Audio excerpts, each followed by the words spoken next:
Chapter 173. Under the night sky, in the deserted ruins of Shield District, the blood mystic gently turned around and stroked the black Kilika. In the next moment, the dense shell on the spider-like Kilika's body began to tear, change shape, and expand. Its black exterior began to turn red, and a dozen blood-red tentacles formed from human limbs extended from its body, growing larger and larger. Kilika's body grew larger until it turned into the blood-red hydra that Thales had seen before. Like a giant squid that was dozens of meters tall, it shook its tentacles and let out a strange whistling sound. Find that child. Giza's madness and stubbornness just now disappeared without a trace as the purplish-red markings on her face faded. At that moment, she was quiet and peaceful, like an ordinary and innocent girl. The mystic gently stroked Kilika, her tone light and gentle. You know his scent, understand his presence, and are familiar with his bloodline. Giza exhaled softly, her expression strange. Belongs to that fellow's bloodline. That guy that you want to eat even in your dreams. The hydra's dozen or so giant tentacles trembled at the same time, and there was a sizzling sound of flesh and blood rubbing against each other. Boom. The tentacles fell with a loud bang, creating dozens of deep ravines in the ruins. Smoke and dust rose into the air. Giza laughed. She looked at the terrifying Kilika with a doting gaze, as if she was looking at an angry puppy wagging its tail. Go. Find him. The girl next door. Giza paused for a second before she opened her mouth slightly and exhaled softly. Before he becomes a mystic, kill him. Even if it means destroying all of Dragon Cloud City. Even if it means exposing myself. Even if... Kilika's huge body once again let out a strange, unsettling sizzling sound. In the next second, its dozen or so blood-red tentacles plunged into the ground one after another from different directions. Bang. Bang. Bang. Its flesh and blood seemed to be multiplying endlessly, continuously extending the length of its tentacles and digging into the ground. Suddenly, Giza narrowed her eyes and turned her head with a solemn expression. A figure suddenly appeared in the smoke and dust stirred up by Kilika, slowly walking towards the mystic. Giza exhaled softly. As expected, I've wasted too much time. The silhouette in the smoke and dust approached slowly, one step at a time. The blood mystic closed her eyes and shook her head gently. He actually evacuated the people in the surrounding districts. Rikuru's descendants aren't completely useless. At this moment. Boom! A medium-sized tentacle suddenly shot out from the ground beside the figure. Amidst the smoke and dust, tentacles broke through the ground and attacked the uninvited guest. However, the figure in the smoke only moved slightly. Chee! The sound of a weapon piercing flesh could be heard. The next moment, Giza's expression changed drastically. She fell to her knees. Ah! Ah! Ah! The blood mystic screamed in pain. Boom! In the districts adjacent to Shield District, more than 10 huge, blood-red tentacles broke out of the ground again. For example, in the Sword District, which was the closest to the few noble districts, there was a huge tentacle like this. After it destroyed a stone house on top, it broke through the soil and rocks, and shot towards the sky. The moment it came out of the ground, the heads of these terrifying tentacles, which were formed by bloody human bodies, suddenly burst open and scattered into countless smaller tentacles. The small tentacles first stopped in the air and slowly turned around, occasionally trembling once or twice. It was as if they were sniffing.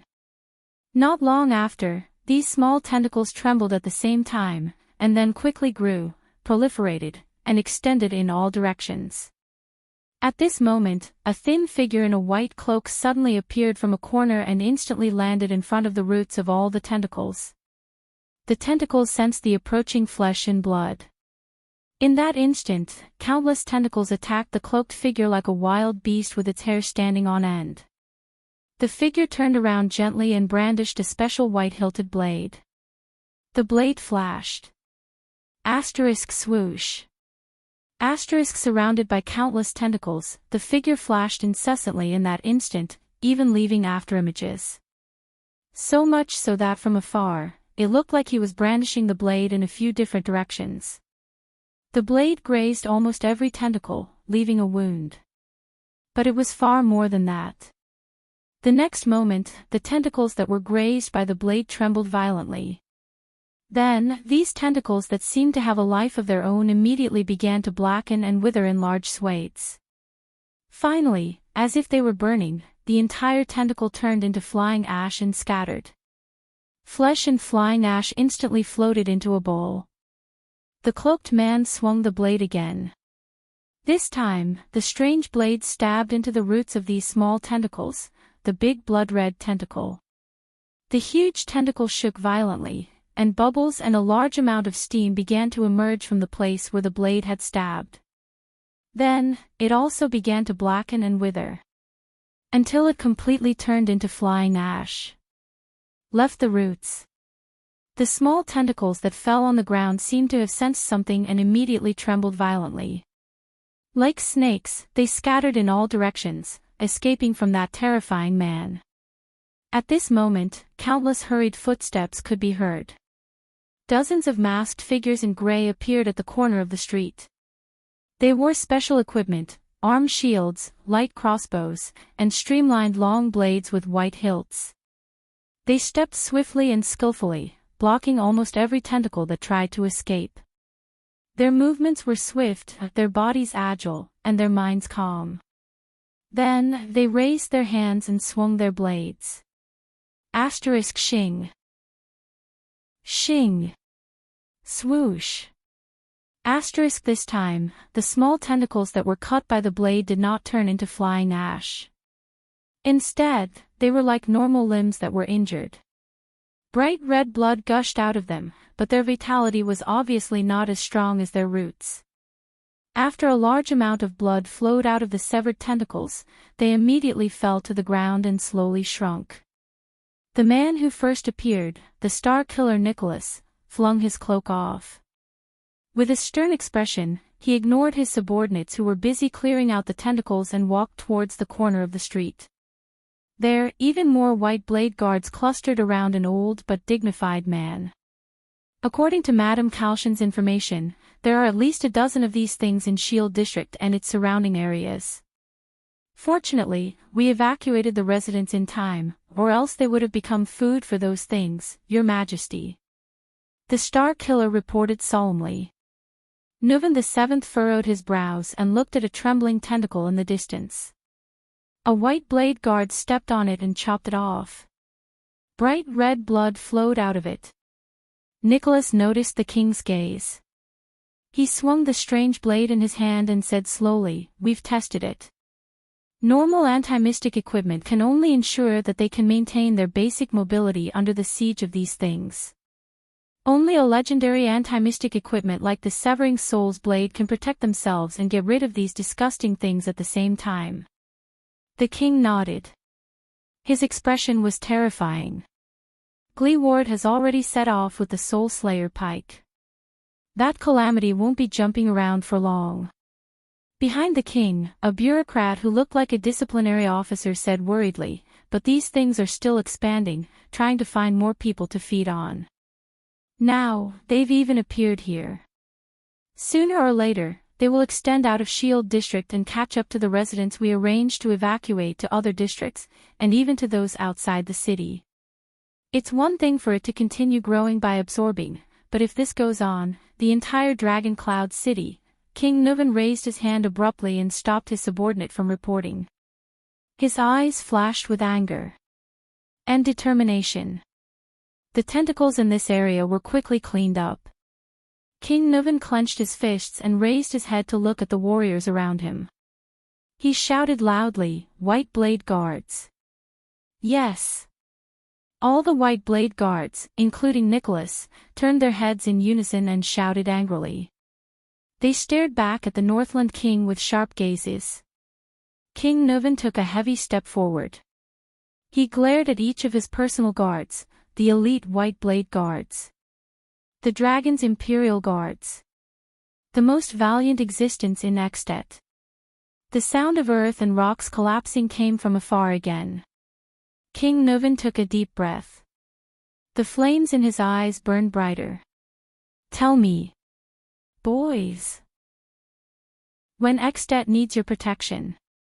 The old king's old and powerful voice rang in everyone's ears.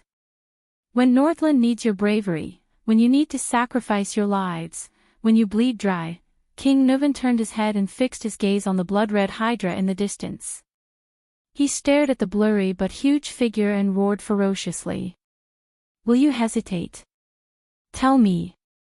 At that moment, all the White Blade Guards straightened their bodies without hesitation and punched their left chests with their right fists.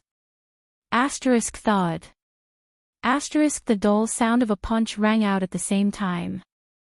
It was heavy and shocking, like a person. All the elite warriors roared angrily at the same time.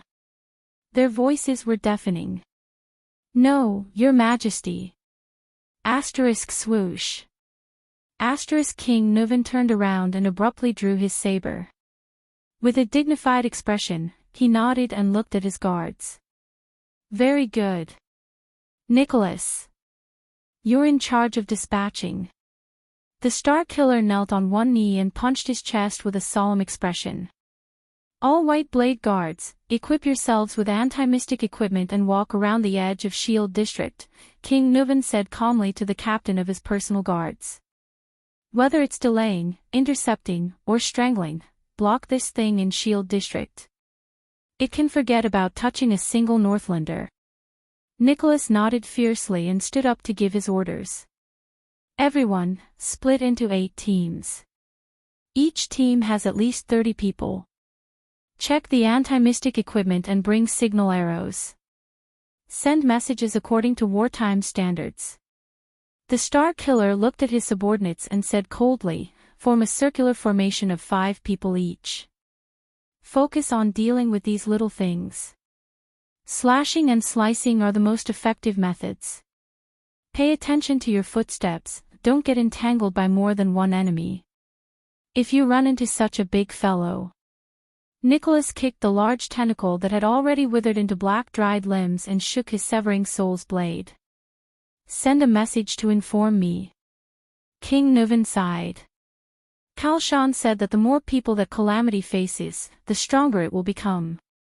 So, you won't have any backup. The king extended his right hand and pressed firmly on Nicholas' right shoulder. He stared straight ahead.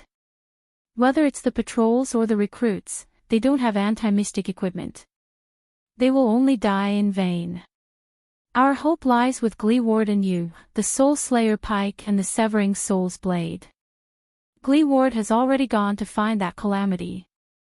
The Soul Slayer Pike is the best way to deal with it. What you need to do now, King Nuvan's eyes flashed, is to trap a rat in a cage. Completely cut off that thing's strength and escape route. Nicholas and the king exchanged a deep glance. Then, he nodded firmly and respectfully. We have no problem, Your Majesty. Please wait for the news of our triumphant return in the palace. But King Nuvan shook his head. I'll go with you. In that second, Nicholas widened his eyes. Your Majesty, it's not safe ahead. King Nuvan raised his hand sternly and stopped him from speaking. Most of the White Blade Guards are here. Heroic Spirit Palace may not be as safe as here. And I have never doubted that the place where the White Blade Guards are located is the safest place in the world. King Nuvan's eyes were filled with unquestionable majesty. Do you have any objections to this statement? Nicholas shuddered violently. In that instant, Nicholas said nothing. He only gritted his teeth and nodded solemnly. King Nuvan let go of his shoulder and laughed boldly. Come, my brave warriors.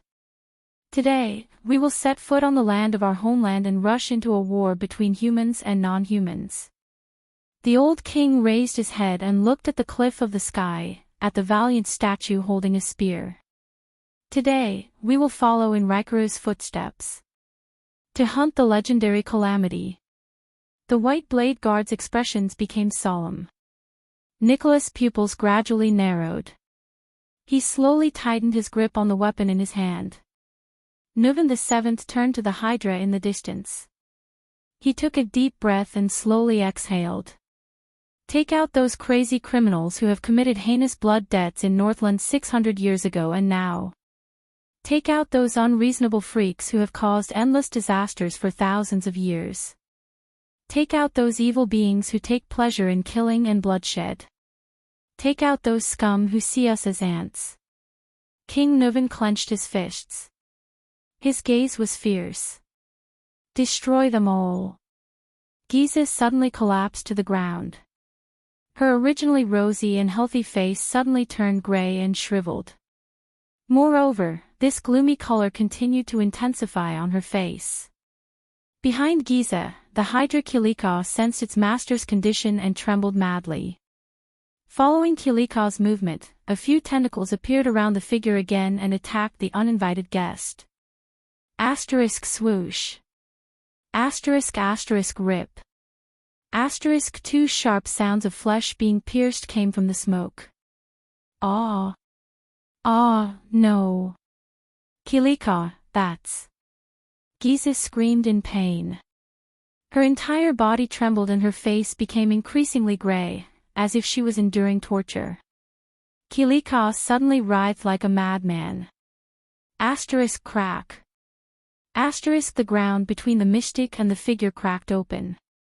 A huge blood-red tentacle extended from Kilika's body, twisting madly as it struggled to break free from the ground. It trembled continuously, as if it was experiencing the most terrifying torture. The bright red tentacle formed by severed limbs started to blacken and wither at an extreme speed, starting from the figure in the smoke. Like a fine cloth dyed with ink, the blackening and withering of the tentacle spread all the way to its roots. It extended to Kilika and Giza. The blood mystic raised her black and withered face, gritted her teeth, and roared, "Don't even think about it." In the next moment, before the blackening and withering tentacle reached Kilika with that terrifying momentum, it swelled up by itself from its roots and suddenly broke. Asterisk bang. Asterisk a large amount of blood burst out. At that moment, Giza Streelman cut a sorry figure and looked nervous. Like a gecko with its tail cut off, struggling to survive. If she was a moment late, she would be doomed eternally. The blackening and withering spread to the point where it broke off. Finally, it could not continue, and the huge tentacle was completely turned into a withered branch. Only Giza's panting could be heard in the air as she lay on the ground. Her face finally began to regain its rosy color. The mystic raised her head, gritted her teeth, and stared straight ahead. She stared at the figure walking towards her from the smoke. The figure in the smoke approached her slowly. What followed was an unpleasant sound of friction. Asterisk crash. Asterisk Giza stood up from the ground and frowned slightly. The figure was tall, but his pace was strange. With every step, his right leg would drag. It was like a cripple. Asterisk crash. Asterisk the unpleasant sound continued. It sounded like exquisite tools rubbing against a rough rock surface. Finally, a rough voice came from the smoke. Shield District is a sad place. The smoke and dust gradually dispersed, revealing a strong and capable man. Under the Northlander's forthrightness, generosity, optimism, and positivity, it hides the darkest and most obscure colors of Dragon Cloud City. Asterisk crash. Asterisk the noise continued. The crippled man was about 30 or 40 years old. The contours of his face were flat, but his nose was high. The stubble on his chin made him look rather boorish. Some people were born in this unfortunate place. Their parents only left them poverty and hardship, and they learned only tenacity and tenacity. The man limped forward, his tone filled with grief. Asterisk crash. Giza's frown deepened. She found the source of the noise. The man was dragging a 2-meter-long metal spear behind him. The pitch-black spearhead was dragged on the ground, making an unpleasant sound of friction. The blood mystic's eyes were fixed on the spear. Her eyes were filled with a strange light. Some people came here for the sake of standing out. They used the most precious moment to exchange for the most unpredictable future, to preserve something memorable for themselves, for their families, and for their descendants. The cripple dragged the heavy spear with his right hand. As he turned, the left side of his face was revealed. Giza saw his most obvious feature clearly. The man did not have a left ear. There was only a round hole where his ear should have been. It was as if it had been cut off at the base. But no matter who it was, they were forced to seek shelter in this broken place known as Shield District. It doesn't even have a complete thick wall to shield them from the wind and snow. Here, some people are busy, petty, and unscrupulous. Some are illiterate and tremble in fear. Some are lonely and despairing and covered in wounds. Some are impulsive, hot-tempered, and hot-tempered. Crash. The man limped forward. His expression was sad, and his voice was low. They are just ordinary people, but they are also pitiful people.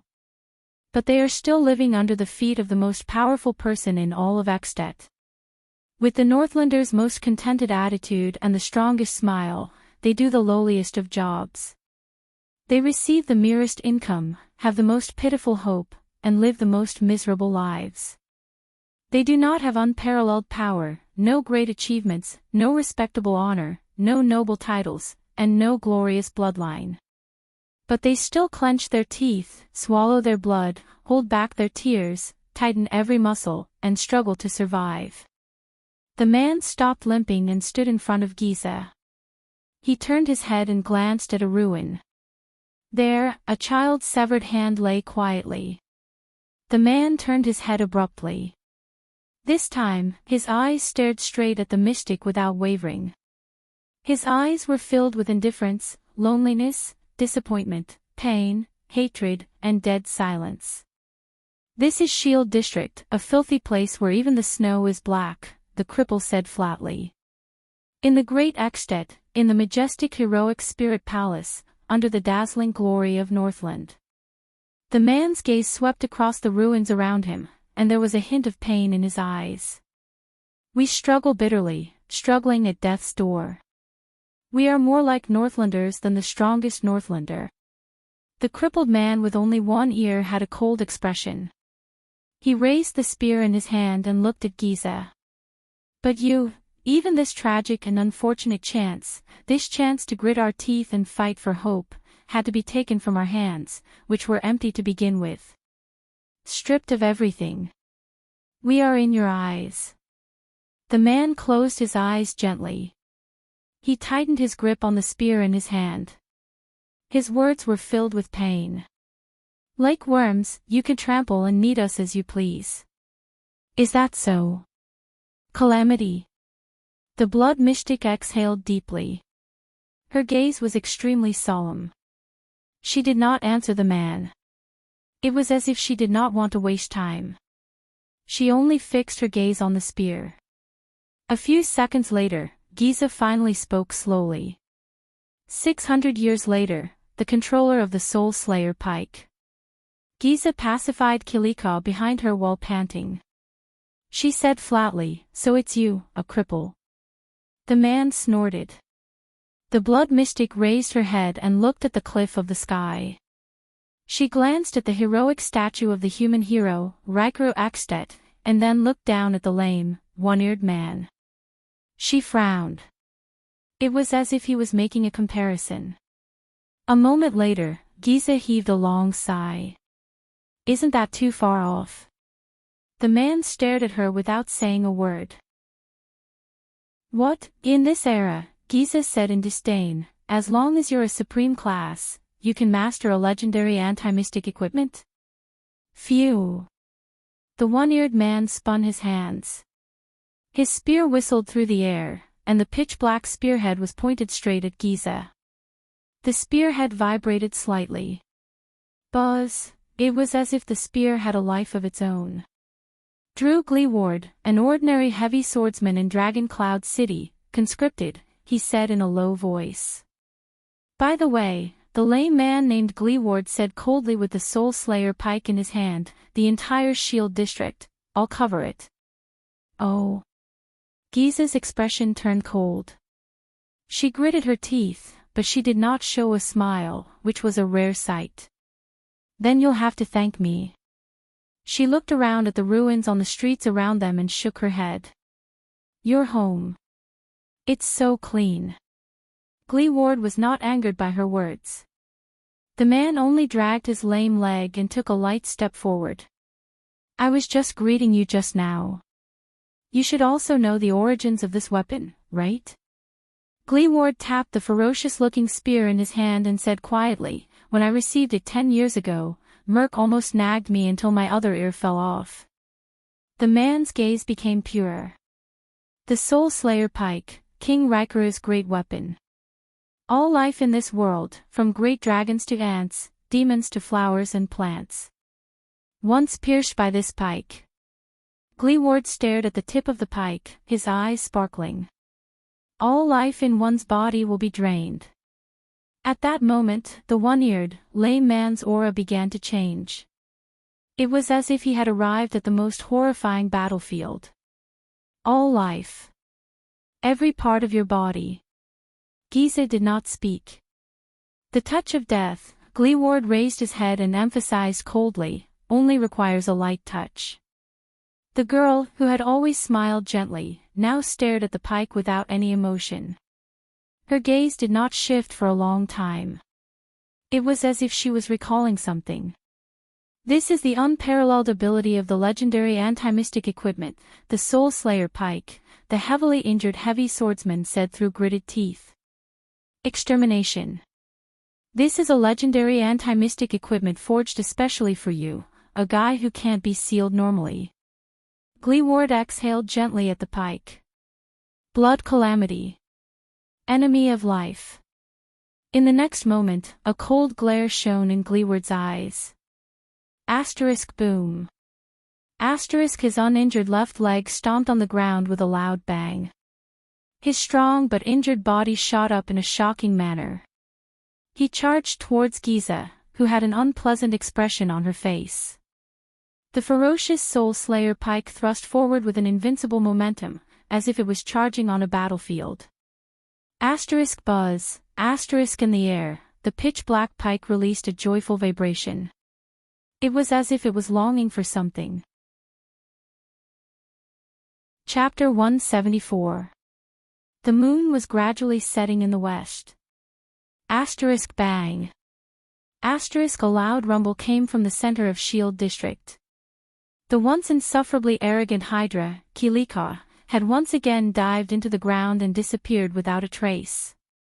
In the endless smoke and dust, a man with only one ear dragged a long metal spear behind him. He limped and rushed up a slope made of ruins at an extremely fast speed. His posture was strange. Gleeward swept his gaze around him. He could only see a few blood-red tentacles scrambling to crawl into the ground. The boss of Shield District calmly raised the Soul Slayer pike and swept the spearhead in all directions. Just as the spearhead swept to the left, the Soul Slayer pike suddenly trembled. Asterisk buzz, asterisk Gleeward no longer hesitated. He took a step forward and rushed in that direction. Asterisk swoosh. Asterisk his pike was faster than a human figure. It instantly pierced into the smoke and dust. Asterisk bang. Asterisk one of the ruins exploded. A disheveled girl revealed herself in the blasted ruins. She avoided the pike by a hair's breadth and flew out. Gleeward did not stop. He chased after Giza and stabbed at her head. The spearhead swept past the left side of Giza's face. The latter's face immediately sizzled as if it was being roasted and began to melt. Damn it! As the blood mystic cursed softly, a few tentacles suddenly extended from under Giza's simple dress. They struck the ground violently and pushed her away. Away from Gleeward's pike. Very well. Gleeward stopped in his tracks. His eyes were filled with coldness, and he said calmly, "Hide, run, hide, this is the attitude you should have, Calamity." Giza gritted her teeth and glared at Gleeward with a furious expression. Then, the latter charged at her again. Giza moved. She rushed through a ruin without stopping. The many tentacles under her dress swung swiftly, allowing her to leap as if she was running on flat ground. Gleeward chased after her relentlessly. At that moment, boom. A blood-red monster with 4 tentacles and 2 sharp pincers crawled out of the ground beside Gleeward. Thud. The lame man's footsteps came to an abrupt halt, and he abruptly stepped on a large rock to stop himself, narrowly avoiding a sharp pincer that swept past the tip of his nose. This weird and disgusting creature was actually made up of blurred and sticky limbs. On what seemed to be its head, there was a huge eye that was spinning. Gleeward frowned. "These are your warriors." Giza did not say a word. She just looked at him coldly. In the next instant, the monster expanded into a strange form that was several people tall and several people wide. It attacked the man with the gun from 6 directions at the same time. The tentacles curled around his limbs, one of them stabbing towards his crotch, the other reaching for his head. But Gleeward still did not move. He had no intention of dodging even in the face of a fatal encirclement. He just stared at the mystic. "That's a bad idea." Gleeward was unmoved. His tone was flat as he continued to observe his opponent. A second later, the crippled man's eyes flickered, and he swung the Soul Slayer pike in an arc. The moment his opponent's killing move was about to reach his body, the pike lightly brushed past one of the monster's tentacles. Shick. The monster shuddered violently. Its shockingly powerful tentacles and sharp pincers began to tremble uncontrollably. Giza's expression changed as she witnessed all of this. Then, her body swayed as well. In the next moment, Gleeward quickly rushed down the slope. Behind him, the monster had already changed its shape and color as it trembled. It cracked open like a piece of charcoal and fell down. 5 meters away from Gleeward, Giza screamed uncontrollably again. She covered her face with her hands as she trembled and contorted. Her face, which was starting to turn black, was filled with pain. "How does it feel to be killed?" Gleeward's voice was heavy, and his footsteps were steady as he swiftly approached his inhuman opponent. "Whether it's Kilika or these monsters you created, they're all essentially you, right?" In pain, the blood mystic raised her left hand with great difficulty and extended it towards the dying monster. She gritted her teeth in hatred. Shick. Before it completely turned into black ash, the monster that was stabbed by the Soul Slayer pike exploded into pieces. Blood splattered everywhere. As the monster sacrificed itself, Giza's pained expression lessened as well. However, in the next moment, Gleeward, whose expression did not change but whose killing intent was hidden, had already rushed in front of her. He thrust the pike mercilessly. Giza's expression was ferocious. She screamed and quickly retreated. But it was too late. The power of eradication in Gleeward's body surged freely. His pike suddenly sped up. Whoosh. The wind howled. In the next moment, the Soul Slayer pike's black pike twisted in the air in a bizarre manner as if it had a life of its own. The body of the pike bent in a terrifying arc. It stabbed Giza's left hand. The blood mystic screamed in pain. This time, her screams were far louder than before. A visible blackness spread from her left arm to her entire body. Gleeward rotated the pike with ease. He knew that extermination had taken effect. The moment she was stabbed by the Soul Slayer pike, Giza did not hesitate. Her right hand immediately turned into a blood-red blade. Asterisk crack. Asterisk before the blackness spread to her chest, the blood mystic's expression was fierce. She chopped off her left arm. Her left arm fell to the ground. Then, before it completely turned into charcoal and ashes, it swelled and exploded. Giza clutched her severed arm and took a painful step back. Beautiful. But do you feel pain as well? Gleeward was the one who praised her, but he did not have any intention of showing mercy. His cold eyes reflected the girl's image. It also reflected the black pike he was thrusting towards the girl. The wind howled. The pike was raised again. The pike was pointed at the disheveled Giza. It was about to pierce her face. Giza clutched her left arm weakly. She gritted her teeth and stared at Gleeward with a mournful gaze. A satisfied smile finally appeared on Gleeward's face.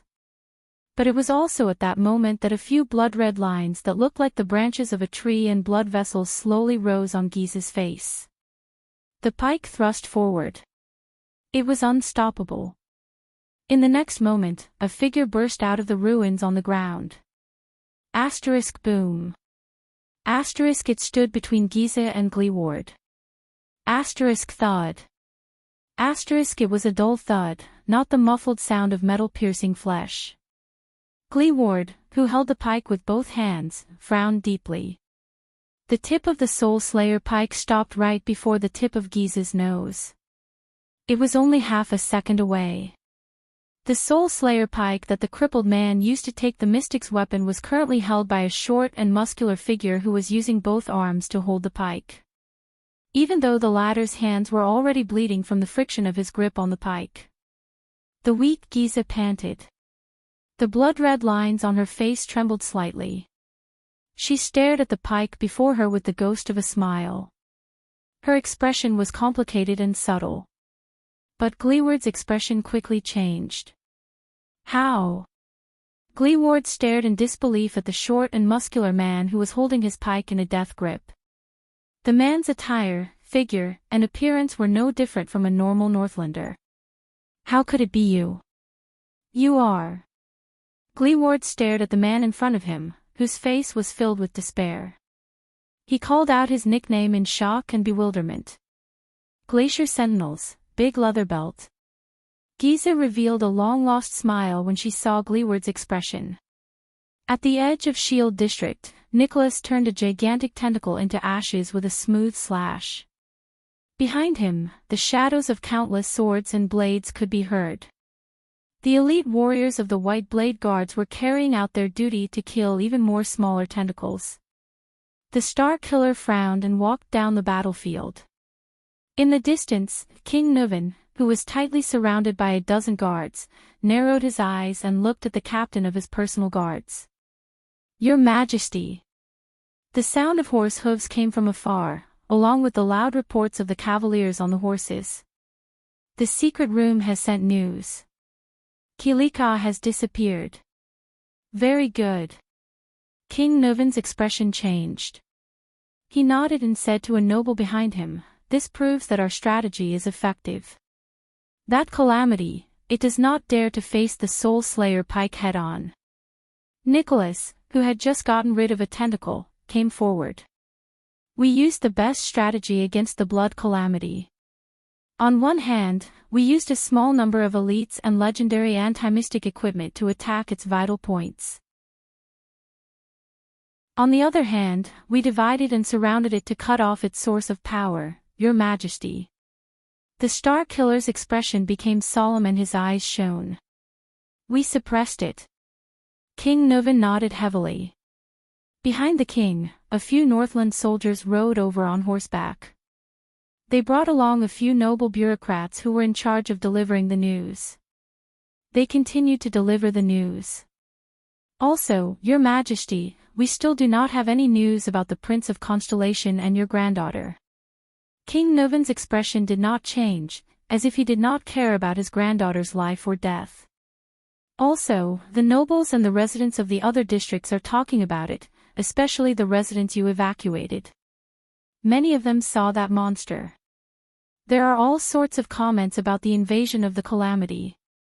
Many of the militias who have been enlisted have asked to immediately change their equipment and join the battle. The situation is a little chaotic, and the patrols are a little overwhelmed, replied to Madame Calchon. Continue to monitor that thing and keep the news flowing. King Nuvan turned around and frowned slightly.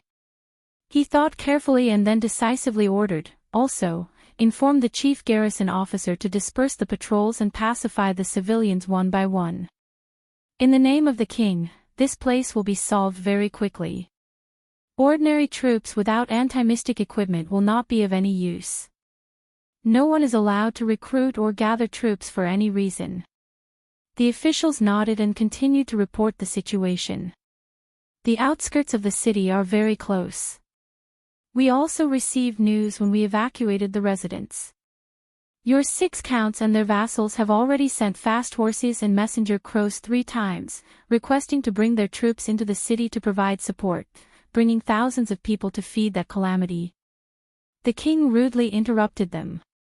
Reply to them that the Waltons have seen their loyalty, but this is no ordinary battlefield. A large number of troops will only make the situation worse.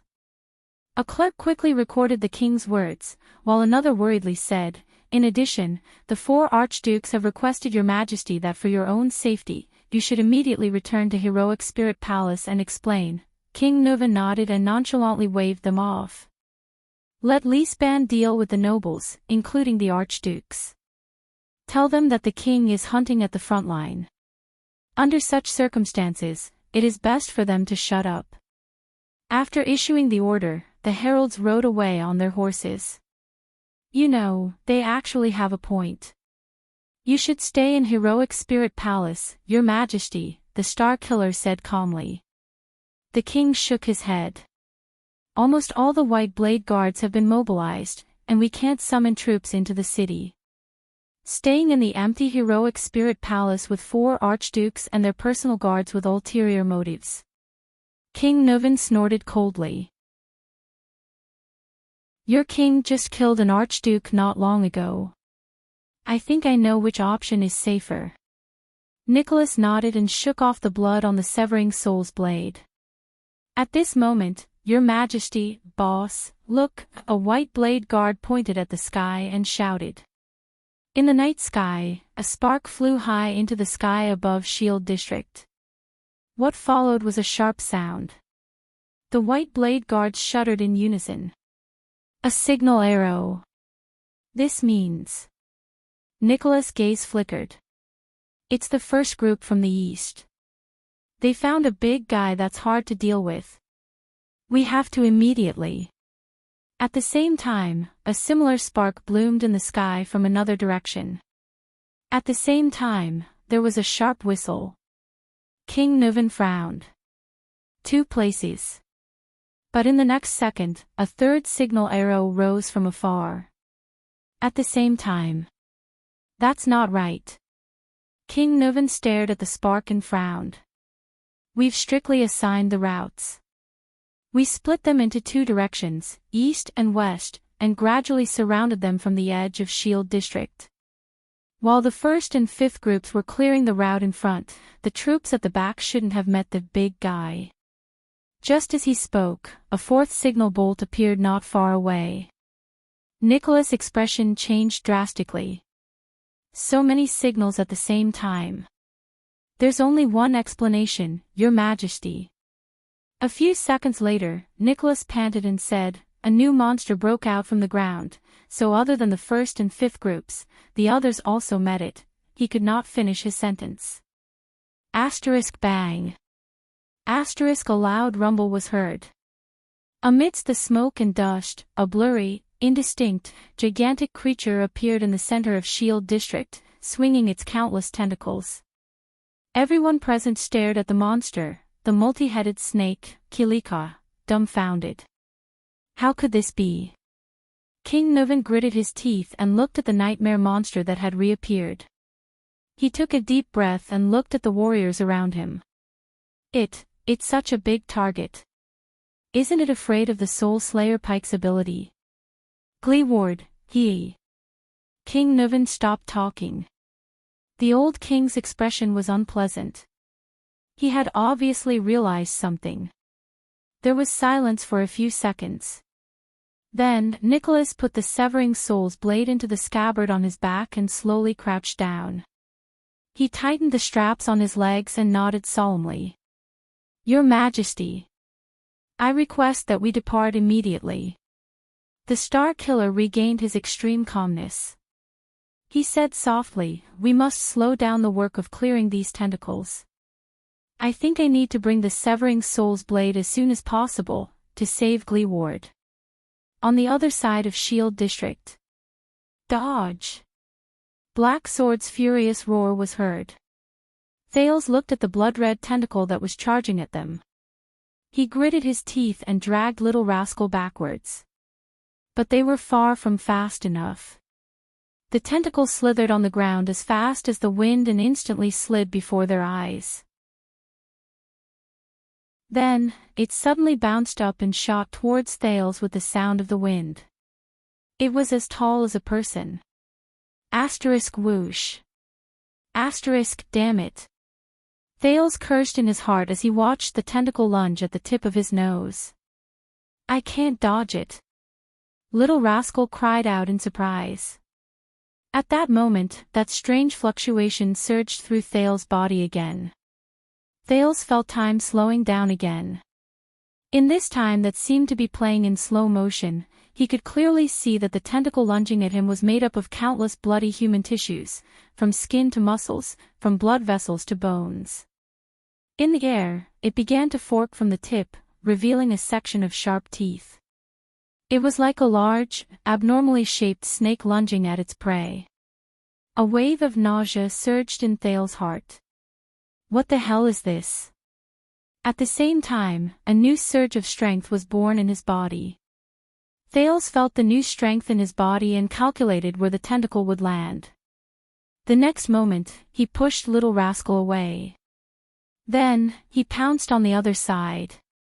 The tentacle brushed past Thales' right hand and Little Rascal's glasses. The two children rolled to the sides and fell to the ground. Asterisk thud. Asterisk, the blood-red tentacle missed its target and crashed into a wooden plank in the ruins. It no longer had a chance. Because in the next moment, a small red sword pierced through the air and spun towards it. Asterisk thud. Asterisk, the blade was powerful and accurate, nailing the tentacle to the wooden plank. It was unable to move. The hilt of the small red sword was still trembling. Although the tentacle struggled continuously, it was nailed by the blade and could not break free. Thales fell to the ground. He seemed to have overexerted himself. His right hand was sore, and he was panting in shock. He turned his head and looked at Black Sword, who was lying on the ground covered in wounds. The latter's right hand was suspended in the air, maintaining the posture of throwing the flying sword. Only then did Little Rascal let out a startled cry. She quickly stepped on her legs and crawled backward. She did not even dare to look at the disgusting tentacle. Thales sat up from the ground and stared blankly at the tentacle struggling weakly by his feet. "Well done, little one." Black Sword exhaled weakly and his head fell back to the ground. "Your reaction," but Black Sword did not finish his sentence. The part of the tentacle that was nailed to the ground suddenly split open from where the blade had pierced through. Then, it slapped the ground and the tentacle broke free from the blade.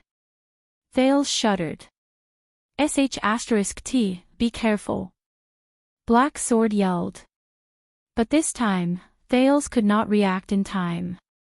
The tentacle pounced on him and wrapped itself tightly around him. From his left leg to his waist, from his chest to his head. Thales' eyes were also tightly wrapped, and he immediately lost his vision. "No!"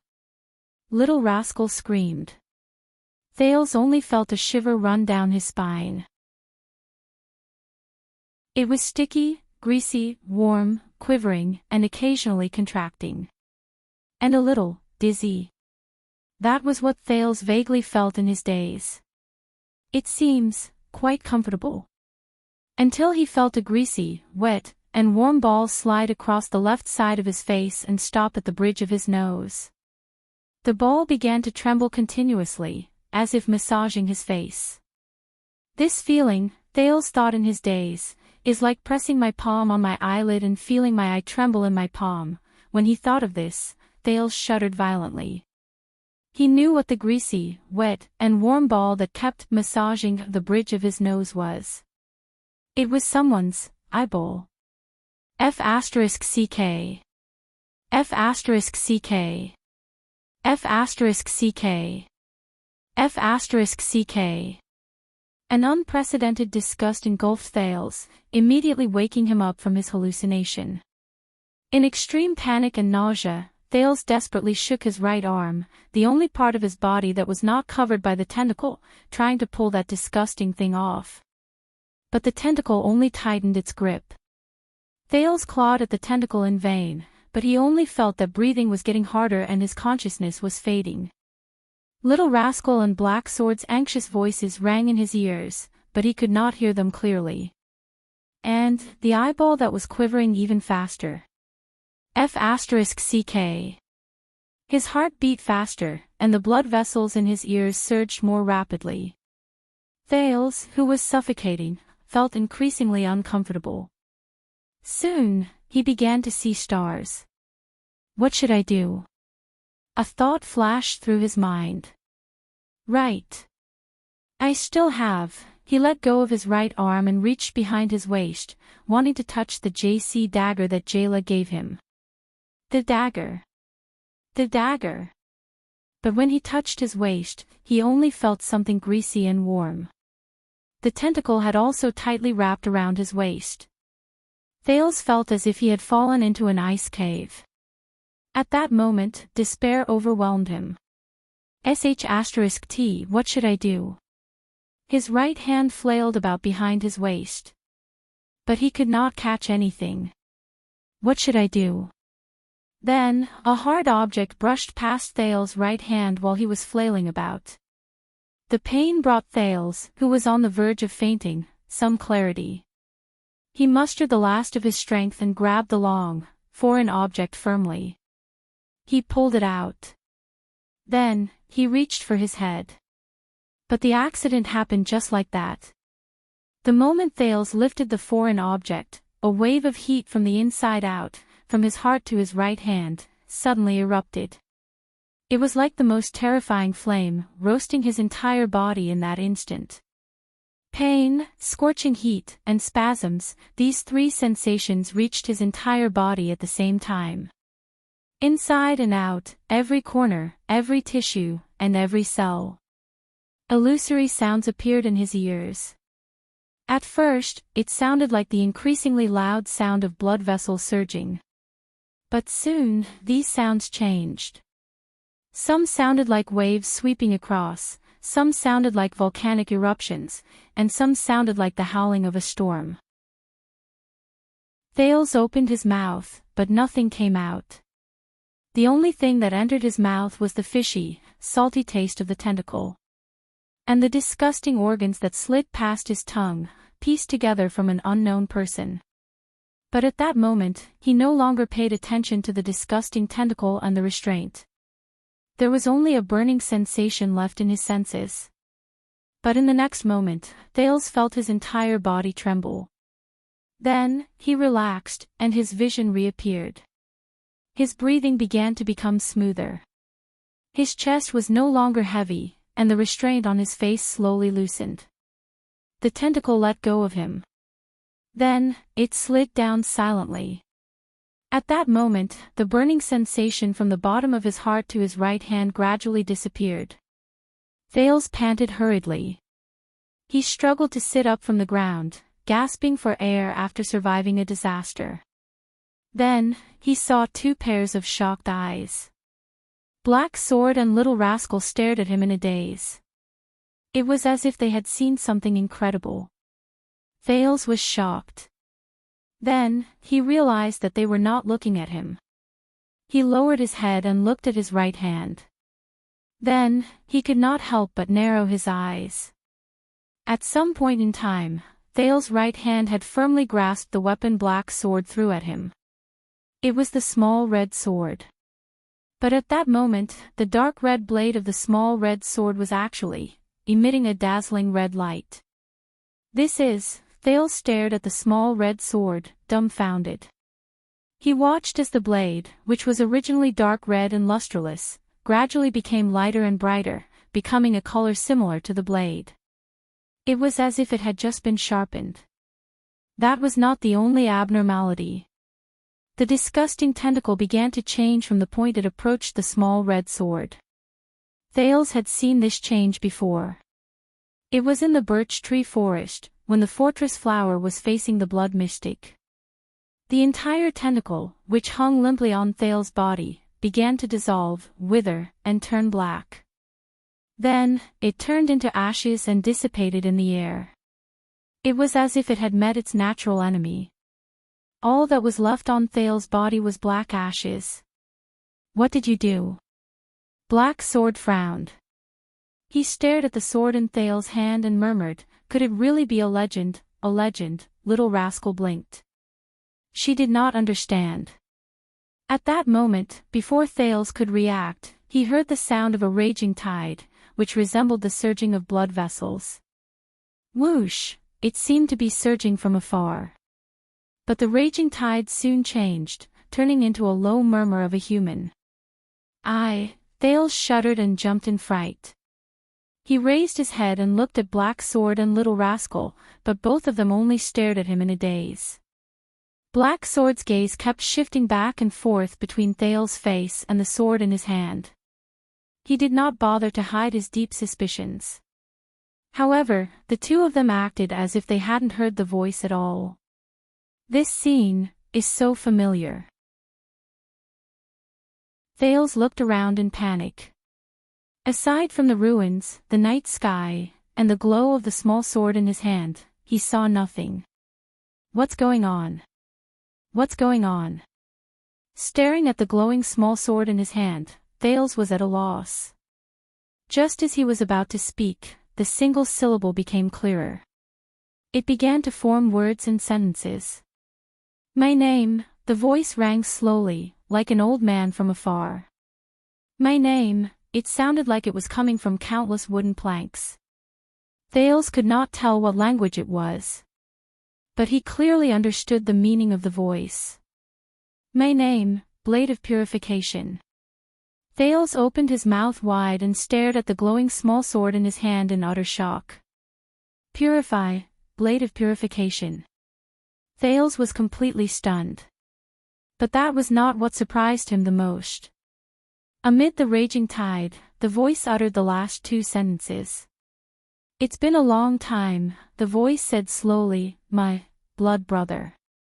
Thales shuddered. Blood, blood. Brother, brother. A second later, the voice and the light on the small sword fell silent. Cold snowflakes fell.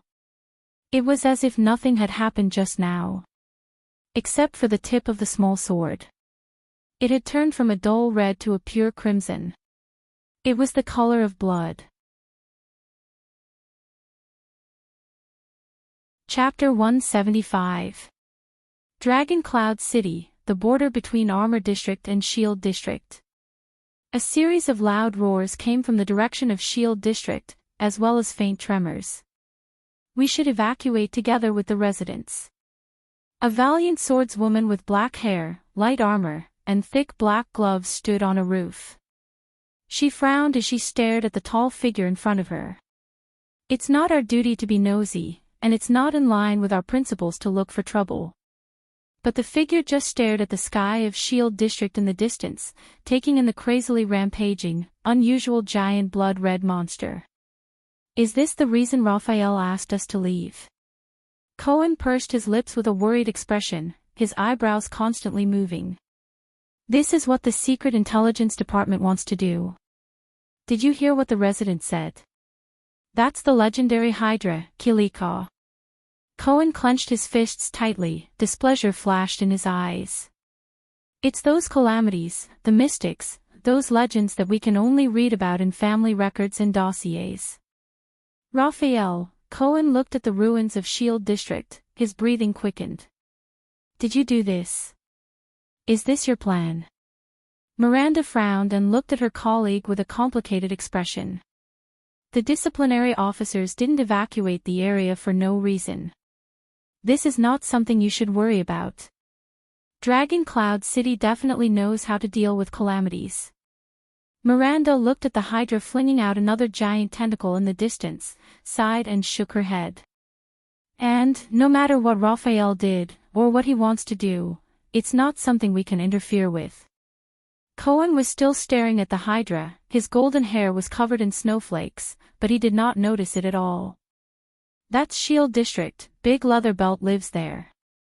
We even sat in his house before. Do you remember the man who fought against the orcs in the Glacial Sentinel? Listening to the sounds of destruction, Cohen's eyes were filled with sorrow. Him and his daughter. Miranda did not say anything, only lowered her eyelids slightly. After a while, she said quietly, "We can't do anything." Cohen was silent. In the distance, as the Hydra Kilika's movements intensified, the tremors grew stronger. Do you know what's the most ironic thing? A few seconds later, Cohen said to Miranda behind him with an expressionless face, "On the day we, you, me, and Raphael became seeds, what Master Shao said to the 8 of us on the Night Colossus." Hearing this, Miranda subconsciously put her hand on the hilt of her sword. The mission of the Tower of Eradication is to preserve the last, purest, and most transcendent spark for mankind. Against the backdrop of the Hydra wreaking havoc in the distance, Cohen continued to speak calmly, to pass on the power of eradication, and to pass on the spirit and mission of our ancestors. Cohen's eyes flashed with mixed emotions. Be alert and ready at all times. The day they make a comeback, the swords of eradication will be unsheathed once more. Miranda raised her head and gritted her teeth as she stared at the Hydra's terrifying figure. Regardless of race, country, or seniority, we will resume the mission that belonged to our predecessors, and we will recreate the glory of the Calamity Hunters. In the darkest days, in the hellish battlefield, in the last moments of mankind, we will carry our swords in hope, go against the crowd, face death calmly, and press forward. Charge towards the almost invincible calamities. This is the original and final mission of the Tower of Eradication. Raphael, as a seed with high hopes, Cohen sighed when he said this, turned the calamities.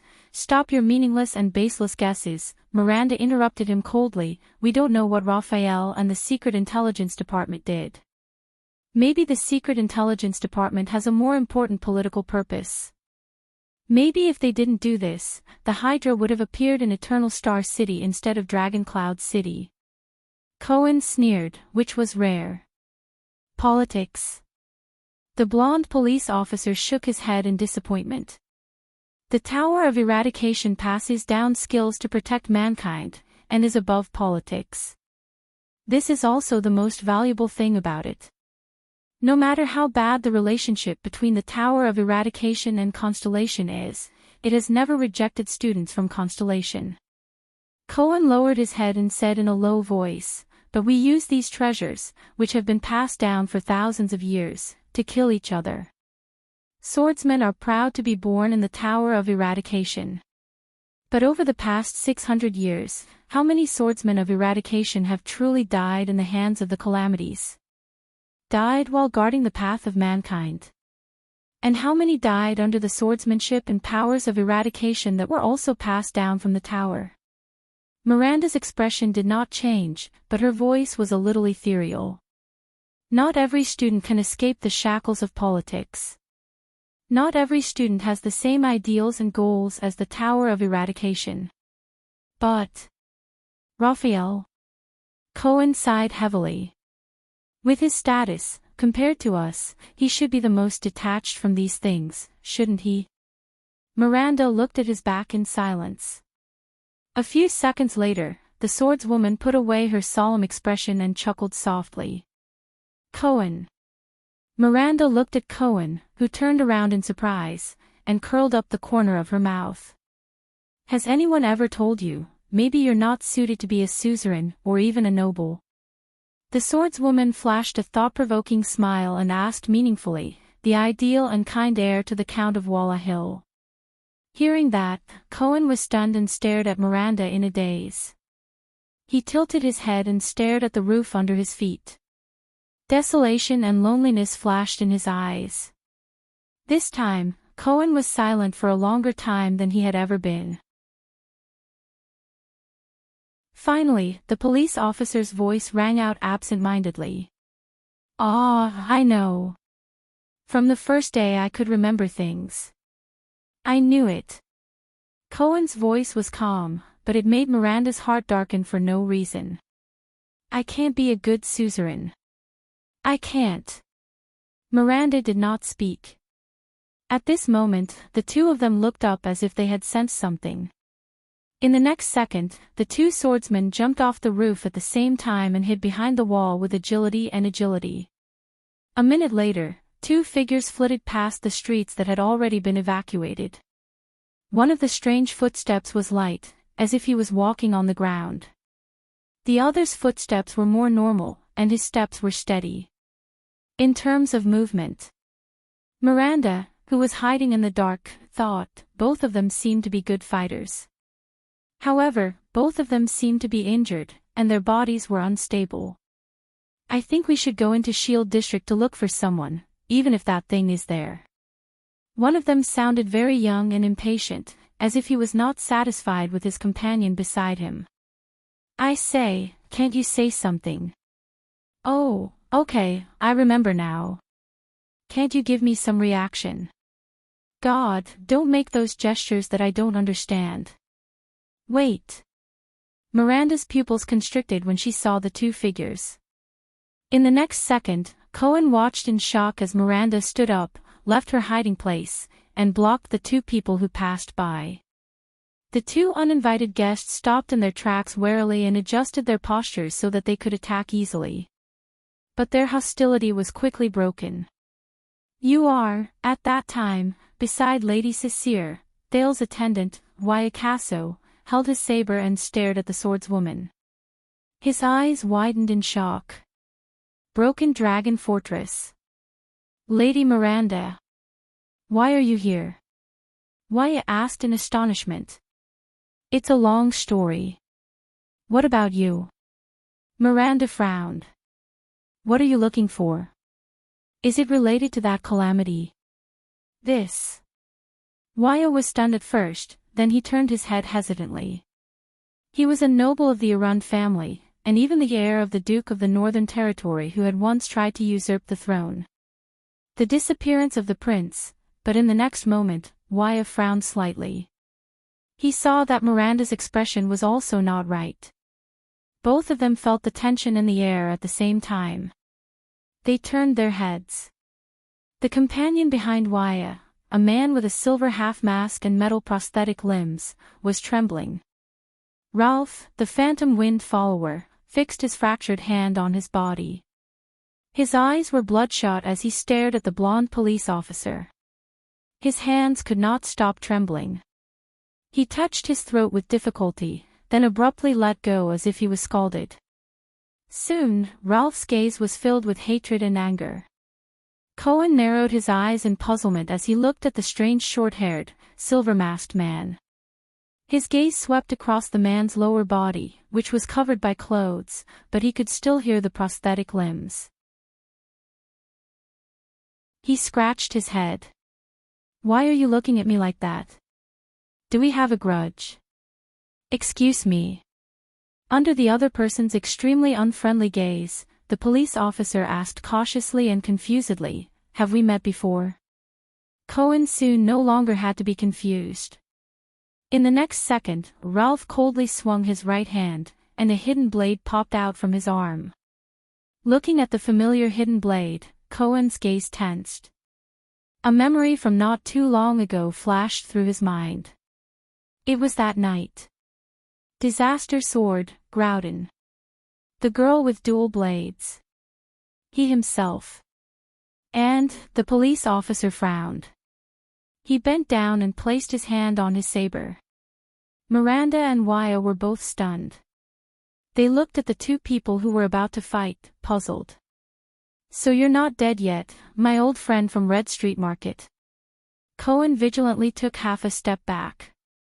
His gaze was as sharp as a sword, and his tone was cold. "Scum of Blood Bottle Gang."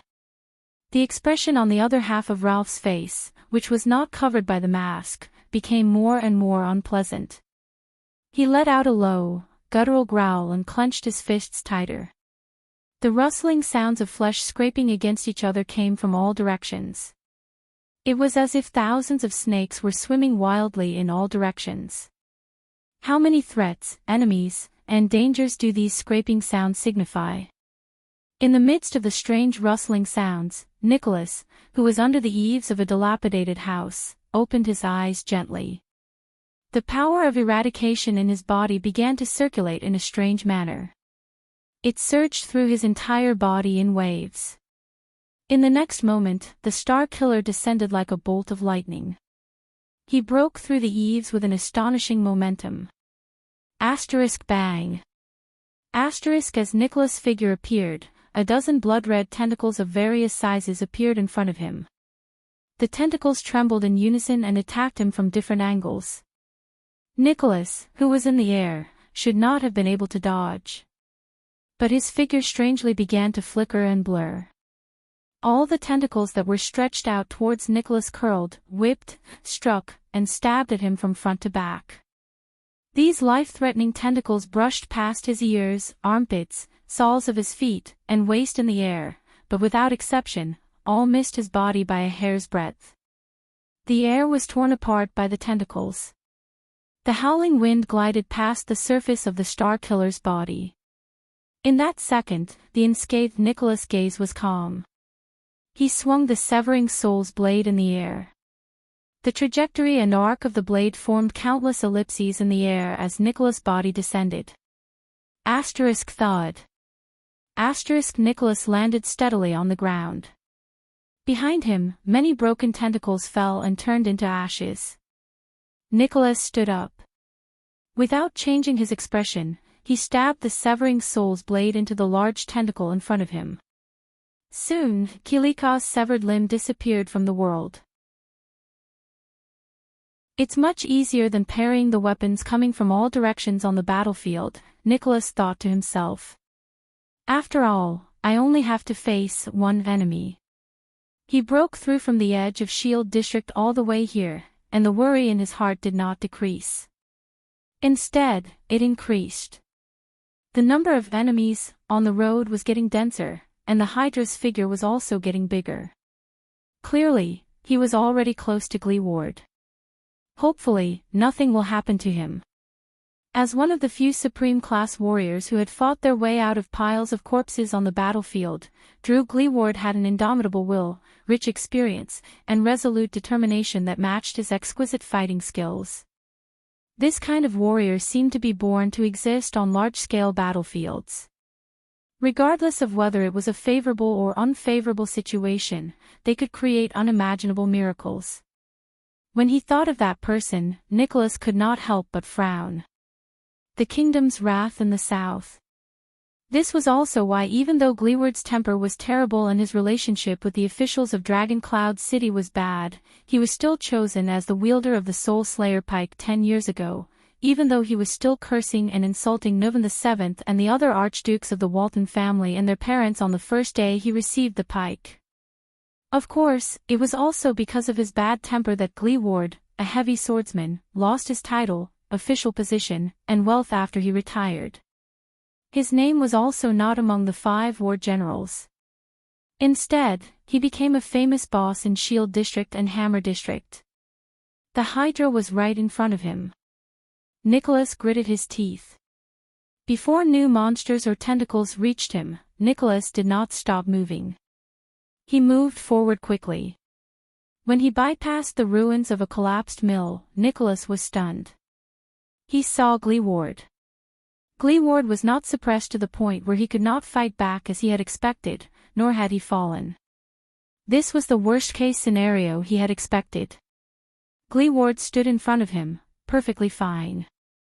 His back was facing Nicholas. The Soul Slayer pike was still in his hand, and the spearhead was still trembling. What really stunned Nicholas was not Gleeward. Instead, it was his surroundings. Behind Gleeward were countless corpses.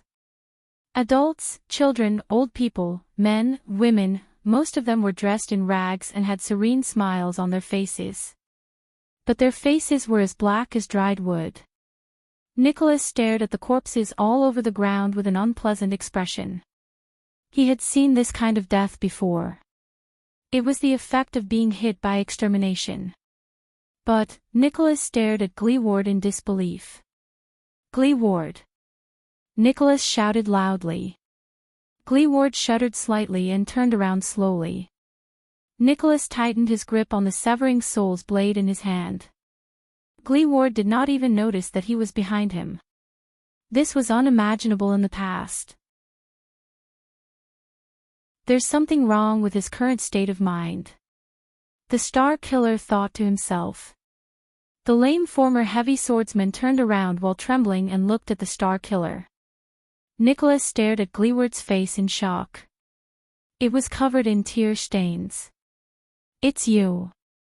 Gleeward bit his lip, and another tear fell. He said hoarsely and weakly, Walton's lackey. When he heard the familiar and rude form of address, Nicholas felt slightly at ease. But he still stared at the corpses all over the ground and asked in puzzlement, what happened? These people. What happened? Gleeward shuddered violently, and his voice rose sharply. What happened? Gleeward clenched his teeth tightly and closed his eyes in pain. Didn't you see it? Nicholas walked forward and stood next to Gleeward. He faced the young girl in front of him. The young girl with a face full of blood-red spots and a gentle smile. Oh.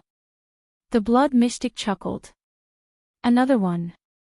A puzzled look appeared on Nicholas' thin and pale face. It's okay. Giza shook her head. Her gaze was relaxed, as if she did not care. I have enough reserves. In the next moment, the mystic gently stroked Kilika behind her. The Hydra shuddered again and released 2 large tentacles. The tentacles trembled continuously on the ground, then slowly tore apart, creating 2 openings that were as tall as a few people. Nicholas' pupils shrank. From the 2 openings, 1, 2, 3 people slowly walked out. There were dozens of people. The person who walked toward them was an old woman with a face that looked like she had gone through the vicissitudes of life. She was puzzled at first, then confused, and then terrified as she looked at her own body. There were dozens of people of all sizes, men, women, the elderly, and the young. After their initial bewilderment, they became astonished. Then, they all walked towards Gleeward at the same time. Nicholas turned his head abruptly and looked at Gleeward. Could it be? Gleeward shook his head laboriously. His eyes were filled with tears of grief, indignation, and desolation. Gleeward. The old woman who led the group opened her fearful eyes. She seemed to know Gleeward. Good child, what is going on? I remember that just now. Ah. The old woman lowered her head in surprise. She looked at her thin and shriveled legs, one in front of the other, as she dragged her body forward. How did I stand up? My legs are healed. Granny Davol. Gleeward looked at the old woman's figure and closed his eyes in grief. He stabbed his spear into the ground. Bastard, no. The old woman immediately realized something. She said in panic, my body, why can't I move? Why am I walking? Granny Davol was not the only one who reacted this way. Among the dozens of people, almost everyone had the same reaction. Panic, fear, and shock appeared behind the crowd. What's going on? My hand, aw. I can't walk so fast, I'm too old, I'll fall. Oh my God, look, it's a monster. It's the monster I saw before I fainted. However, the crowd continued to move forward. At that moment, Nicholas, who was in a daze, understood something. They can't help themselves. Tears flowed out of Gleeward's tightly shut eyes again. His voice was intermittent. These civilians of Shield District, after they were eaten by that monster, that bitch, I don't know what she did, now, she's controlling their bodies. Nicholas watched the crowd move forward towards them in disbelief. He watched as they continued to quarrel, question, argue, and even cry, shout, and roar. Just like the most ordinary residents of Shield District. I didn't eat them. They are perfect, independent individuals. The blood mystic sighed. Every single one of them is alive. Nicholas looked at the corpses on the ground beside Gleeward and completely understood. He took a step forward, and his palm unconsciously twisted due to anger. The Soul Slayer Pike. Gleeward swallowed hard and shook his head in pain. She's different from the other tentacle monsters. The crippled, one-eared man suppressed his grief. Extinction can't hurt her directly. It can only kill these people themselves. The blood mystic smiled like a flower. That's right. Didn't you say that you're in charge of this district? At that moment, the demon-like maiden smiled. The blood-red stripes on her face were especially strange and terrifying. Then, let me see your determination. I have thousands of people. The terrified crowd quickened their pace and blocked the path between the two supreme-class warriors and the mystic. Gleeward let out a furious roar. Nicholas took a deep breath and calmed down. They're just ordinary civilians. Or, we can break through them without stopping, regardless of the cost. The Star Killer swung the Severing Soul's blade in his hand and said coldly, go straight for that monster. Under the Star Killer's gaze, Gleeward still shook his head laboriously. Nicholas frowned. He suddenly noticed that Gleeward had many wounds all over his body. The mystic answered his doubts. Ordinary civilians. Giza smiled softly. No, there are thousands of them. Their thoughts are clear, their minds are clear, and they can even speak on their own, but they're not afraid of death, they're not afraid of pain, they don't cower, they don't stop, they don't hold back, they don't hesitate. The blood mystic tilted her head, swiped her finger across her lips, and smiled charmingly. Flesh and blood dolls. As she finished speaking, Granny Davol, who was leading the group, suddenly cried out in surprise. The next moment, the old woman suddenly lowered her body and got down on all fours.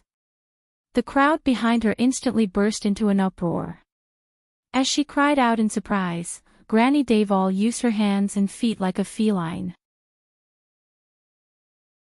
With agility and speed that did not match her age and body, she leaped more than 10 meters in a few seconds and pounced on Gleeward as if she was hunting prey. No! Gleeward roared in pain. He turned the pike around and used the handle to sweep Granny Davol back. As Granny Davol cried out in pain, she flew back to a ruin and fell hard. Asterisk bang. Asterisk the old woman's bones seemed to be very fragile. Just like that, Granny Davol's left hand was bent and deformed. Nicholas widened his eyes in anger. He watched as Granny Davol used her broken left hand to support herself on the ground again and pounced on Gleeward while she cried out in pain. The old woman's pained screams echoed in Nicholas' ears. I'm sorry. I'm sorry. Gleeward raised his head abruptly and roared. Eh! This time, Gleeward widened his eyes in anger. As tears flowed down his face, he trembled as he handed over the pike. Asterisk rip.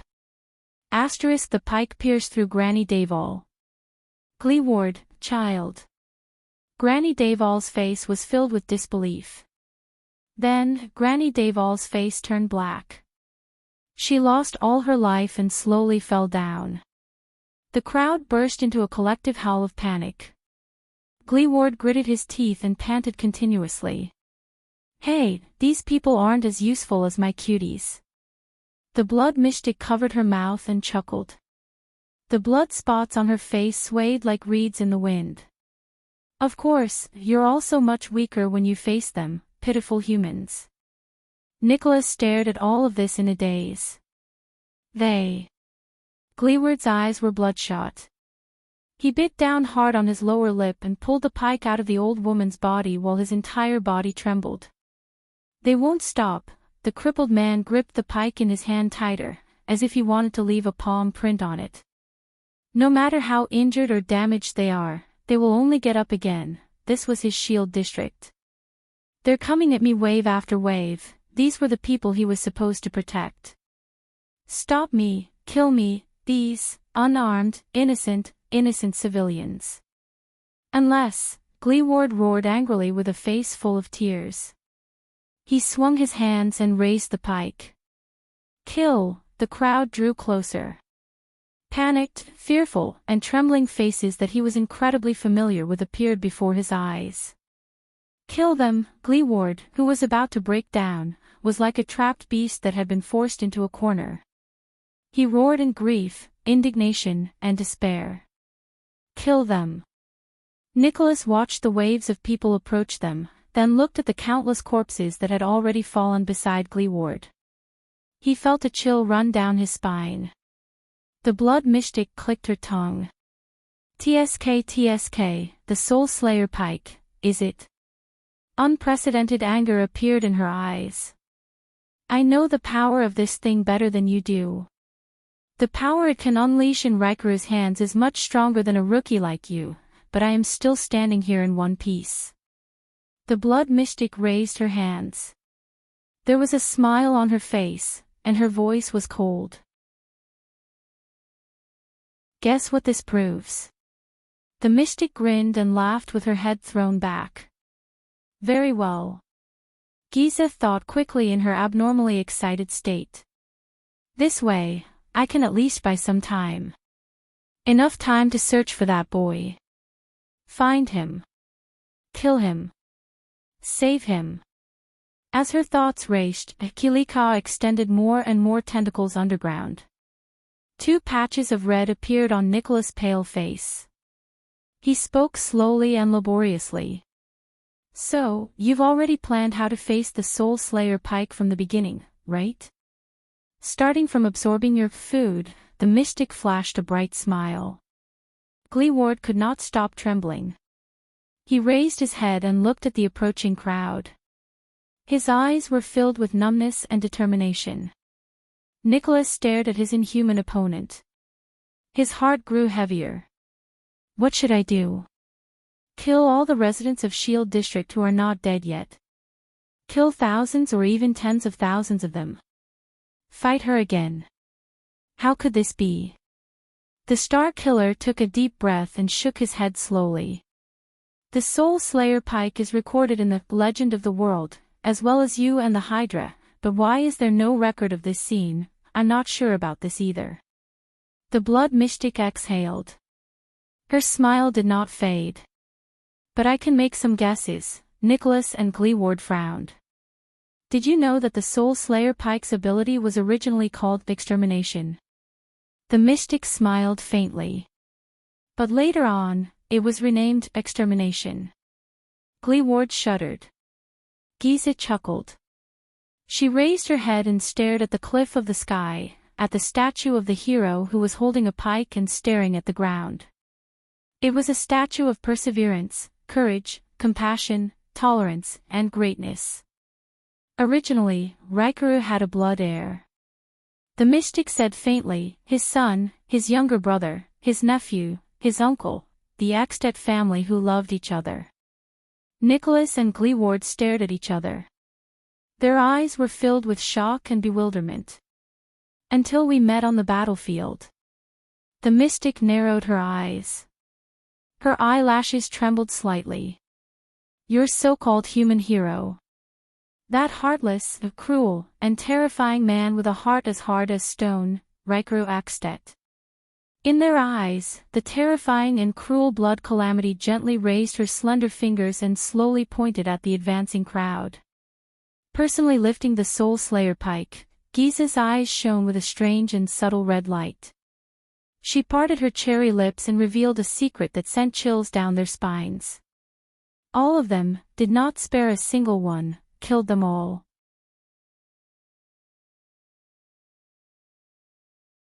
Chapter 176. Thales stared at the small red sword in his hand absent-mindedly. He did not even notice when Little Rascal shuddered and moved closer to him. She pulled him up from the ground with all her might.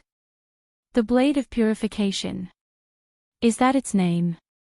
Even under the dim moonlight, the blood-red edge of the sword was extremely bright.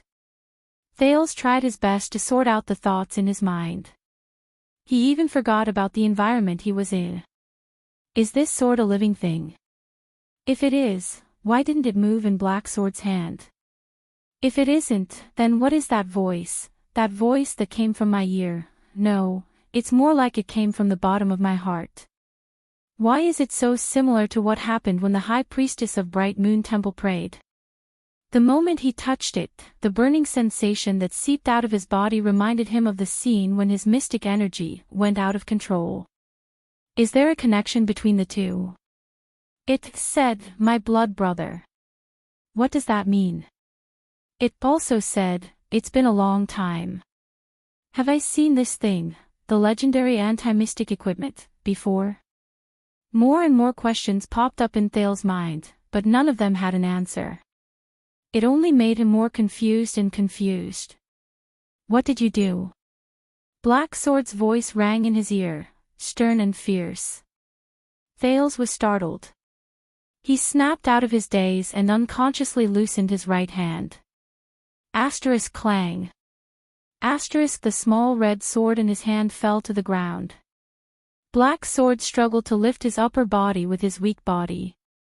He did not know whether it was because of the shock or his injuries, but his expression was very unpleasant. A pair of sharp eyes locked on Thales' face. Why did it suddenly become effective?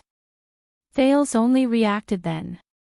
He looked at the small sword on the ground, took a deep breath, and looked up at Black Sword. About that. The second prince forced an awkward smile. I don't know. Black Sword's frown deepened.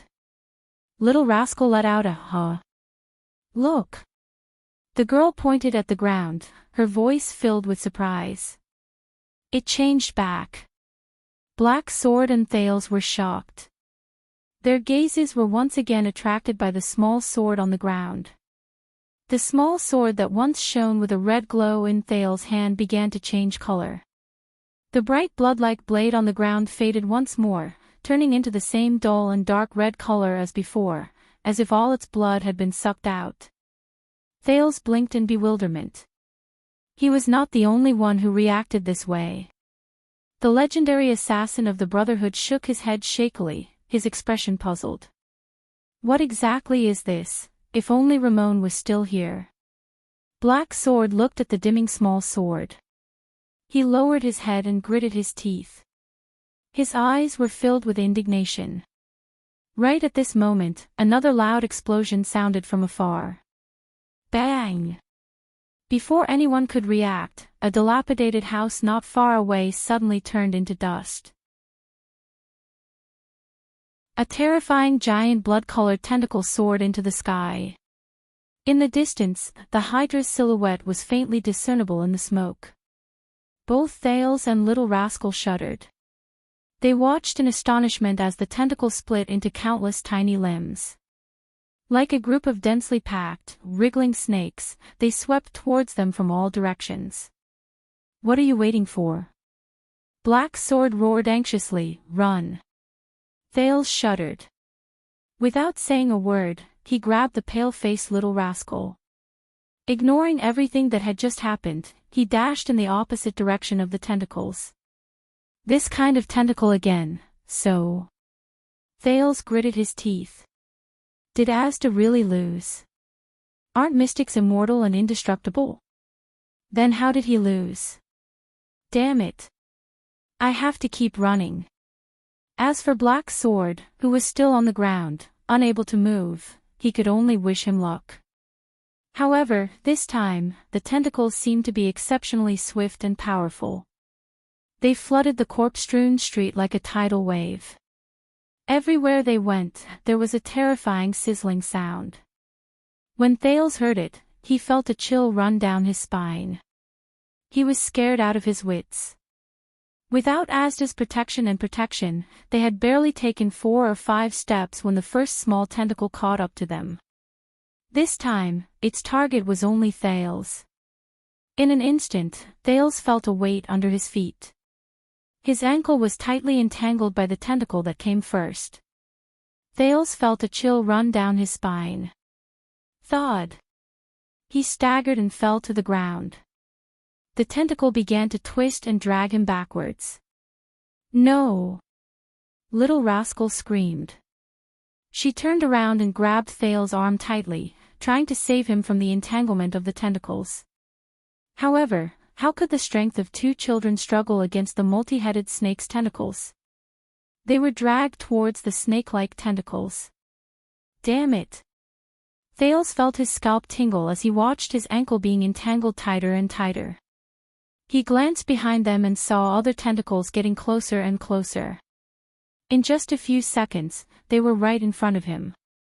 The melted, broken, and stuck limbs of the tentacles were clearly visible before his eyes. Thales shuddered. He quickly turned around and yelled, "Run!" However, Little Rascal only bit her lower lip and refused to let go of his arm. She shook her head violently. They were dragged a few meters back. Sizzling, the terrifying sound of flesh rubbing against each other came closer. Thales felt a chill run down his spine. **T, it's too late. Soon, countless tentacles blotted out the sky and the moon. Like a raging wave, they swept over slowly. The first tentacle wrapped around Little Rascal's left arm. The second covered Thales' back. The third, the fourth, and the fifth, from his limbs to his body, these tentacles bound him and Little Rascal tightly. No! The sticky, warm, yet nauseating tentacles covered Thales' eyes as he roared, blocking Little Rascal's tear-stained face from his line of sight. Little Rascal screamed and let go of Thales' hand as he was pulled. Thales' eyes were about to pop out of their sobs as he watched Little Rascal's sorrowful face disappear before his eyes. No, no. Thales desperately reached for JC's dagger as the tentacles pulled on him all over his body.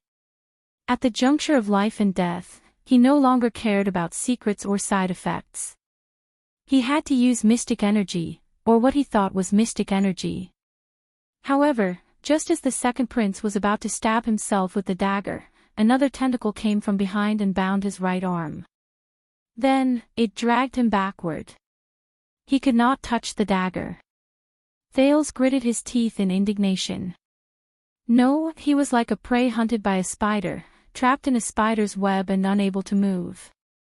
He could only close his eyes and wait for death. But at this moment, Black Sword's low growl suddenly rang in his ears. Ah! Then, the sound of flesh being torn apart could be heard one after another. *swoosh. Thales shuddered. He felt the momentum of his being dragged suddenly lessen. In the next moment, the tentacles wrapped around his head and face were suddenly released. Blood splattered everywhere. Black Sword, who was covered in wounds, appeared in Thales' sight. Thales was instantly invigorated. Before he could speak, Black Sword roared and swung the red small sword in his hand amidst the surging group of tentacles. *whoosh. The wind howled, flesh and blood splattered everywhere. The blade of the sword drew circles and circles on the flesh and blood of the tentacles. It cut and severed the tentacles one after another. The tentacles trembled, and like a pot of boiling oil, they madly attacked Black Sword. With a body riddled with wounds, Black Sword displayed a speed that did not match his physical condition. His body sometimes trembled to break free from the entanglement, and sometimes he turned to dodge the attacks. He fought with all his might in the group of tentacles that surrounded him from all directions. Black Sword dodged a tentacle that reached for his left shoulder. His right arm trembled, and with a strange rhythm, he shook off a tentacle that was resting on it. Then, he roared and cut off a tentacle that was binding Thale's left leg. Black Sword's expression was unpleasant. He stepped on the ground full of tentacles. His legs had been unknowingly entangled, but he was still oblivious. The small sword in his hand never stopped swinging. Sometimes, it would cut off a tentacle that was binding Thales, and sometimes, it would cut off a tentacle that was trying to stop him. Black Sword stood in front of Thales amidst the group of countless tentacles. His gaze was firm, and his body moved. At that moment, he was like a restless bug that had fallen into a spider's web. He was stubborn and unyielding, struggling with all his might and trembling incessantly. Thales watched the scene in a daze. "Hold on to me!" Black Sword roared. His left arm, which was wrapped in a thick cloth and had a thick bloodstain on it, grabbed Thales' shoulder in a death grip. Then, he swung the small sword again and instantly cut off 3 tentacles that were binding Thales. Rip. The next moment, Black Sword's expression was fierce. Like pulling a carrot, he forcefully pulled Thales out from the mass of tentacles. Thales hugged Black Sword's arm tightly and coughed continuously. Black Sword swung with great force and threw Thales out of the tentacle's range. Thales rolled on the ground and panted rapidly. A few tentacles wanted to follow Thales, but they were mercilessly cut off by Black Sword before his eyes. As for Black Sword himself, he was increasingly entangled by the tentacles. Thales did not even have the time to catch his breath. He quickly turned around and saw Black Sword, who was almost drowned in the tentacles, struggling bitterly after saving Thales with a burst of power. Thales instinctively wanted to crawl backwards, but when he raised his head and saw Black Sword's gaze, he could not help but stop in his tracks. That man was still fighting ceaselessly in the mass of tentacles. This sword. Why isn't it working? Black Sword looked at the red small sword in his hand and roared, "These things haven't disappeared." Thales, who had just escaped death, felt mentally and physically exhausted. He propped himself up on the floor and listened to the sizzling sound of the tentacles behind him. The helpless expression on Little Rascal's face when she was finally dragged away appeared in his eyes. He could only feel an unbearable resentment in his heart. How could this be? He gritted his teeth and roared back without thinking, "How the F***ck would I know? I was holding it just now and..." As soon as the words left his mouth, both of them shuddered. Thales understood something. A tentacle seized the opportunity to wrap itself around Black Sword's neck, causing him to tremble all over. At the critical moment, Black Sword did not swing his sword again. Almost drowned in the tentacles, he gave Thales a deep look. "Little fella." Black Sword suddenly raised his voice. Thales panted and tried his best to stand up. A few tentacles had already bypassed Black Sword and were in front of Thales. However, in the next moment, Thales saw Black Sword move his arm, causing the wind to whistle. A black shadow spun and pounced towards the prince's face. Thales subconsciously narrowed his eyes. He could not help but raise his right hand to protect his head and face. However, the black shadow made a perfect turn and accurately fell into Thales' right palm, which he had just raised. The Prince of Constellation subconsciously clenched his fist and felt a weight on his hand. Thales bent his knees. In a flurry, he caught the small sword that Black Sword had thrown at him. The hilt just flew into his palm. Although I don't want to admit it, Thales took a deep breath. Black Sword's throw was really accurate. Black Sword took one last look at Thales before he was completely drowned by the tentacles. The tentacles that wrapped around Black Sword lifted the prey and swept it backwards. Thales breathed in a daze, but he knew what he was going to do. "Please." He gritted his teeth and brandished the small sword. Stepping on the ruins and snow, he ran forward. "Hurry up and give it to me," make it work. Ah! In the next moment, Thales roared with all his might, as if that would calm him down. He swung the small sword at the tentacles that were pouncing towards him. One of the tentacles touched Thales' face, causing him to feel numb. The other tentacle reached for his hands and made an unpleasant sizzling sound. However, in the next moment, that strange burning sensation attacked his heart again. His blood vessels began to surge endlessly again. Thales' small sword changed. As if it had been injected with some kind of power, its dull, dark red blade, starting from the hilt in Thales' hand, gradually changed color and glowed. It became bright red again, as if it had been revitalized, just like before. Red light spread out. The two tentacles that were closest to Thales immediately trembled before the small sword's blade. In just a few seconds, their warm and strong flesh curled up and withered into dull gray limbs. With the sizzling sound of roasting flames and red steam, they were turned into ashes. Thales was shocked. It's effective. He did not stop. Instead, he charged forward without a care for his life. Not far away, the blood mystic, who was facing off against Gleeward and Nicholas, turned her head and cast a glance in his direction. Giza's tentacles were very memorable.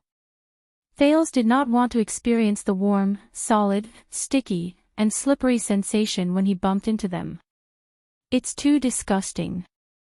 But this time, Thales only lowered his head, raised his small sword, and charged forward with all his might.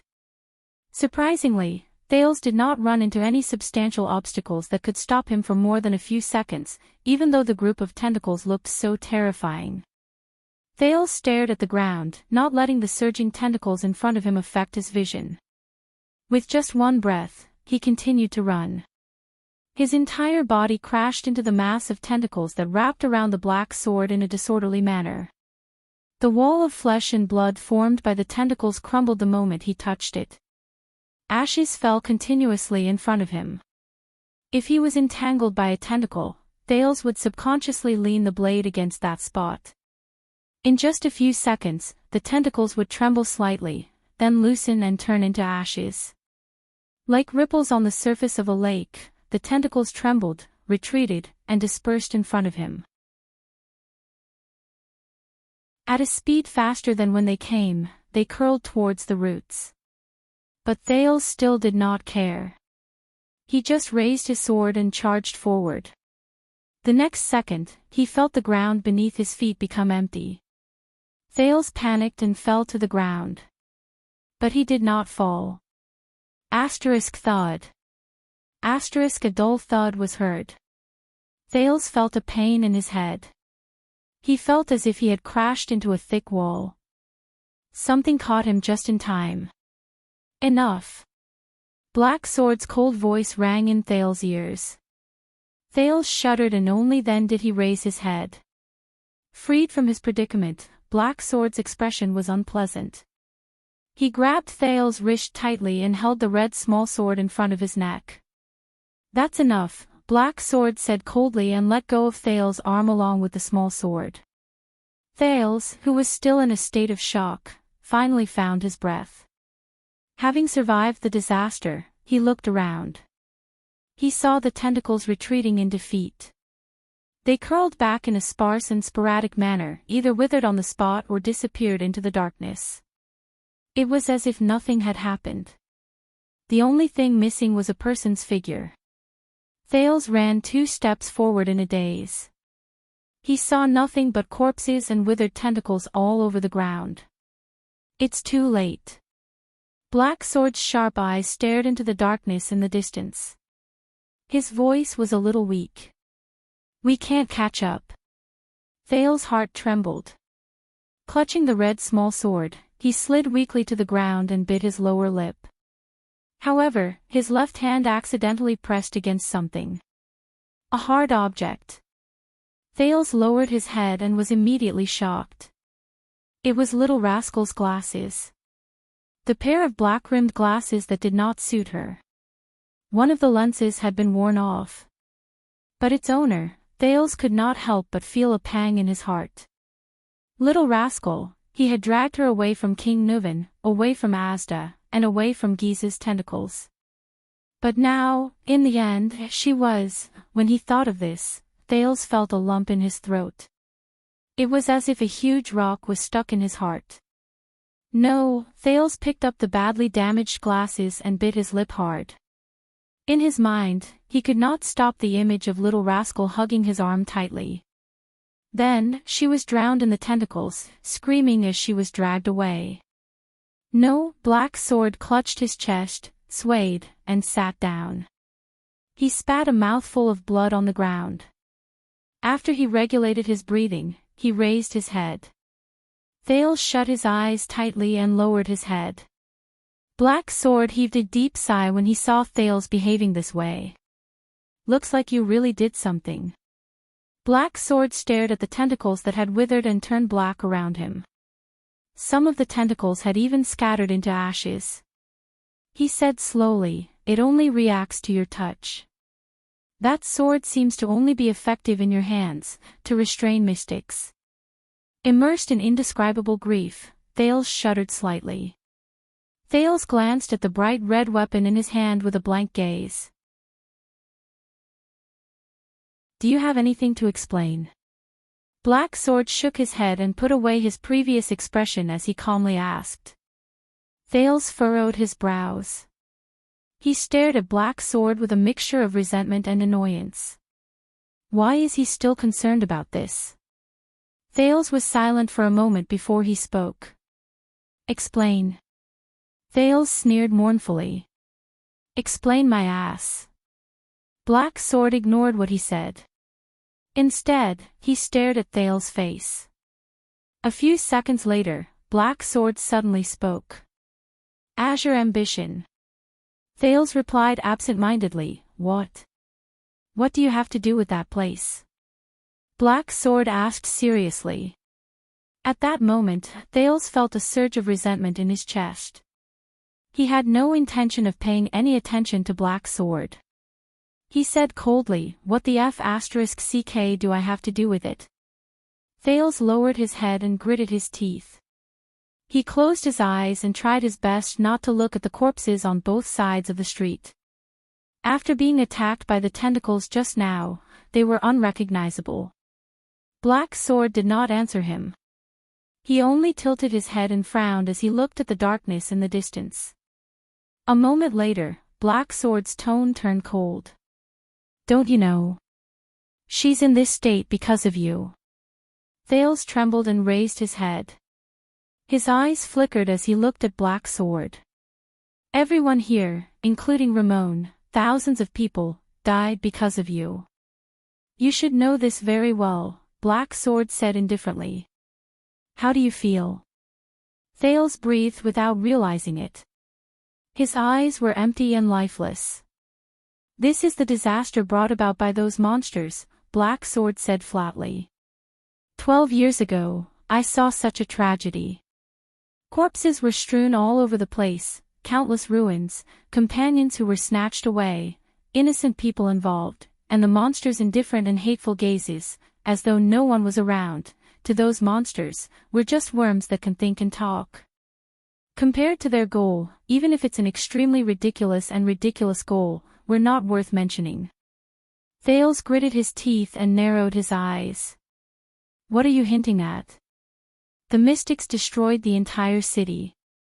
You and I have to take responsibility for it." Black Sword let out a long sigh. The injuries on his body seemed to have healed a lot. "So, we have to do something, even if it's for the sake of the girl beside you, isn't that right?" Thales pinched the black-rimmed glasses in his hand and regulated his breathing. "You need my help," Thales said with certainty. Black Sword nodded slowly. "This sword can only be effective in your hands." Black Sword stared into Thales' eyes. "Since we've already obtained this weapon, we have to do something." "So, yes, I need your help," Black Sword repeated his words. "What do you want to do?" Thales' breathing became erratic. His voice was a little hollow. This time, Black Sword stared at him for a long time before he slowly spoke. Look around us, look at the ruins they left behind. Black Sword stood up shakily from the ground and gazed into the distance. That thing is still wreaking havoc. I'm guessing that Dragon Cloud City can no longer control the situation. Thale's entire body trembled. He came to a realization. Thales was a little surprised. He followed Black Sword's gaze and turned his head to look at Kilika in the distance. You want to find the Blood Mystic. We want to end all of this. Black Sword nodded. To end this city's nightmare. If we're lucky, we might even be able to save that girl, if she hasn't been eaten by that thing. Thale's breathing slowly quickened. Otherwise, as long as you're still here, as long as that thing is still here, Black Sword said meaningfully, you and the unlucky people around you won't have peace. Even if that girl is rescued, she'll eventually fall into the hands of those monsters again. Even if you have this sword. Thales furrowed his brows and looked at the small sword in his hand. A few seconds later, he said in a low voice, the blade of purification. What? Black Sword furrowed his brows. Thales stared at the sword in his hand and its blood-red blade. A resolute look flashed in his eyes. The name of this sword is the Blade of Purification. Black Sword looked at him and suddenly laughed. You really do know something. Not much more than you do, Thales said emotionlessly, his eyes lifeless. So, little guy, what's your decision? Black Sword did not continue the topic. He looked at the young prince with a forceful gaze. As the youngest wielder of the legendary anti-mystic equipment in history, Thales took a deep breath. He stared at the blade of purification in his hand. Only the howling cold wind and the faint sizzling sound of the Hydra remained in his ears. Asda's profound gaze appeared before his eyes. Giza's sweet and gentle smile. Little Rascal's tearful expression. The screams of the Northland residents fleeing for their lives rang in his ears. In that instant, Thales' gaze became resolute. All right, I'll go with you, but before he could finish, Black Sword suddenly said, by the way, let me remind you. Thales was stunned. Excessive use of the legendary anti-mystic equipment will put a huge burden on the body, Black Sword said calmly. If you can't control its power, it'll be dangerous. Hearing that, Thales was slightly stunned. He lowered his head and scrutinized the blade of purification in his hand again. Under the moonlight, its blood-red blade looked so bright and dazzling. Dangerous, he said in a daze.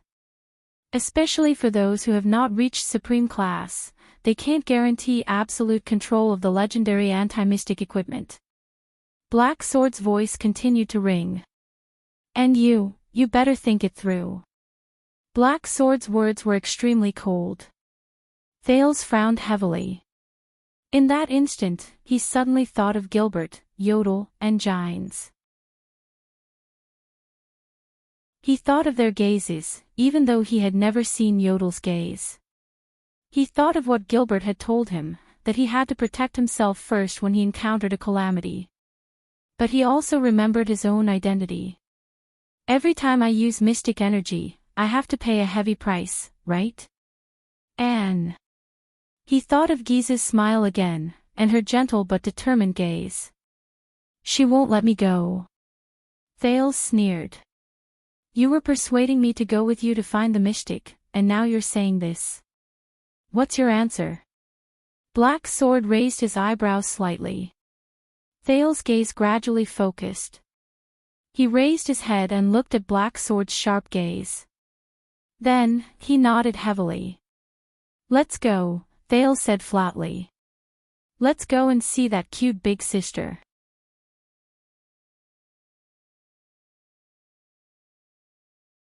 Chapter 177. Black Sword stared at Thales' determined face for a very long time. Not bad. Finally, Black Sword nodded slowly and flashed a very ordinary smile. You are indeed a jade star. At that moment, Thales was shocked and his eyes widened. He tightened his grip on the blade of purification in his hand. Black Sword shook his head with a faint smile. Ah, if I still can't guess your identity at this moment, how can I talk about finding a mystic? Prince Thales. The next moment, Black Sword picked him up with his right arm. Hold your sword. Black Sword said coldly. He quickly jumped onto a half-collapsed roof in Kilika's direction and leaped away. In his astonishment, Thales felt the wind whistling past his ears. He knew his identity. Thales could not help but recall King Nuvan and Asda's words. The mercenary leader's skills are strange, carrying a strange long sword, the map of Renaissance Palace. You're the assassin who killed the crown prince, aren't you? Thales' heart pounded. What would he do? But there was no turning back. An earth-shattering explosion came from afar. It was as if Kilika was angry. What should we do? Thales only reacted after a long while. He forcefully suppressed the nervousness and shock in his heart and asked with a trembling voice. What should we do? Black Sword held him in his arms with his uninjured right arm. His feet did not stop and he continued to advance with his weakened body. The blood mystic. The second prince frowned. That person. I saw it with my own eyes. She can't be sealed by the legendary anti-mystic equipment. If we can't seal her, if we have to fight her face to face with those strange abilities, Thales could not suppress the worry in his heart. Of course there is a way, Black Sword said with certainty. There has never been an enemy that cannot be defeated. That kind of creature only exists in night novels. They are called protagonists. Ha! Thales was stunned. What way? First of all, Black Sword nimbly turned and avoided a tentacle that vaguely appeared in front of him. You have to change your mind. Thales was slightly stunned. Change my mind? You think you're weak, don't you? Black Sword lowered his head and allowed his voice to travel with the wind into Thales' ears. Do you think that your chances of winning against that person are very small? Thales opened his mouth, sucked in a mouthful of cold air, and spoke with a trembling voice. Isn't that the case? Thales hugged the blade of purification tightly in his arms and said in a rather dejected manner, I'm very weak. Facing an enemy like that, other than you, not to mention me, even a transcendent magus would be insignificant. When Black Sword heard that, he sneered without a doubt. Actually, I'm far from finished what I said to Asda just now. Black Sword's tone suddenly became a little solemn. Now, listen to me. Black Sword paused and stopped in front of a low wall. Next to them was a pair of lovers who were hugging each other, motionless.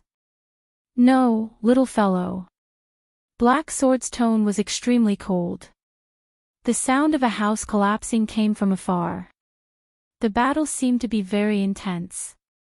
Under Black Sword's murderous gaze, Thales suddenly felt inexplicably nervous. He said resolutely and decisively, You're not weak at all. This time, when he heard Black Sword's unquestionable tone, Thales was truly stunned. Do you think that you're powerless and vulnerable, and that anyone with the slightest bit of ability can manipulate you? Black Sword lowered his voice and hid behind the low wall with Thales, listening to the sizzling sound that came from nearby. Then why are you still standing here? Thales was a little speechless. I'm lucky. I'm occasionally a little clever. I can bluff my way through every time. Black Sword's eyes narrowed into slits, but the light that shone from them was unprecedentedly threatening. A few seconds later, the leader of the Brotherhood said in a casual but unquestionable tone, Only a truly weak person would use pure strength as proof of their strength. Thales' eyebrows twitched. For a truly powerful person, strength is but a decoration. True strength does not lie in how many heavy axes you can swing, how fast you can stab with your sword, how sturdy your bow is, or how accurate your blade is. When he saw Thales frown, Black Sword only paused for a moment before he continued expressionlessly. In fact, it does not lie in how many tens of thousands of soldiers you can command, or how many sturdy cities you can break. I've seen famed supreme-class elites die in humiliation in a beggar's sack. I've also seen powerful suzerains fall hopelessly under their servants' axes. Black Sword's pupils narrowed, and his words were cold and threatening.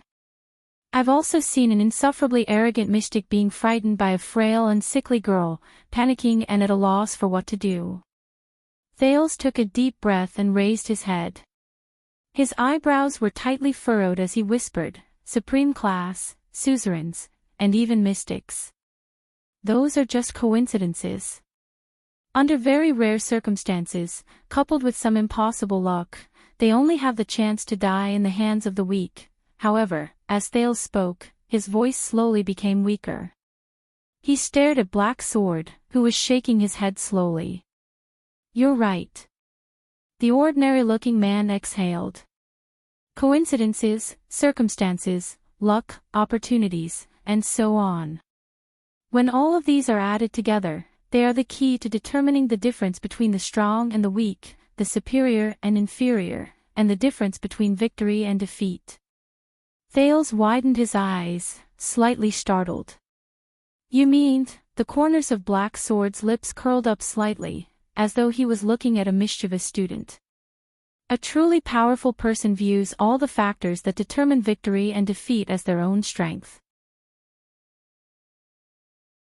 The sizzling sound disappeared beside his ears. In the next moment, Black Sword's figure rose from the ground again. Thales shut his eyes tightly, feeling the frost and snow blowing against his face.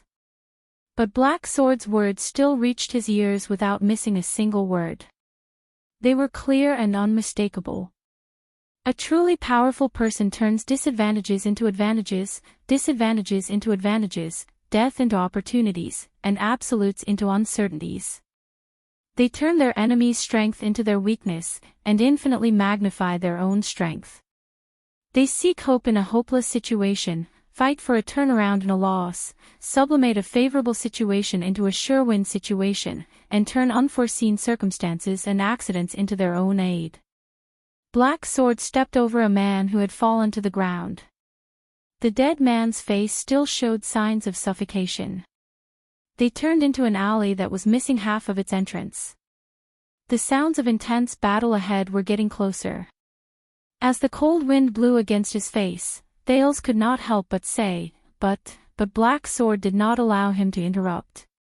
Instead, he continued. "They unfold a chessboard in the vast world, using all living beings as chess pieces and everything in the world as chess pieces. They turn a seemingly simple duel into a supreme game of chess to determine the outcome of the battle." Black Sword took a deep breath and looked up at the sky. "These people turn what the enemy relies on into what they own, and regard factors including the enemy, themselves, the situation, and luck as bargaining chips. These people who grasp everything in their hands, take the world into their hearts, and see the entire situation, only they are qualified to be called." Black Sword lowered his head. The profound meaning in his eyes made Thales subconsciously freeze, and he quietly listened to him finish. "A true powerhouse."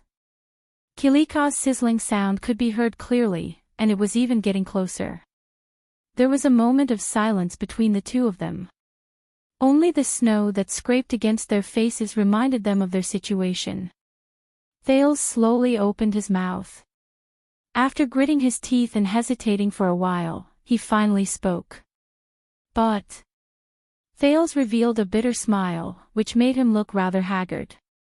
For a mystic who breaks the rules, no matter what kind of scheme or how many factors are considered, their effects are limited.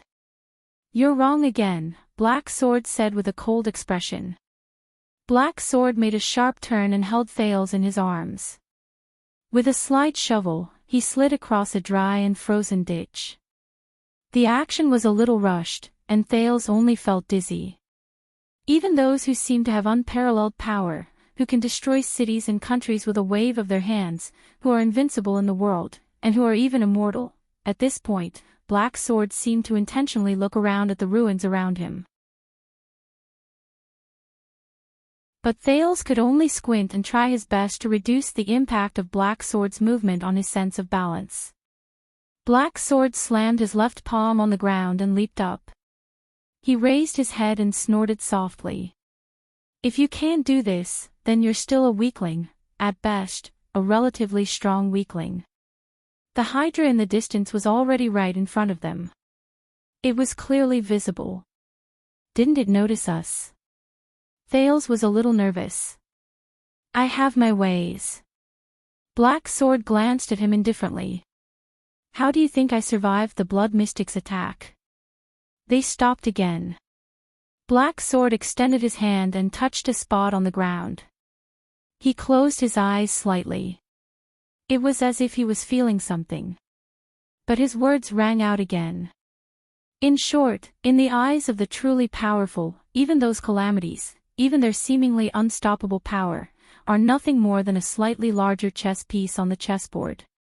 As long as this large chess piece is gently removed from their chessboard because of you, Black Sword retracted his hand from the ground and gently tapped the blade of purification in Thales' hand. His eyes were filled with wisdom and shrewdness. These so-called invincibility will be useless, and even laughable and despicable. Thales lowered his head thoughtfully. Black Sword took a deep breath. His gaze was unfocused and profound, as if he was immersed in his past memories. He spoke in an ethereal tone.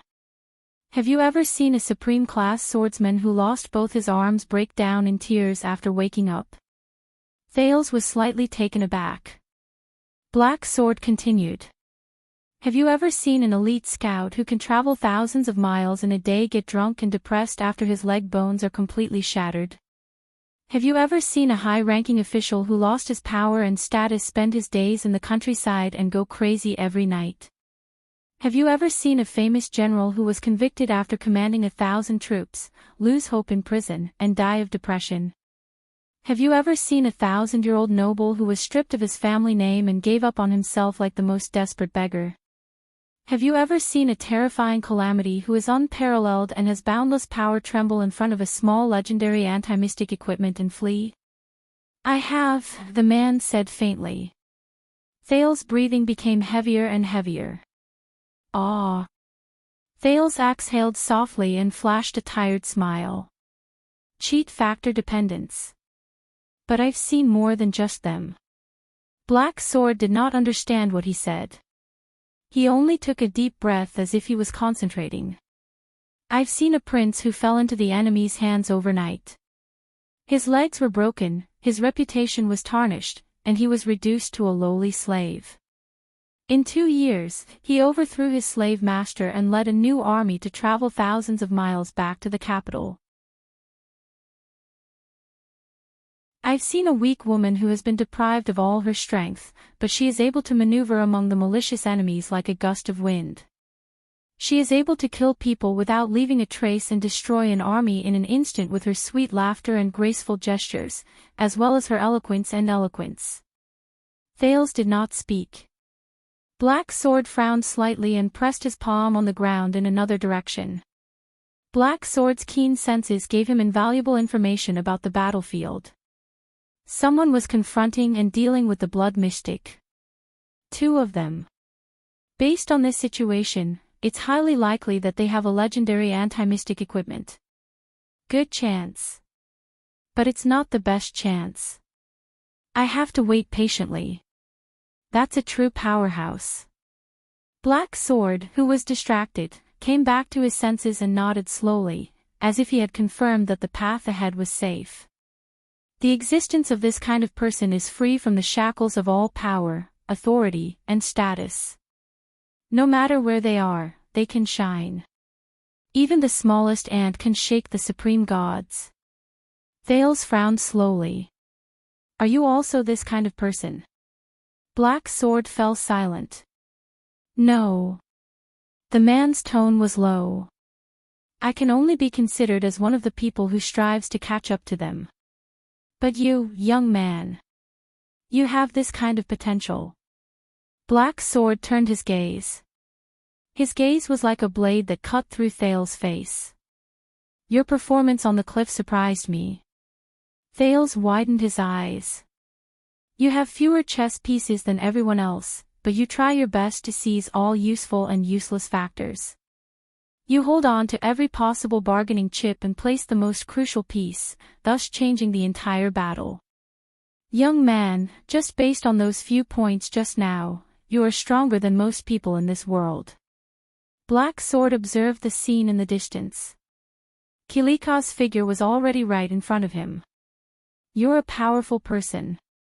You were able to find a way to escape from that adversity just now and stand firm. This is something that many so-called supreme-class powerhouses can't do, Black Sword said in a low voice. Then, you have to believe in this even more. You have to uphold the attitude of a true powerhouse. Thales revealed a doubtful expression. That was your plan on the cliff, the second prince defended himself. From the initial probing attack to holding me hostage to find an opportunity, I even suspect that you accepted my suggestion in the end. Throwing me off the cliff was also part of your plan. Don't forget that you prepared the climbing rope beforehand. Don't comfort me when you talk about the crucial piece and whatnot. Thales pursed his lips. Black Sword's expression froze. I'm doing this to encourage you. Black Sword's expression was unpleasant as he coughed softly. And, don't interrupt. Thales flashed a sheepish smile. Black Sword heaved a sigh. A man's furious roar traveled into his ears from Kilika's direction. Thales was a little hesitant. He wanted to stretch his head out to look at the scene outside, but Black Sword unceremoniously pulled him back down. In comparison, those who regard pure power and authority as a single factor that determines victory and defeat as the supreme scripture to distinguish between the strong and the weak, are long outdated. The era of knights dueling one-on-one has long passed. Sadly, in this era where crossbows can pierce through armor, horses' hooves can crush flesh, catapults can break city walls, and mystic guns can roar, most people still think of the ridiculous era of knights. They see battles as comical shows where two people arm wrestle on a table. Black Sword revealed half of his head and observed the outside world. His eyes shone with a brilliant light. Most people still think of the ridiculous era of knights. They see battles as comical plays where two people arm wrestle on a table. Their pitiful vision is locked on their wrists and muscles, on their bodies, on the table, and on their arm wrestling wrists. Black Sword smiled disdainfully. Just like you right now, your vision is locked on the mystic's inextinguishable myth and unparalleled power. What else can I do? Thales retorted, a little unconvinced. It's not as simple as a big chess piece, it's a big chess piece that can smash through the chessboard. Then work harder. Black Sword cut him off coldly. Let it smash through the chessboard and into the ground. Thales was a little stunned. Is he quibbling? Remember, from what I see, you are not a weakling. Black Sword lowered his head. His tone was very serious and frightening. Never have the doubt that I'm not strong enough. That's for the weak. How did the humans defeat the ancient orcs when they were at an absolute disadvantage? How did they win the Battle of Eradication? Black Sword's eyes shone with unprecedented determination. Isn't it clear enough? Thales stared blankly into Black Sword's eyes, those determined, cold, but extremely clear eyes. Northland military sword style. Thales said subconsciously. Black Sword's expression changed. What? I remember now. Earlier on the cliff of the sky, when you charged towards Asda, it was the Northland military sword style. Thales narrowed his eyes. The sword style used to defend against the ancient orcs. He quickly raised his head and looked at Black Sword. Why are you telling me this? Black Sword stared at him. The corners of his mouth slowly curled into an ugly smile. First of all, I won't bring along a burden, Black Sword said flatly. Especially a burden who has the potential to be powerful, but is full of the awareness of a weakling, and only knows how to try his luck at a critical moment. This kind of person is the most troublesome. Thales raised his eyebrows in resignation, but he was a little anxious. What are they waiting for? Kilika and Giza are right in front of us. But Black Sword stubbornly finished his sentence. Secondly, only when you change your mind and understand this principle can you make the best use of all your chess pieces. Thales thought of something. He looked at Black Sword, puzzled. Chess pieces. You mean this sword? Thales scratched his head and raised the blade of purification in his hand. Yes. But it's not just this. Black Sword slowly adjusted his breathing. His gaze became colder. You have a strange power, don't you? In that instant, Thales felt as if he was struck by lightning. No way. Strange power. Don't tell me he's talking about my mystic. However, Black Sword's next words stirred up waves in his already shocked heart. It's that power that allowed you to see Asda's air wall, see through its essence, and even warn me. Black Sword's words were like a heavy hammer, pounding on Thales' heart. It even allows you to see further, run faster, have more strength, and have more acute reflexes. Power. Thales stared at Black Sword in a daze. Not mystic energy. Wait a minute, it's that fluctuation. How did he know? It's because of that power that you were able to dodge that tentacle just now, Black Sword said coldly. Thales opened his mouth wide and could not close it for a long time. The silence lasted for a few seconds. You mean? Thales could hear his heart beating faster and his blood surging. He could not help but frown. That power, that's the power of eradication. Black Sword answered his doubt straightforwardly. It's an extremely rare power of eradication.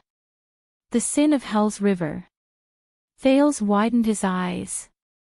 His pupils kept shifting between focusing and unfocused. Power of eradication. Hell's River. Hell's River, although I don't know how you obtained it at such a young age. Black Sword took a deep breath and furrowed his brows, as if he was a little disappointed, but there's no doubt that it's one of your most powerful chess pieces. It can even decide the outcome of the battle.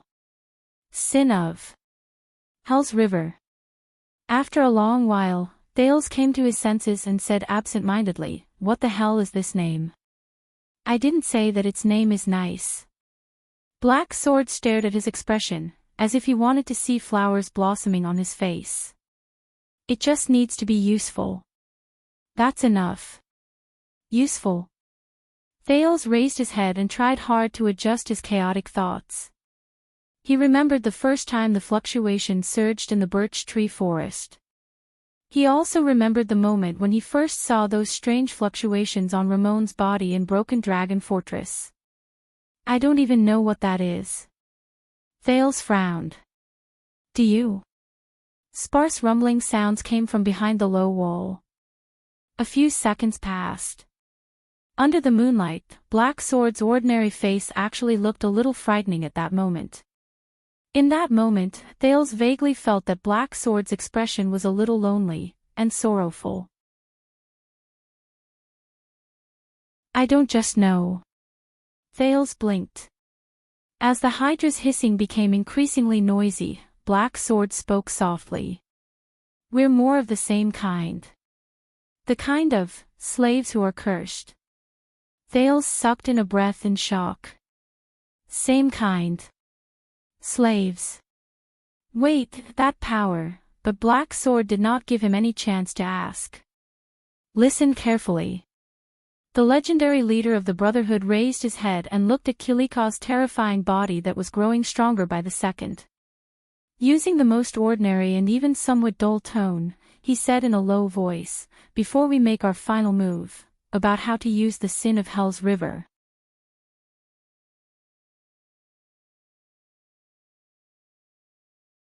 Chapter 178. At 6 in the morning, in the center of Shield District in Dragon Cloud City, the moon had already set in the west. The darkest hour of the day was about to arrive. The Hydra, Kilika, seemed to be very excited. Its gigantic body emitted a chilling sound of flesh rubbing against each other. It could not help but make people think of the scene of someone grinding pork with a millstone. It waved its limbs and tentacles in a frenzy, continuously releasing wave after wave of people to surround Nicholas and Gleeward. The two Supreme Class elites, who held legendary anti-mystic equipment, fought with all their might in the crowd controlled by the mystic and advanced with all their might. With great willpower, the two of them endured the cries and screams of the residents as they killed their way through a layer of the crowd. With great difficulty, they managed to get closer to the mystic. However, the girl with a bright smile only shook her head slightly. A gigantic tentacle reached out from behind her and sent her 20 meters away. More people who were controlled walked out of the tentacle in confusion and surrounded the two Supreme Class humans. They could not help but block the space that the tentacle had vacated.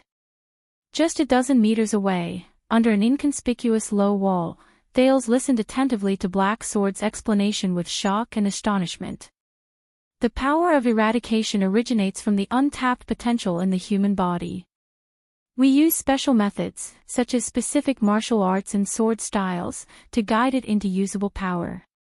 Black Sword's words seemed to carry a faint sense of authority, causing people to unconsciously perk up their ears to listen. It can more or less increase a person's abilities for a short or long period of time, or adapt to certain battles. He stared at Thales sternly and fiercely. The forms of existence of the power of eradication vary from person to person. There are many types of power of eradication. Some will form visible light, some will fuse with organs and tissues, some will even circulate around the body day and night, some will be used on special parts, and some will permeate the entire body. Even if it's the same type of power of eradication, when used by different people, there are often great differences. Thales frowned. If there are great differences, how should I teach him? Black Sword seemed to have heard his thoughts. As the Hydra roared from its flesh, he said calmly, but they still have something in common that can be used as a reference. Most of the powers of eradication have a specific form and function at the moment of awakening. Black Sword exhaled. His muscles trembled, as though he was doing his final warm-up.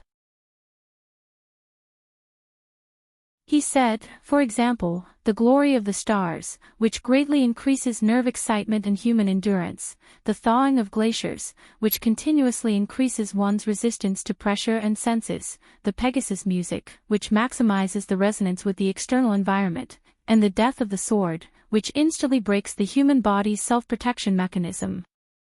The people who awaken these powers of eradication will naturally form biases and habits based on the specific forms of their powers of eradication. When Thales blinked, Black Sword changed the topic. But the sin of Hell's River is different. Black Sword's expression turned cold. It is one of the least recorded powers of eradication. Based on my and some of my predecessors' experiences, it comes from the most unbelievable potential of life, Black Sword said slowly. Survival. Thales' heart tightened. He remembered the encounter in the birch tree forest. Serena strangled him in midair. So, the sin of Hell's River exists to prolong a dying life. Black Sword inhaled slowly and adjusted his breathing. It is a final struggle at all costs.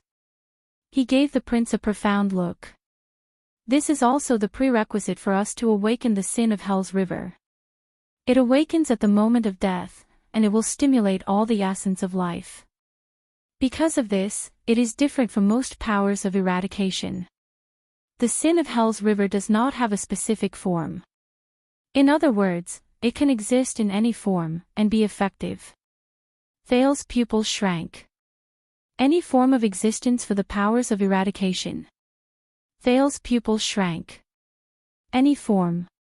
He somewhat understood what Black Sword meant. That's right. Black Sword smiled and nodded. He looked at Kilika in the distance. That's right.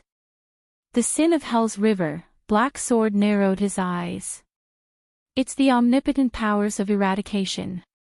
While the two of them spoke, Nicholas and Gleeward were struggling to hold on. "We can't go on like this." With a cold expression, Nicholas chopped off a woman's head with the severing soul's blade. Her terrified gaze before she died made the battle-hardened warrior's chest feel heavy. Then, he faced the next old man with a dazed expression. "With the legendary anti-mystic equipment, we won't have to worry about protecting ourselves." Nicholas gently swung his slightly sore arm. He glanced at the corpses around them and could not help but frown. "But in the end, we will be exhausted to death." The Star Killer glanced at Gleeward, who had a crazed expression and whose eyes were filled with rage. "Or, Gleeward will have a mental breakdown after he reaches his limit." Gleeward roared and brandished his spear. The spearhead slashed through 3 people, but his left arm was scratched by a little girl who attacked him from behind. The civilians of Shield District who were scratched by the spear died under the effect of extermination. Gleeward tried his best not to look at their expressions before they died, but his entire body was trembling violently. "Do you have any way to break through?" Gleeward gritted his teeth and took a step back. He was very agitated. "Don't tell me that you're actually the kingdom's wrath." "We can't break through." Nicholas stared at the girl standing in front of the Hydra and drew a blade. "But we can make it so that she can't retreat." Gleeward's expression changed.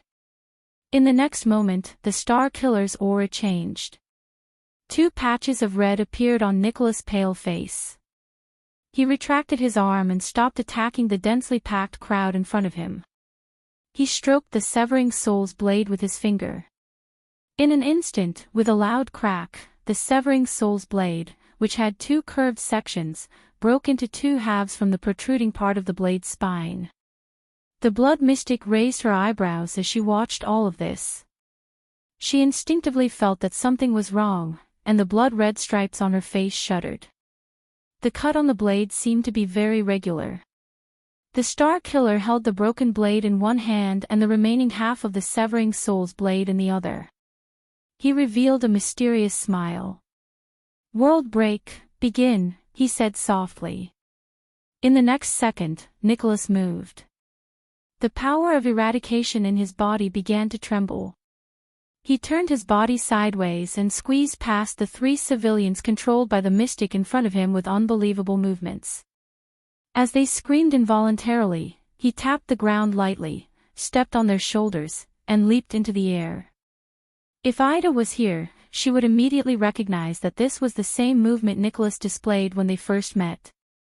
It was the kind of footwork that allowed him to weave through the crowd perfectly, yet it was impossible to dodge. Giza's expression changed slightly. Immediately, a few controlled civilians bent their knees and jumped like monsters, pouncing towards Nicholas in the air. But at that moment, Gleeward's Soul Slayer pike drew a circle in the air, which was rarely seen. Shik. Bearing the injuries on his shoulders and back from the encirclement, Gleeward roared and swept away all the civilians who tried to stop Nicholas, turning them into lifeless corpses. Nicholas leaped into the air without any hindrance.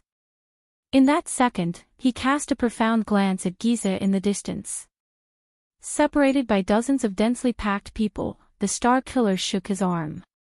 The broken blade let out a whooshing sound in the air as it sliced through the air and went straight for the mystic's face. Giza's expression changed drastically. Amid the piercing sound of the wind, she cautiously extended 2 tentacles from her body, struck the ground, and pushed herself backwards. Thud. The blade stabbed into the ground, only a few meters away from the blood mystic. Nicholas' expression did not change. He descended from the air and used the broken blade to block an enemy who was about to ambush him from behind. Giza narrowed her eyes and stared at the broken blade on the ground. She did not say a word. However, a second later, Nicholas swung the blade lightly. His eyes shone brilliantly, and he said coldly, "World break completed." The mystic's expression did not change. He did not even look puzzled. But at that moment, Nicholas suddenly let out the most emotional roar he had since the start of the battle. Charge! As if he had received a supreme order, Gleeward opened his mouth and brandished the trembling pike with a ferocious expression. He pierced through the two innocent enemies in front of him and charged forward with tears in his eyes. Roar! As Gleeward roared, Nicholas did not show any signs of weakness. The half-broken blade in his hand shone with a glint so bright that it was difficult to see with the naked eye.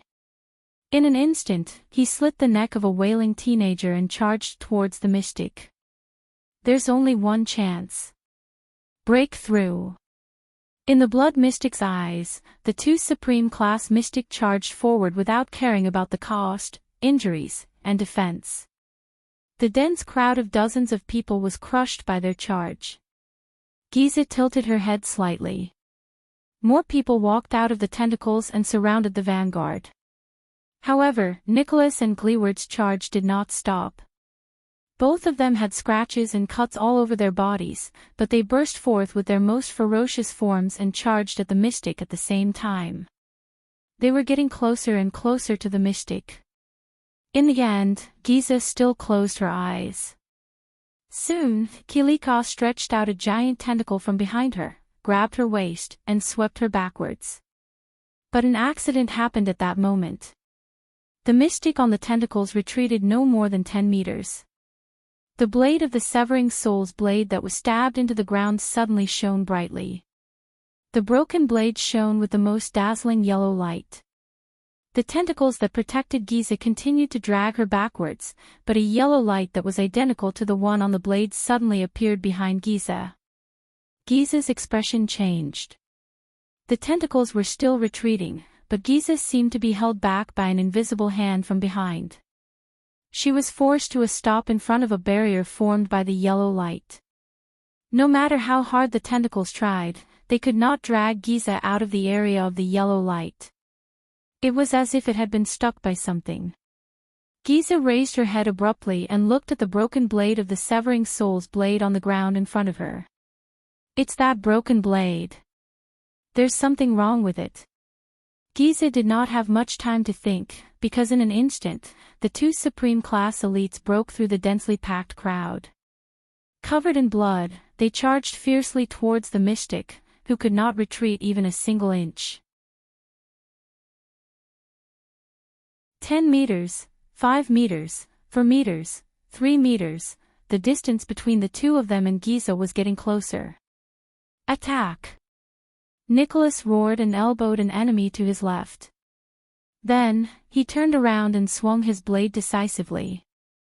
As blood splattered, he cut down 3 or 4 people, protecting Gleeward at all costs. With tears still on his face and a heart full of resentment, Gleeward swung the fatal Soul Slayer pike and stepped within 3 meters of the mystic.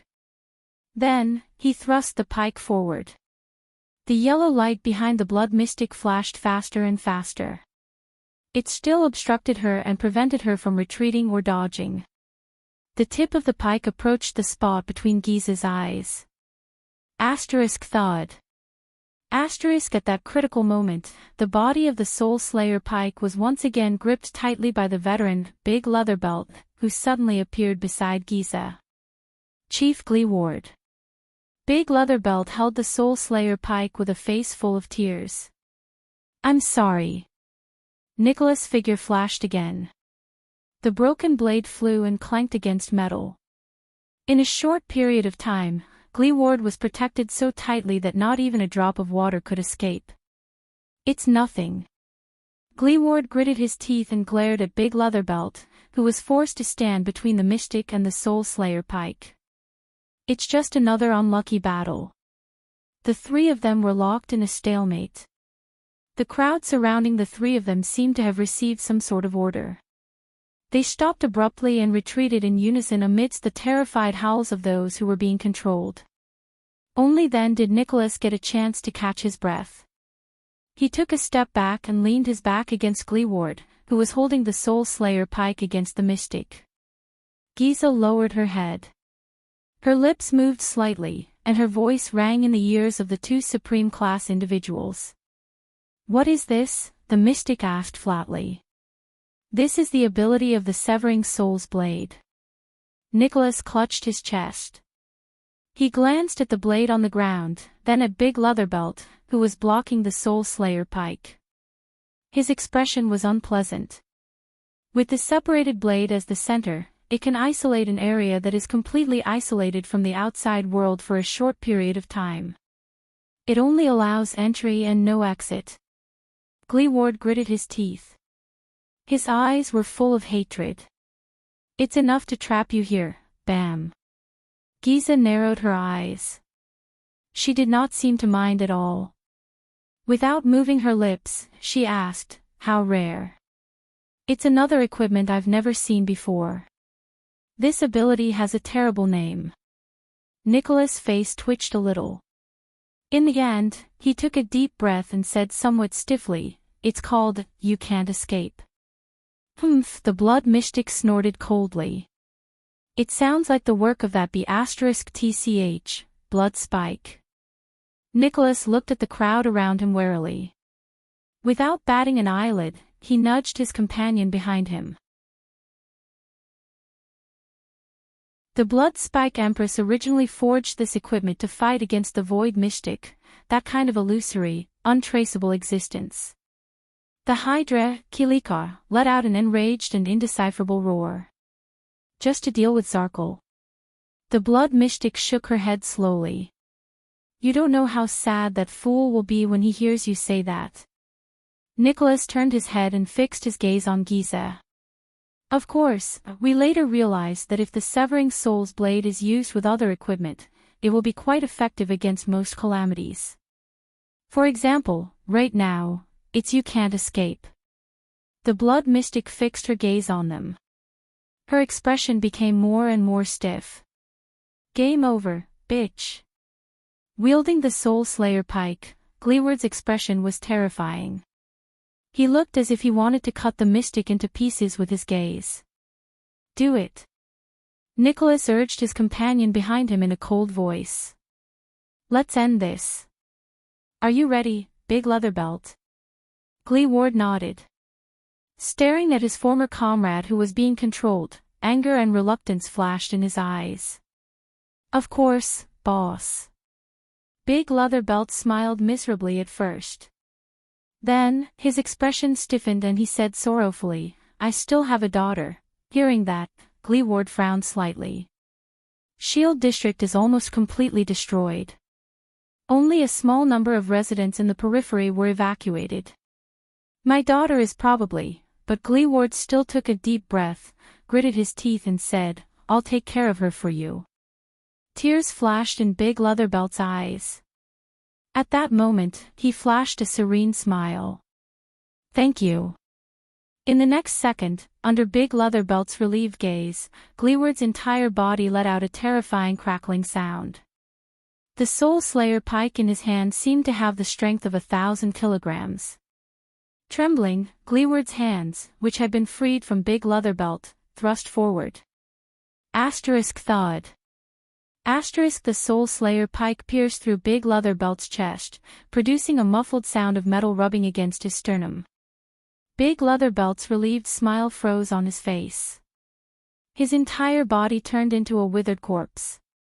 Rip. The tip of the pike pierced through Big Leatherbelt's back again. Then, it pierced right between the mystic's eyes. It came out from the back of her head. At that moment, the mystic opened her mouth wide and trembled, but no words came out. It was as if she was experiencing endless pain.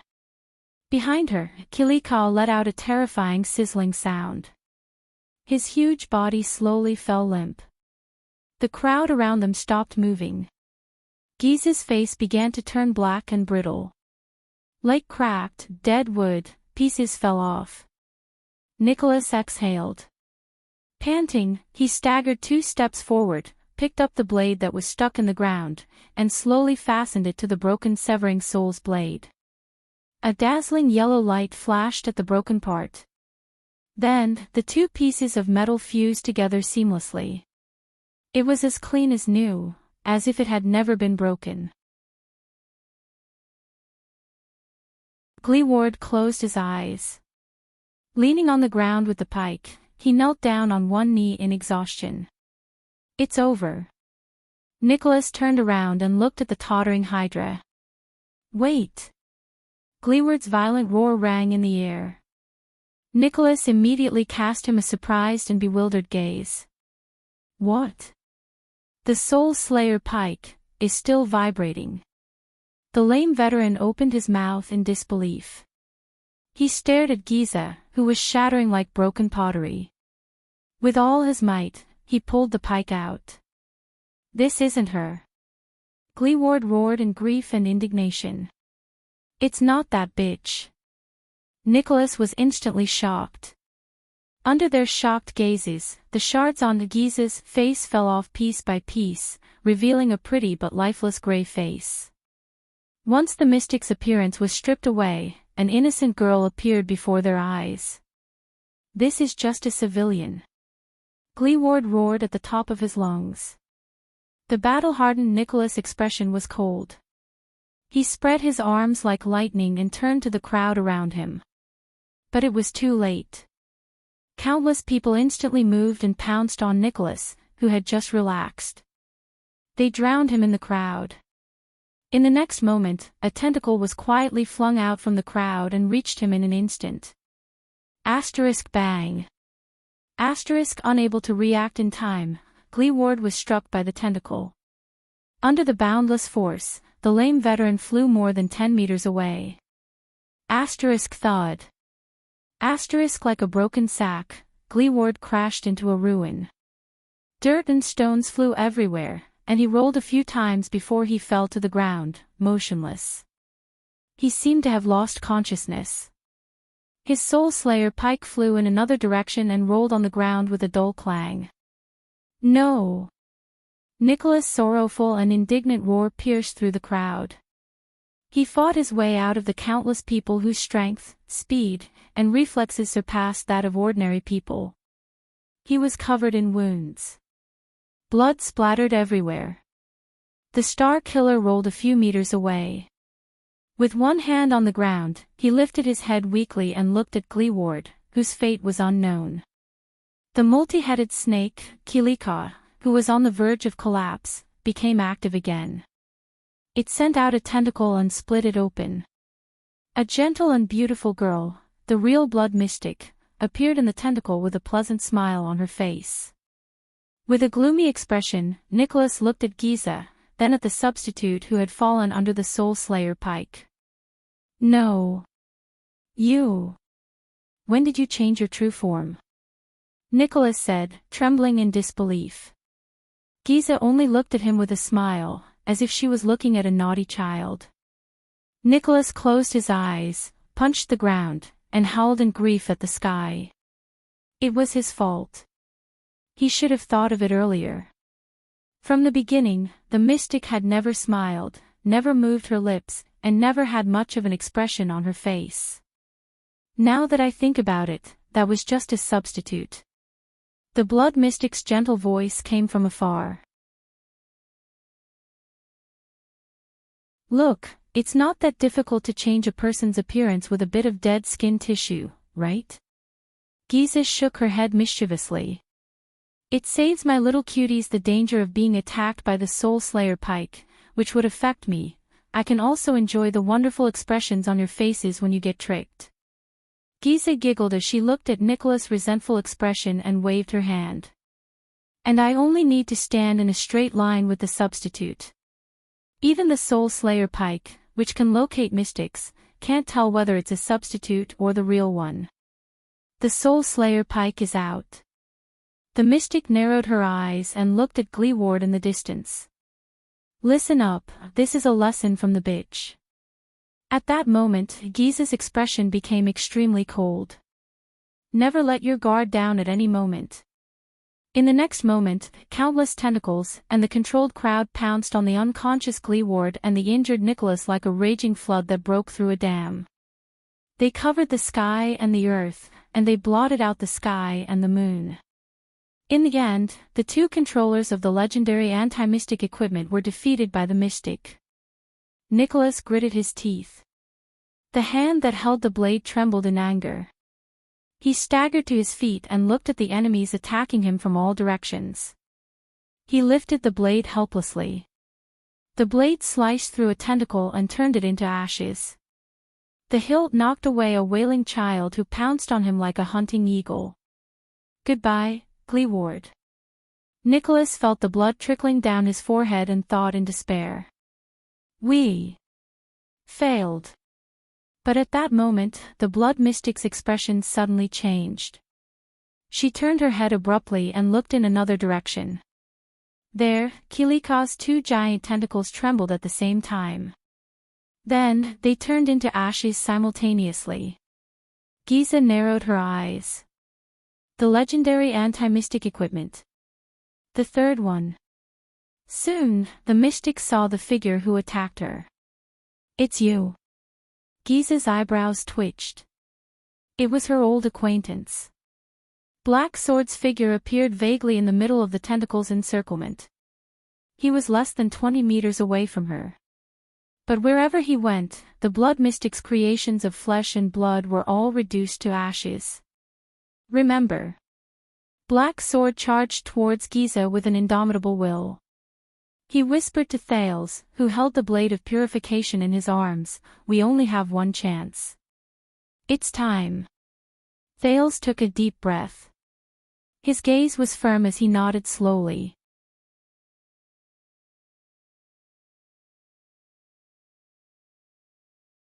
Chapter 179.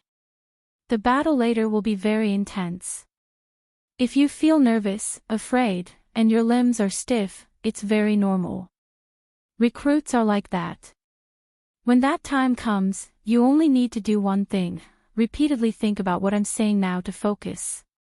Black Sword charged through countless obstacles and rushed towards the blood mystic at an astonishing speed. The shadow of the Northland military sword style could be vaguely seen in his movements. Thales was held in Black Sword's embrace with one arm. He tried his best to look up as the air whistled past his ears. He held the strange blade of purification tightly in his hand. Following Black Sword, he charged forward at high speed.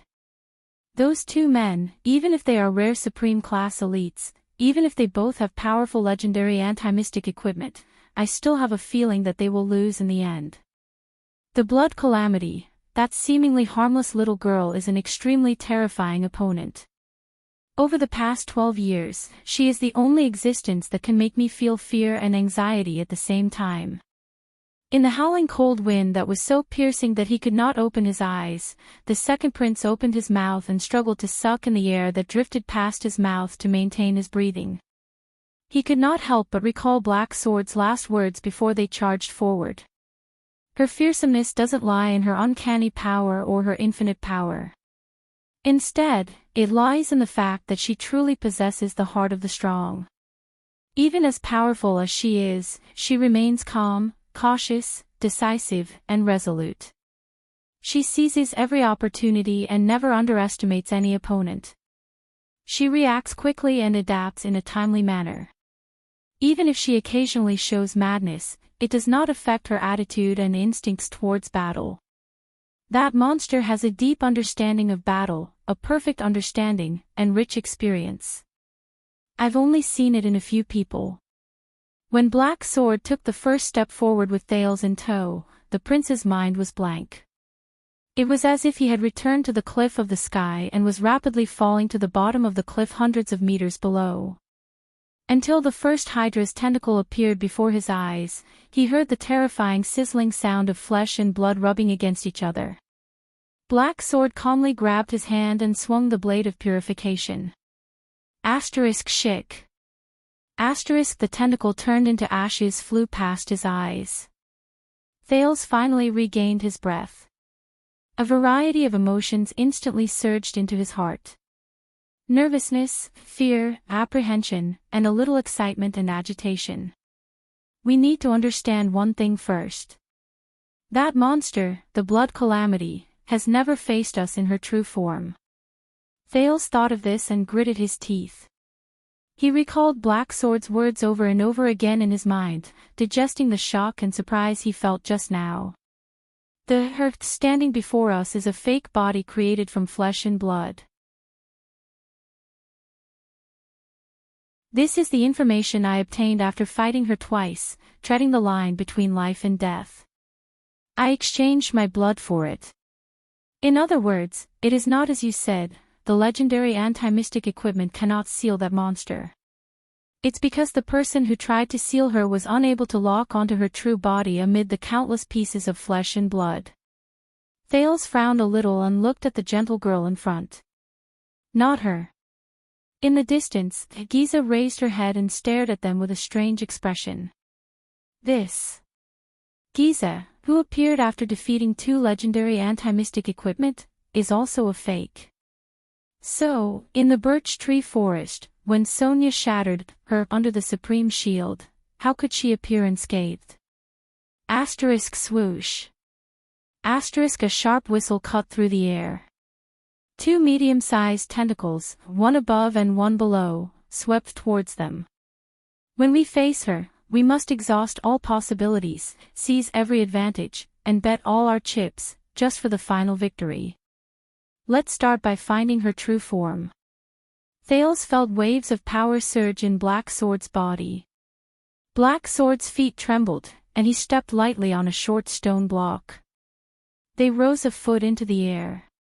Black Sword turned in the air in disbelief and slid through the middle of the 2 tentacles. First, it's the time to attack. When the 2 men completely fail and she kills them, it will be the moment we step into the battlefield.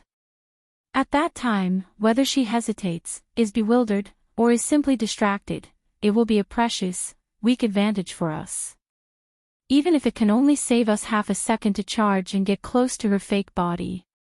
In the air, Thales looked up and watched as one of the tentacles flashed past his eyes. In the distance, he could vaguely see Nicholas, who had fallen to the ground. The Star Killer fought with all his might, and in the end, he was drowned in the mass of tentacles.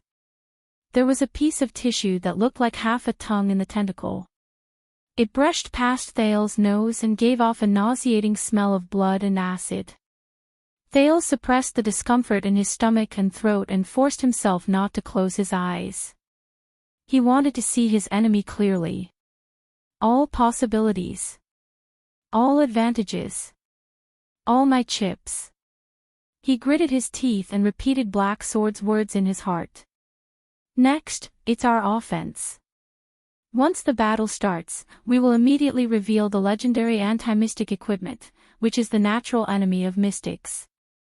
While intimidating her, we will make her immersed in shock and doubt for even a second, which will expose more flaws. We will also attract more of her attention, on me. Black Sword gripped his sword-wielding hand tightly. The blade of purification danced in the air and slid past the 2 tentacles, leaving 2 wounds on them. The tentacles quickly withered and turned black, as if they were instantly burnt, and finally turned into ashes. They were only 30 meters away from Giza. In the distance, the blood mystic, who had been paying attention to them, let out a soft, huh. Giza inhaled slowly. The blood-colored patterns on her face began to tremble slightly. That's right.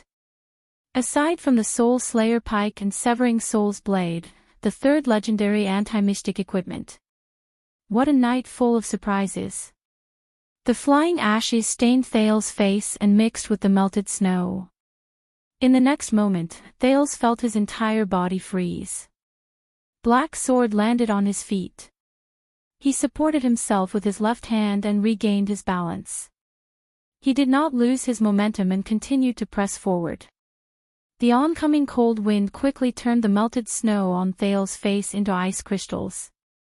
The little prince grimaced and the ice crystals slid down his almost frozen face. A huge tentacle attacked out of thin air. In an instant, it split into countless small tentacles and intercepted the Black Sword from all directions and angles. It looked as if it wanted to stop them at all costs. And they could not avoid it. Thales was already prepared. Black Sword was going to use his blade of purification to carve out a path of survival that would be filled with flesh and blood, and ashes. Then, Black Sword lowered his body and faced the hundreds of terrifying tentacles that resembled snake tongues. The power in his body surged, and he immediately spun around. In his shock and bewilderment, Thales suddenly felt dizzy. We must also carefully consider the direction of our breakthrough. Find a path filled with ruins and obstacles. It will provide us with the best field of vision and cover for our defense, even if it can only cover an inch of our bodies and block one attack. Black Sword chose a rocky road filled with obstacles. Houses that had collapsed due to the fierce battle between the two mystics could be seen everywhere. They turned into a low house that had been destroyed. A wall of earth stood between them and the countless small tentacles. The tentacles attacked in a large area, covering a far larger area than the wall of earth. The tentacles that were scattered all around quickly swept past the wall of earth. Bang. The tentacles that were concentrated in the center mercilessly exerted force and smashed the wall of earth. Soil and stones flew towards Thales' face. Black Sword raised his arm and blocked some of them.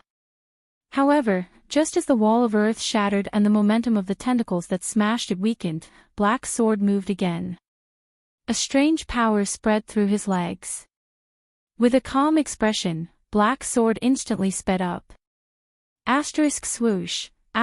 Black Sword charged head-on and broke through the cracked wall of earth. He squeezed into the weakest gap, allowing the flying soil and stones to graze the other parts of his body, leaving behind countless bloody marks. Thales shut his eyes tightly, feeling the dust and soil graze his face. Black Sword held Thales' hand tightly against the flying soil and stones. He swung the blade of purification lightly and cut off 5 to 6 small tentacles in front of the wall of earth. The stench of blood and burning filled Thales' nostrils. The ashes of flesh and blood scattered around them. Black Sword broke through the wall of earth, and they rushed another 5 meters forward. Only by cherishing every opportunity in battle, just like how a traveler in the desert treasures every drop of water, can we accumulate every little bit to make a mickle and build a wall out of sand. Victory and survival are built on the meticulous carving of every detail, single quote. Especially when facing the blood calamity. With the strange and rare power of eradication, Black Sword dodged left and right under the Hydra's frenzied attack. Occasionally, he would use the blade of purification to open a path. The path under their feet stirred up waves of dust. Under the contrast of the flying snow, it became even more hazy. Thales could only grit his teeth and endure the double torture of extreme speed and cold. He only felt that Black Sword's right arm, which was holding onto him, was tightening, almost cutting him into two. However, they were getting closer and closer to Giza. There were less than 20 meters left. When we reach a certain distance, you will enter her field of vision.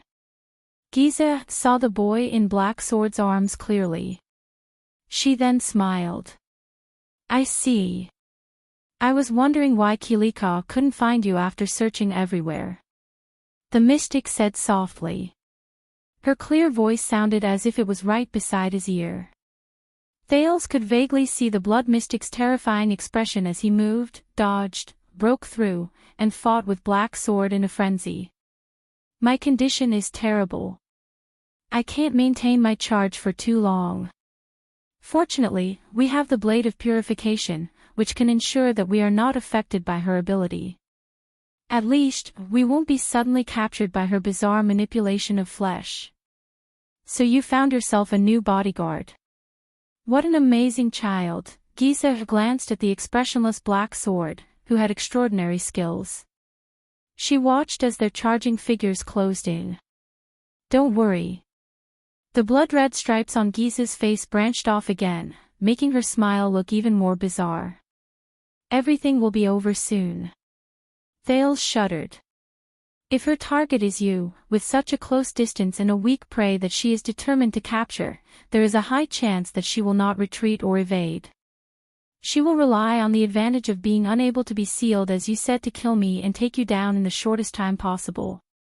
Giza raised her hands abruptly. Pucci. Behind her, the Hydra, Kilika, roared. 6 gigantic tentacles grew out of its body. Amidst the exaggerated tremors and noises, the gigantic tentacles attacked them from the ground, under the ground, and in the air. That will be our chance. A giant tentacle of flesh and blood blocked their path.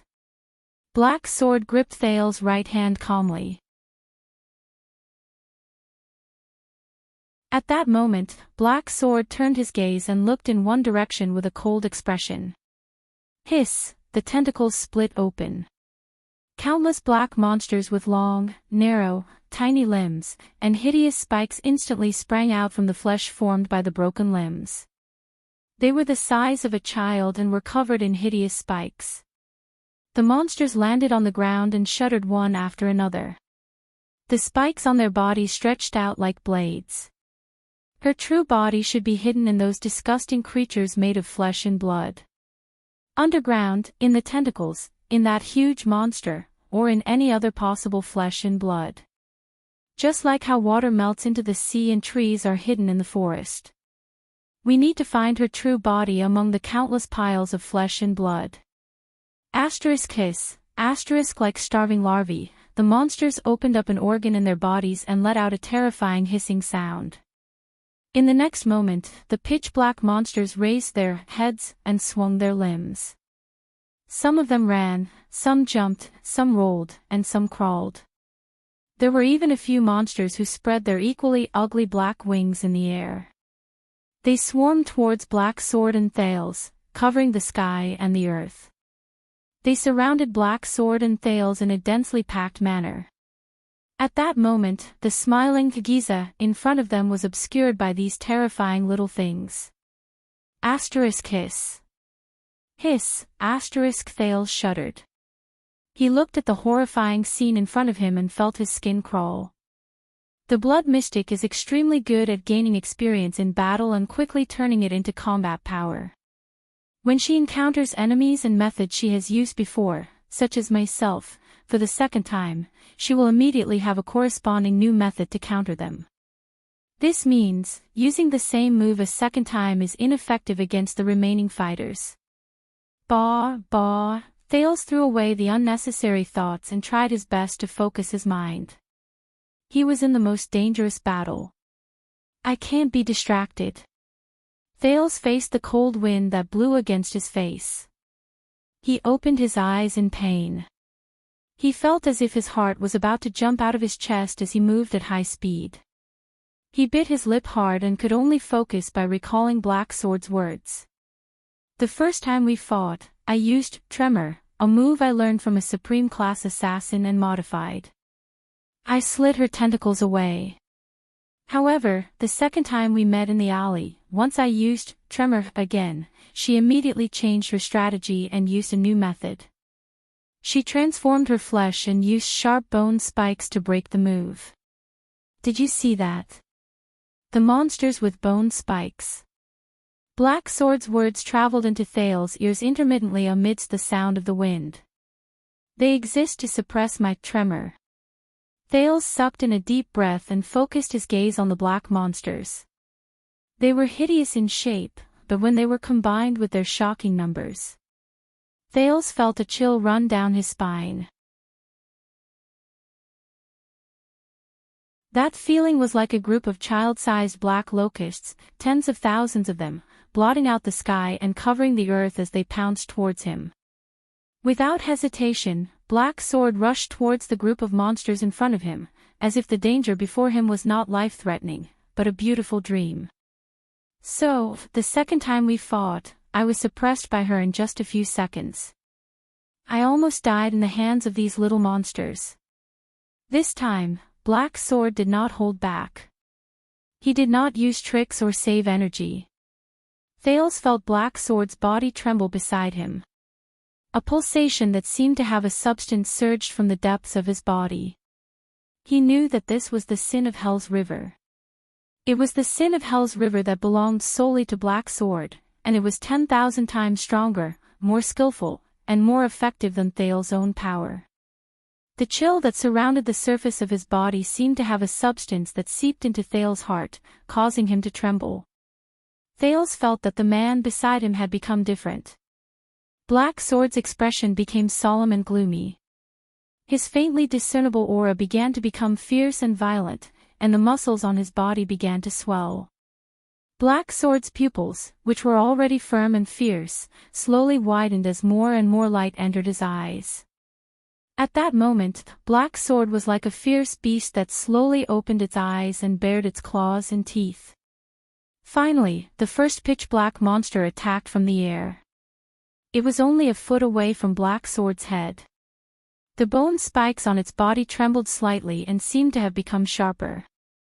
Behind it were countless ferocious and terrifying monsters of the same species. Amidst their roars, they swarmed towards Black Sword from all directions. Compared to them, the size of the blade of purification seemed insignificant. At that time, I had no choice but to use instant death in the midst of those monsters. I extinguished all signs of life to avoid her senses and snatched my life back. I think, when we meet for the third time later, she will immediately have a way to counter instant death. Hiss. The spider-like monsters surged towards Black Sword like a huge, pitch-black wave. They wanted to capsize this powerless boat in an instant. Thales sucked in a sharp breath and held it tightly. He clamped his left arm, which was trembling unconsciously, under his armpit. No matter who the man beside him was, at this point, he could only trust Black Sword. Trust him. But at that moment, when she transformed her tentacles into countless bone spikes, I sensed, in the next moment, Black Sword let out a low growl as he faced the boundless wave formed by the pitch-black monsters. He pressed Thales into his arms with his four limbs and held the blade of purification tightly in front of his chest. Just before the first monster pierced its bone spikes into Black Sword's head, Black Sword instantly restrained his entire body. Then, he tilted and fell forward, towards the monsters. He was like a small boat that was capsized in a huge wave. In an instant, Thales felt everything around him spin. The countless pitch-black monsters that belonged to the mystics also began to spin in his field of vision. They were getting closer and closer. Thales was also getting more and more dizzy. Then, a wave that belonged to him surged into Thales' brain in a timely manner and calmed his dizziness. I sensed a vigorous wave coming from a certain direction in the flesh she hid underground. Black Sword's body had long since shrunk into the shape of a ball. He rolled towards the aggressive pitch-black monsters with ferocious bone spikes. They continued to roll forward. In my senses, that wave is extremely obvious. It's almost impossible to hide. Black Sword's right elbow hit the ground hard. Thud. It landed on a low stone block. I believe, that's her true form. I'm sure. In the next moment, Thales felt Black Sword's right arm, which was wrapped around him, vibrate intensely. Bang. A muffled cracking sound came from the ground. It sounded like an explosion in a stew pot. Then, the stone block shattered in an instant. A huge slab of stone strangely rose from the ground. The moment the stone slab flew into the air, Black Sword's tumbling body suddenly stopped. Thales felt nauseous. He saw stars and was about to vomit. Black Sword then stomped his feet on the ground. Using inertia, he formed a sharp angle with the ground and charged forward at an accelerated angle. Black Sword used his muscular right arm to block the huge stone slab. In an instant, it was right in front of Black Sword, and he pushed it forward. This reduced Black Sword's speed. However, it provided him with protection. This is our biggest bargaining chip, the ability to lock onto the monster's true form. However, that momentary sense can only give me a rough direction. If we attack recklessly, she will only notice it in advance and evade it. So, what we need to do next is to endure her attacks and charge a certain distance away, then, we can force out that abnormal wave of hers for the second time. This way, the place where the two straight lines intersect in two directions will be where her true form is. In that second, Black Sword pushed against the thick stone slab and charged into the group of monsters. Everything around them darkened. The monsters that filled the sky and the ground blocked their entire vision. Asterisk hiss, asterisk countless hisses filled Thale's ears, making him agitated and flustered. Will they succeed? Yes. I guess. The first monster's spike went straight for Black Sword's cheek. Black Sword lowered his head slightly and hid his face behind the stone slab. Asterisk shing. Asterisk the monster's bone spike pierced the stone slab and created bright sparks. However, it could not even scratch a hair on Black Sword's body. It could only watch as Black Sword rushed past its side. The second monster extended a barbed bone spike and slashed at Black Sword's abdomen, where Thales was.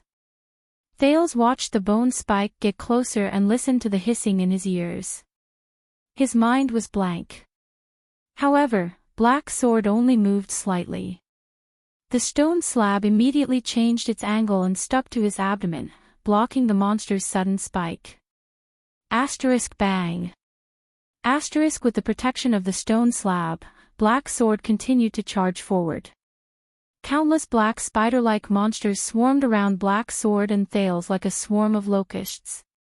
Amidst the sounds of countless stone slabs and bone spikes colliding, scraping, and knocking, Black Sword held Thales, whose face had turned pale and whose lips had turned blue. He lowered his head and pushed against the stone slab as he charged forward wildly. Occasionally, one or two monsters would slip through the cracks between the stone slabs and leave trails of blood on Black Sword's abdomen, thighs, shoulders, and other areas. However, they were all reduced to ashes by the blade of purification that Thales held in his hand, or flung away with extreme speed. Thales kept his eyes wide open. In his field of vision, countless black bone spikes and appendages flashed past his eyes like flowing water.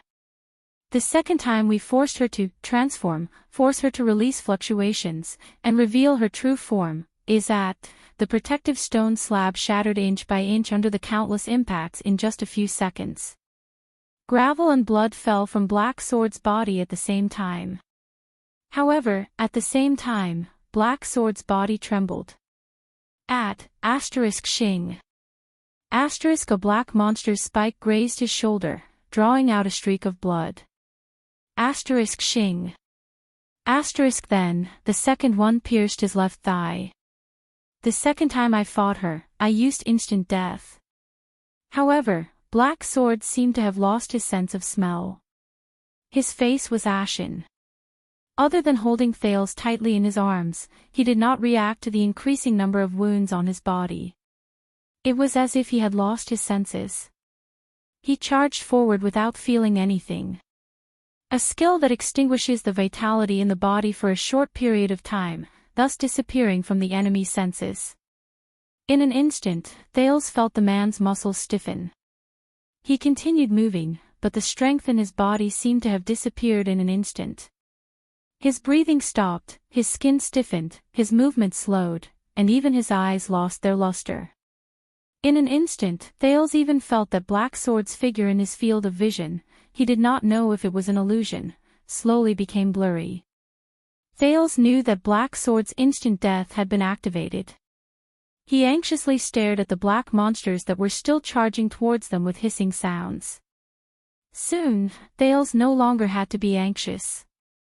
Countless black monsters charged towards them in a frenzy. However, like headless flies, they surged past them.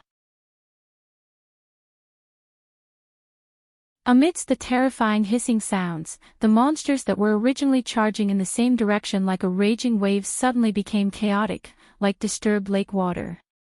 Almost every monster froze on the spot and trembled madly. Like helpless children, they continuously looked around them. The monsters started jumping and circling around them, but they did not notice Black Sword, whose movements had slowed down. Black Sword was like an old man slowly crossing a river, but also like a small boat going against the current. He slowly advanced through the densely packed black monsters on the ground. It made Thale's skin crawl. From time to time, Black Sword was tripped by a monster, bumped into his shoulder, and even got scratched. However, he still carried Thales and walked among the monsters, unscathed. All the way forward. Thales exhaled slowly. Black Sword, along with himself, had completely disappeared from the monster's senses. At the same time, he remembered Black Sword's warning. Double quotes, she has seen instant death before. She will definitely have a new way to counter me, whether it be transformation, rampage, amplification, proliferation, or instigation of that big monster to transform. In the distance, Giza's figure paused for a moment. The mystic's lips twitched slightly. In the next moment, the Hydra Kilika behind her roared again. At that moment, all the black monsters beside Black Sword transformed simultaneously. Thales watched in astonishment as 1 to 3 bone spikes on the back of these little monsters let out cracking sounds before they turned into soft, straight, and thin limbs. The limbs became smaller, sharper, and softer. Like antennae. The monsters that had transformed into antennae seemed to have suddenly seen light in the dark. They no longer trembled and spun around like headless flies. Instead, they raised their antennae and slowly turned them around. The monsters' antennae trembled slowly as if they had a life of their own. They swept towards Black Sword and Thales in unison. Then, they slowly stopped. They seemed to have sensed Black Sword's location. It was as if they were making a final confirmation. *T, Thales was shocked. As expected, even though it had only been 15 minutes since their last fight, Giza had already prepared a way to counter instant death. And it seems to be quite effective. He anxiously looked at Black Sword, who was still holding him and struggling to move through the horde of monsters. However, the latter only closed his eyes and moved slowly like a dead tree. Thales was extremely anxious. Giza has already moved, shape-shifting or some other method, so, Black Sword, isn't it time for you to wake up? When that time comes, I will be able to sense her true body's location for the second time, and completely lock onto her. Thales hugged the blade of purification in front of his chest and watched the little monsters gradually aim their antennae at Black Sword. His heart thumped furiously. In the end, he could not help but extend a finger and poke Black Sword's chest. But this time, it was as if he had poked a hornet's nest. In an instant, all the black monsters seemed to have suddenly awakened from their slumber. They carried trembling antennae on their backs and ferocious bone spikes. Once again, they let out a terrifying hiss and stomped their hind legs together. They pounced towards Black Sword and Thales. Hiss. At that moment, Thales had goosebumps all over his body. But it was also at that moment, Black Sword, who looked like an old man with one foot in the grave, suddenly moved. As if it was the first breath of air he had taken since he was born, Black Sword took a deep breath. Then, his entire body trembled as if he had just woken up from a nightmare.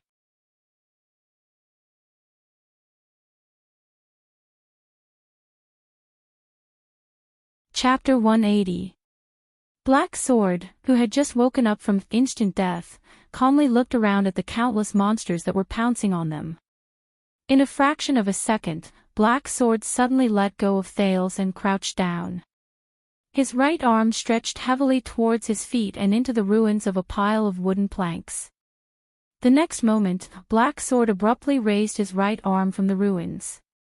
The worn-out wooden planks fell. Black Sword grabbed a strange black sword that Thales was very familiar with. It was the weapon that the Blood Mystic had seized in the battle just now. How did you find this? Thales was shocked. He suddenly realized that they were in the alleyway from before. However, the surrounding buildings had been flattened by the Mystic's battle. There was no time for them to discuss. In the next moment, Black Sword grabbed his own weapon. Facing the encirclement that had no blind spots, he suddenly turned around and swung his sword. Just like when they were on the cliff of the sky, Black Sword was like a dancer as he spun around twice in an instant. Thales only felt his vision blur. The sounds of metal clashing entered his ears in an endless stream. The dozens of black monsters that were the first to pounce on them were sent flying backwards in the air. They fell into the midst of their comrades. "Didn't I tell you just now? You must have a clear sense of the environment, Anne." Black Sword said coldly, "Make sure you have the most suitable weapon in your hand, the first rule of the battlefield." And Thales looked at him anxiously. Black Sword lowered his head and gave Thales a deep look. "Found it," the ordinary-looking man said concisely. He raised his head and looked in another direction. Thales shuddered violently. "You mean, the second wave of monsters pounced on them in a densely packed manner." Before Thales could react, Black Sword extended his injured and weak left arm without hesitation and grabbed the back of Thales' neck with a trembling hand. Then, he charged in a direction that was far from where Giza was. He rushed out recklessly. "Ah!" As Thales screamed, Giza's expression froze in the distance. "What?" "That direction." In that instant, the pitch-black monsters beside Black Sword no longer maintained their coordinated wavy attack rhythm. Instead, they swarmed toward Black Sword as if they had gone mad. From time to time, monsters would collide with their own kind, but they would still crawl up from the ground and charge at Black Sword at all costs. Just to stop them. This time, Black Sword's charge was especially fast and unstoppable. He was also determined to pay any price. Black Sword dodged most of the obstacles in his way as he spun rapidly. He swung his strange sword repeatedly and knocked away other obstacles. Even when he was occasionally injured by the monster's attacks and left a long trail of blood behind him, Black Sword did not stop. He continued to charge forward without a care. A second later, the blood-red stripes on Giza's face rose at an unprecedented speed. Behind him, Kilika also began to thrash about madly. Disregarding everything else, it extended its giant tentacles towards Black Sword. Soon, more and more tentacles, as though they had gone mad, swam over from nearby or afar, above or below ground, and joined the ranks of those who surrounded them. Giza's expression quickly changed again. Because this time, Thales closed his eyes and thrust the blade of purification in front of him. Black Sword waved his strange sword with one hand, pushing away most of the obstacles and forcing them to retreat. With his other hand, he grabbed Thales and used his legendary anti-mystic equipment to deal with the obstacles that could not be avoided. The blade followed Black Sword's charge and moved forward. It turned the pitch-black monsters into ashes. It turned the intercepting tentacles into ashes. It would turn all the blood mystic's toys and flesh into ashes. Soon, Black Sword rushed out of the pitch-black monster's encirclement. Behind him, he left behind a trail of ashes and creatures made of flesh and blood that chased after him in a frenzy. Thales opened his eyes as he breathed rapidly. He lowered the blade of purification slightly. They charged towards a gigantic dark red tentacle. The strange thing was that this tentacle did not act like its kind and stop Black Sword at all costs. Instead, it slithered forward and kept retreating. Thales furrowed his brows. It's afraid. As he watched the tentacle flee for its life, Thales understood what was going on. He gritted his teeth lightly. They found Giza's greatest weakness. Her true form. However, in the next moment, the situation changed again. A limping figure appeared on the path in front of Black Sword. Black Sword's pupils froze. The wielder of the Soul Slayer Pike, the boss of Shield District and Hammer District, Northland's heavy swordsman Gleeward stood in front of them with an unpleasant expression. "Run." Gleeward gritted his teeth and said hatefully, "That monster is controlling me." Black Sword frowned. Thales, on the other hand, opened his mouth in shock. That's the Supreme Class Elite from just now. He's actually being controlled by that monster. Is he just being controlled by his limbs, or... Thales recalled the scene in the birch tree forest where Serena and Katerina involuntarily walked towards Giza. He could not help but have goosebumps. In the next moment, Gleeward's entire body trembled. He lowered his body and kicked horizontally. Black Sword's expression changed. The strange sword in his right hand drew an arc that was difficult to dodge as he swung it mercilessly. However, Gleeward retracted his limping leg and kicked the spine of Black Sword's sword, causing the latter's sword to freeze in place. A strong force traveled into Black Sword's body as Gleeward stepped on the strange sword firmly. Then, he followed up with a heavy punch. Black Sword had no choice but to put Thales down. He swung his weak left arm and withstood Gleeward's heavy punch. Behind them, the monster and the tentacles that were chasing them were getting closer and closer. I am a heavy swordsman. The instinct that is carved into my bones is to intercept and kill. Gleeward and Black Sword were in a stalemate. He said angrily, and after I reached Supreme Class. You better run, don't let her have her way. Black Sword trembled as he withstood Gleeward's attack. Sensing his opponent's great strength, a solemn expression appeared on his face. He looked at the enemies who were chasing them from afar and his breathing grew heavier. Humans controlled by the Calamity's ability. If I use the legendary anti-mystic equipment, I should be able to undo it. Black Sword took a deep breath and glanced at the pursuers, who were about to arrive behind him. Then, he looked at the giant tentacle that was fleeing further and further away. He sighed. It's too late. In the next second, their figures intersected and they let go of each other. Thales felt a chill in his heart. Black Sword's words rang in his mind again. The most ideal situation would be for me to break away from instant death as soon as I find her true body.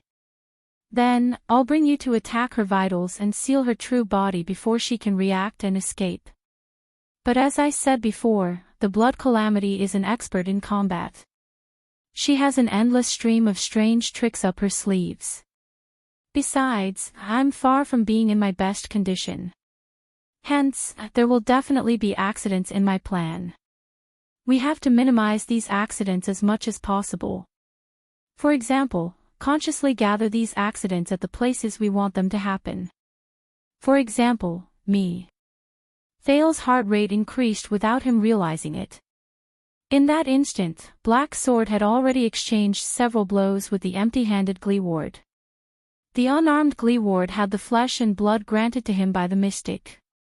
He fought with his life on the line, and with his combat instincts, he actually managed to suppress the injured Black Sword to the point that he was in a dire situation. She doesn't know that you're the user of the legendary anti-mystic equipment. She'll focus all her attention on me. So, once an accident happens. Once I'm held back by the Blood Calamity and can't, you, little one, you're our final trump card. When I'm held back, restrained, suppressed, or even directly killed, you have to take over my role. Take the blade of purification and continue with my unfinished goal. Thales took a deep breath and heard Black Sword suddenly speak. I'm counting on you, little one. The next moment, Thales felt his collar tighten. Wait. Thales was so shocked that he could only spit out one word. Then, the scene before his eyes instantly changed. It was only when the whistling sound of wind brushed past his ears that Thales suddenly realized that he had been thrown out by Black Sword once again. Thales could only hold the blade of purification tightly in his bosom. It fell towards the tentacle that might contain the blood mystic's true body. In that instant, the sin of Hell's river surged into Thales' brain, making him shudder. Everything around him slowed down again. Thales watched himself float in the air and slowly descend towards the giant tentacle. Black Sword's words lingered in his ears. To ensure that nothing goes wrong, I hope that you can also do this. Use the sin of Hell's river and the blade of purification to identify and seal the blood calamity. I've said it before, the sin of Hell's river is an omnipotent power of eradication. It can instantly increase or strengthen your agility, reflexes, explosiveness, speed, strength, perception, vision, willpower, nerves, thinking, recovery, endurance. Everything you can think of. Thales took a deep breath and felt the sin of Hell's river fluctuate under his skin and blood vessels. He felt its waves of agitation. That's right. This is the feeling. Just like the time when he fell towards Katerina in the birch tree forest, the sin of Hell's river gradually strengthened his sense of balance in the air. In the distance, Thales trembled as he saw Black Sword and Gleeward's figures being drowned in the tentacles and the group of pitch-black monsters. Precisely because of this, the sin of Hell's river is often not easy to control. When you need to increase your agility, the sin of Hell's river may give you the agility of an acrobatic boy, but it may also turn you into a Scud, a Hercules, and a Lookout at the same time. This involuntary dispersal of power will greatly reduce its efficiency and durability, as well as your ability to control it. Hence, as the controller of the sin of Hell's river, your first lesson is to learn how to summon. Summon. Unlike other powers of eradication, you need to consciously guide the sin of Hell's river to focus on something you want to accomplish. Don't treat it as a tool. Instead, treat it as a companion that you can talk to. Tell it, as the master of life, what do you want? While in midair, Thales gently closed his eyes and let the cold wind blow past his ears. Very good. The sin of Hell's river, it was an instinct that came from between life and death. Right now, I am faced with such a choice. What was needed was, seal the blood mystic. So, I need your help, the sin of Hell's river. At that moment, Thales could clearly feel the sin of Hell's river, which was originally scattered all over his body. It was fading away. That strange wave gathered in his heart, and a moment later, it surged towards another place. Everyone's power of eradication is different. How far you can go with the sin of Hell's river depends on your own exploration. Tremor and instant death are the moves I completed while I was exploring. Everyone's power of eradication is different. Here, I will teach you my own experience and understanding of the sin of Hell's river. It is an extremely effective use. Perception. The perception I obtained from the sin of Hell's river originates from vibrations and waves. I named it feedback. Even the slightest breath will cause vibrations in the air, and they will be transmitted to the ground, walls, and even the pulsations in the human body. With the feedback, I can sense even the slightest movement from 100 meters away. Thales inhaled one last time. He opened his eyes. His gray eyes were filled with the sin of Hell's river like never before. The moment the sin of Hell's river surged into his eyes, the effect of slowing down time suddenly disappeared. His originally agile limbs seemed to have suddenly become much slower. Thales fell hard on the top of the tentacle. His hand felt slippery. More small tentacles instantly burst out of the tentacle and bound Thales' legs tightly. Thales endured the nausea. He gritted his teeth and repeatedly thought about his mission. Little rascal's tears flashed before his eyes. And the countless corpses on the streets of Shield District. When he thought of this, Thales could not help but grit his teeth and roar to gather his spirit. Arg! But at that moment, he noticed something unusual. Thales raised his head. He immediately felt that the scene before him was different. Thales was stunned. Unlike the feedback Black Sword received, which detected the waves and vibrations, the perception Thales received was in a different form. It was vision. His vision became clear again. This time, the sin of Hell's river gave him another world. It was colorful, but the details were vivid and full of life.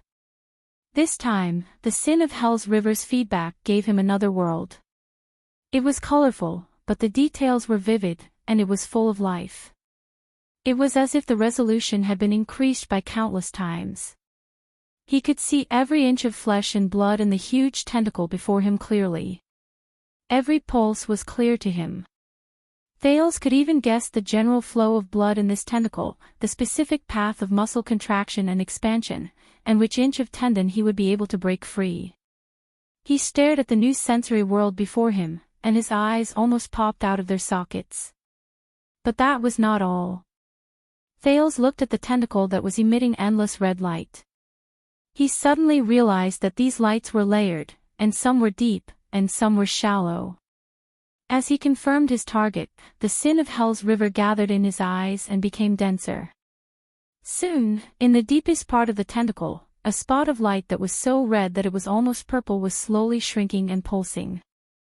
So, that is, Thales felt a chill in his heart. The tentacle under his feet tightened. He did not hesitate anymore. Thales raised the blade of purification and once again felt the heat from the sword. Then, he stabbed it down. The blade pierced into the tentacle. In Thales' eyes, two similar red lights fused together on the blade and on the tentacle. Then, the latter's red light collapsed the moment it came into contact with the blade. From the spot where the blade pierced, the tentacle's flesh, which was made up of the creature's limbs, melted, evaporated, and turned into ashes. Thales only felt his feet loosen. As the tentacle turned into ashes, his entire body sank into the huge tentacle. In a panic, Thales waved the blade of purification in his hands randomly. Wherever it went, ashes scattered everywhere.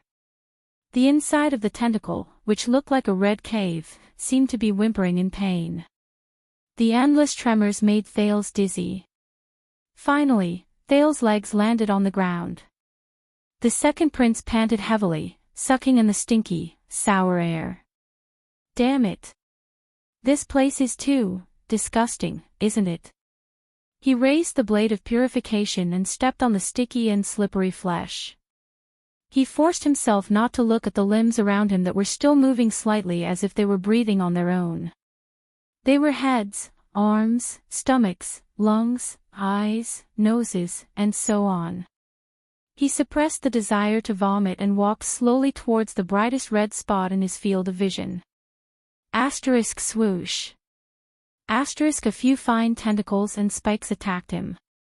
But Thales only grabbed the blade in his hands, and without hesitation, he hacked them into ashes. He got closer and closer to the bright spot. Soon, Thales' target appeared in front of him.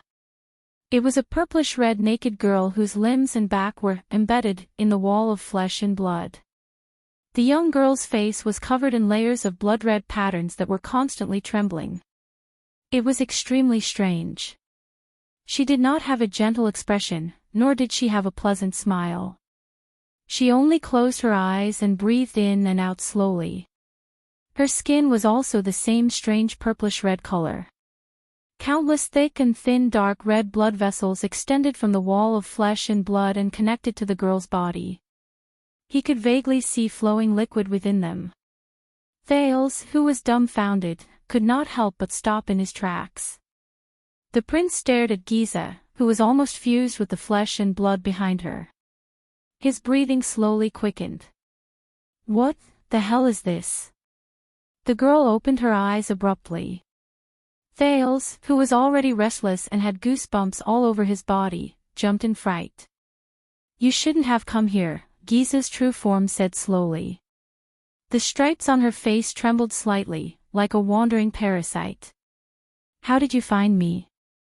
Thales first glanced at the blood mystic in this form in a daze. Especially the countless blood vessels on her body. When he thought of the people she dragged into the tentacles, and how they might be flowing in the form of fragments or liquid, Thales felt another wave of nausea. A second later, Thales took a deep breath. Under Giza's cold and crazed gaze, he slowly walked up to her and said resentfully, about this, I can only say that you met a powerful person. Thales sighed. His gaze was firm. Well, I can only say that you met a powerful person. I'll remember this. Black Sword, a terrifying opponent. Giza slowly narrowed her eyes. I should have been vigilant when he disappeared from my senses again. How could an opponent like him use the same trick so easily? Thales slashed away 2 small tentacles that tried to stop him. He mustered his courage, ignored the disgusting limbs around him, and stood in front of Giza. And you, child, you will regret it. Giza fixed her gaze on the red blade. There was deep wariness in her eyes. Become a mystic, obtain power, be immortal, and be omniscient. No. It is not as good as you think. This is not a gift, but a shackle. At that moment, Giza's eyes were filled with deep loneliness. A curse, and I. Giza revealed a subtle and profound expression. Her words contained an unprecedented emotion. I only want to free you. Thales furrowed his brows. He really could not understand what she said. Otherwise. Giza said slowly. From the day you found your name of origin, you will never be free. Thales shook his head to clear his mind. The heat from the blade of purification in his hand reminded him of his current situation. Very well. Thales ignored her words. He looked at Giza, raised the blade of purification in his hand, and aimed it at Giza's abdomen. He spat harshly. Then I will free you first. Giza only looked at him gently with a sad and pitiful gaze. It was as if she was looking at an ignorant child. This threw Thales into chaos. No, Thales gulped. Thinking about Dragon Cloud City, thinking about Little Rascal, I have to end this. In the next moment, Thales gritted his teeth, threw away all his thoughts, and thrust the red small sword in his hand. But his sword suddenly stopped halfway. Thales raised his head in shock and looked at the person in front of him. A person stopped in front of Giza. Little Rascal was trembling. Her eyes were wide open, her arms wide, and she used her throat to block the blade of purification. Little Rascal's eyes were almost swollen from crying. It's not me, you. Thales only hesitated for a moment. In the next moment, Little Rascal pounced on Thales. Thales looked at Little Rascal's tear-stained face. His arm involuntarily trembled. He wanted to bypass her and stab Giza. But he did not have the chance. Thales only felt a violent tremor under his feet. Following that, layers upon layers of tremors continuously attacked from beneath his feet. The moment panic rose in his heart, Little Rascal, who could not stand steadily, pounced on him. Both of them slid on the ground made of flesh and blood. No, in the chaos, Little Rascal was on top of him. Trembling, she slapped the blade of purification in Thales' hand. Thales turned pale with fright. No! Slap. Thales felt a chill in his heart. The red small sword in his hand left his palm. It fell into another corner made of flesh and blood. It brought up countless ashes. Then, the blade of purification that had left his palm gradually dimmed. It could no longer be of use. In that second, Thales' mind went blank. Purification, blade of purification. Amidst Giza's maniacal laughter, the flesh on the tentacle squirmed and swallowed the blade of purification, which had lost its effectiveness. It disappeared without a trace. This is a move I learned from Black Sword. The blood mystic on the wall smiled coquettishly again. Unleash an extremely high-frequency tremor over a large area. If you can't even stand properly, how are you going to seal me? How do you feel? Thales' face was pale. He pushed Little Rascal, who had regained her freedom of movement. He stared in the direction where the blade of purification had fallen. However, apart from the red light formed by flesh and blood, there was nothing else in front of him. The legendary anti-mystic equipment, the only thing he could rely on when he faced the mystic, lost it? No, no. I don't have a chance anymore. Thales' heart was dead. He turned his head in a daze and looked at Giza. I failed. Beside him, little rascal hugged him tightly and kept sobbing. Giza inhaled slowly and narrowed her eyes. Two tentacles extended from the inner wall of flesh. As little rascal screamed, they wrapped around Thales' arms and legs and pulled him up. Thales struggled with all his might, but like an insect caught in a spider's web, his efforts were futile. More tentacles grew from the inner wall. As little rascal covered her mouth to stifle her sobs, the tips slowly sharpened and hardened. They became ferocious, sharp, and deadly thorns. I'll give you a piece of advice. Giza stared at Thales, who was pulled before her. His face was ashen and he was in despair. She flashed a pleasant smile and enunciated her words like orchids. In battle, abandon unnecessary emotions. You saw it for yourself, you saw how badly it harmed you. Thales trembled all over as he stared at the blood mystic in a daze. This time, there was no Sonia, no Asda, no black sword. He was the only one who could save himself. In that instant, Giza's face revealed tender love and pity. As I promised, you won't feel any pain, child. Thales gulped slowly. He could only feel the tentacles wrapped around his limbs getting tighter and tighter. The tentacles with their sharp thorns slowly moved to Thales. One of them even extended a sharp thorn and stopped a few inches away from his left eyeball. The fear of death instantly struck him. Thales could even hear his heart pounding violently. He could feel his blood vessels swelling and surging. His muscles trembled uncontrollably. The heat generated from his excitement slowly spread from his chest to his entire body. Is this the end? No, I have to save myself. I have to save myself. Giza smiled faintly. The panicked Thales looked at the smiling mystic and spoke with great difficulty and pain. But this time, he only spat out the first word.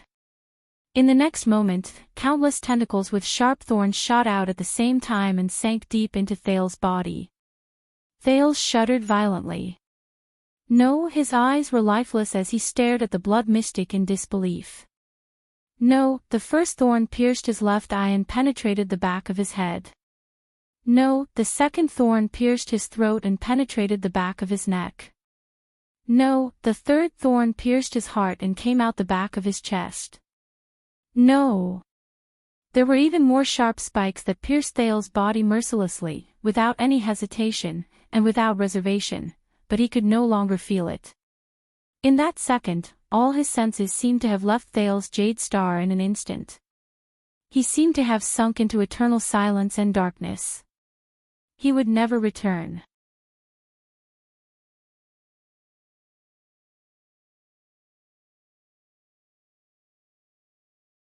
Chapter 181.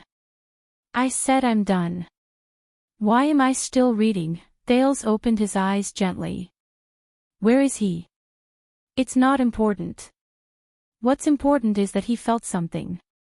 His thoughts seemed to have changed. They seemed to have become unorganized, like the gurgling water behind a veil.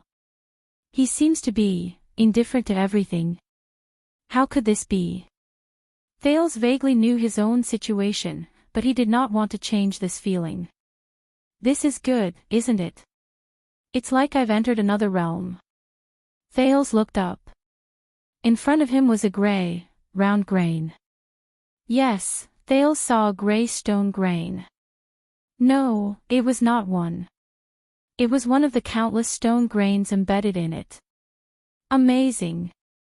These stones were so far away from each other that no matter how much time passed, they would not be able to get closer to each other by even an inch. But they were so close. They were closer to each other than most of the existences in the world. They were so close that they were almost connected. For thousands of years, tens of thousands of years, or even hundreds of thousands of years later, they maintained this distance between them.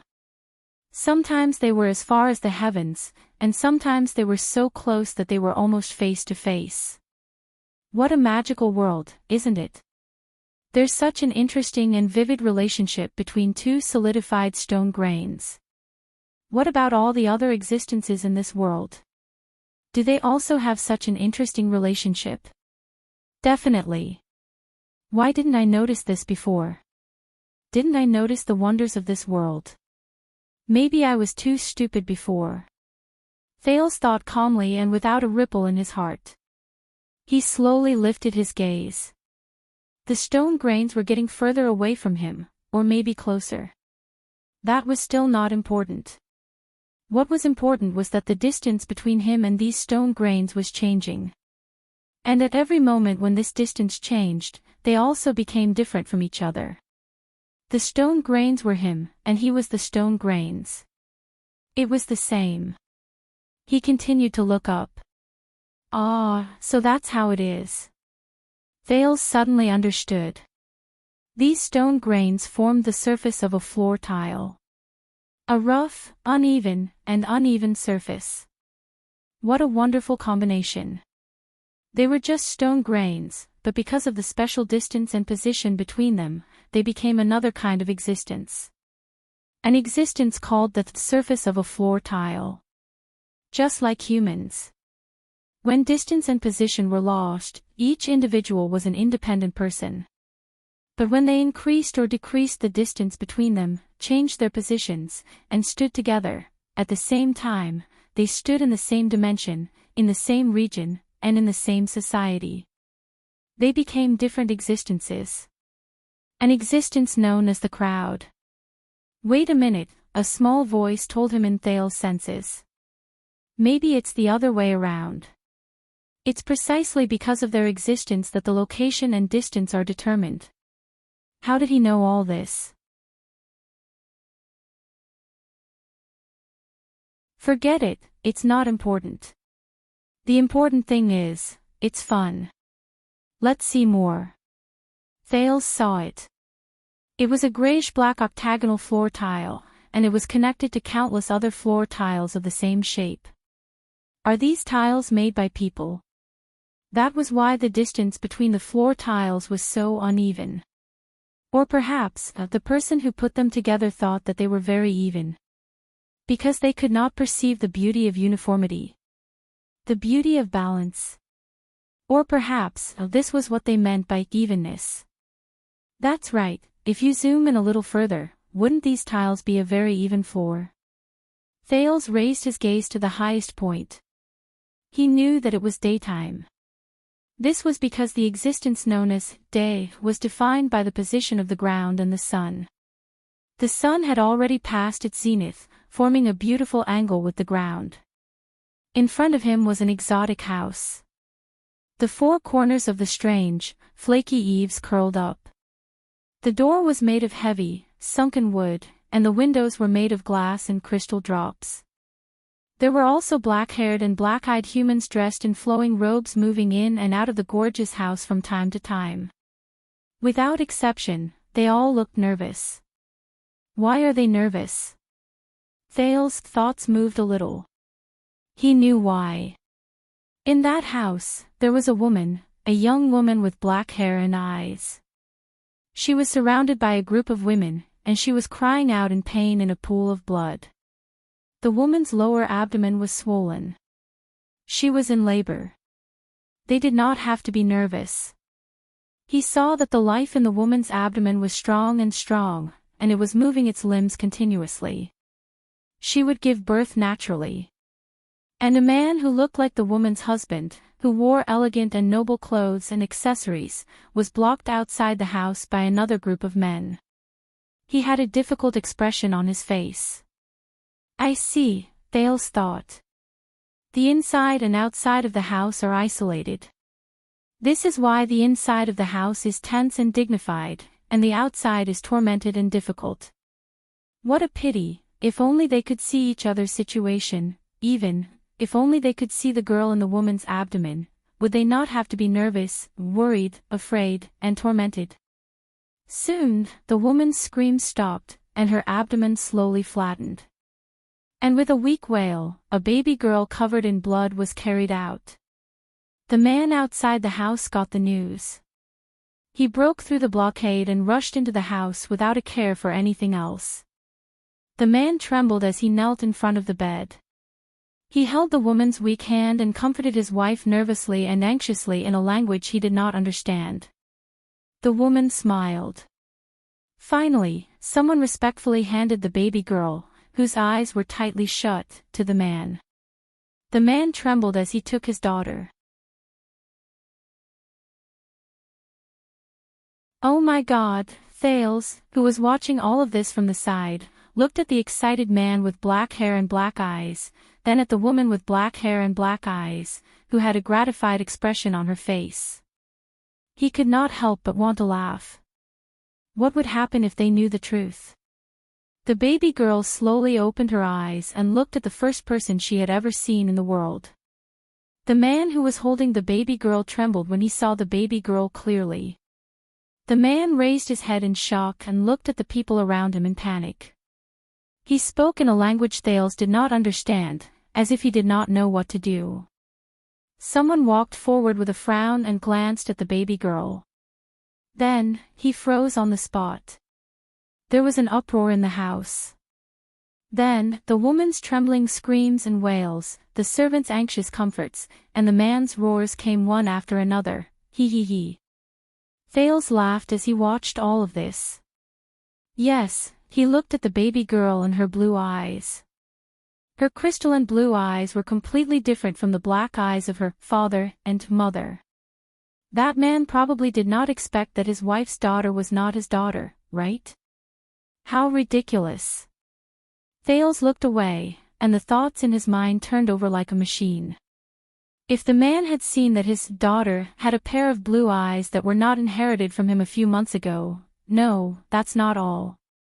The baby girl's skin was obviously fair, her hair was curly, and the bridge of her nose was a little high.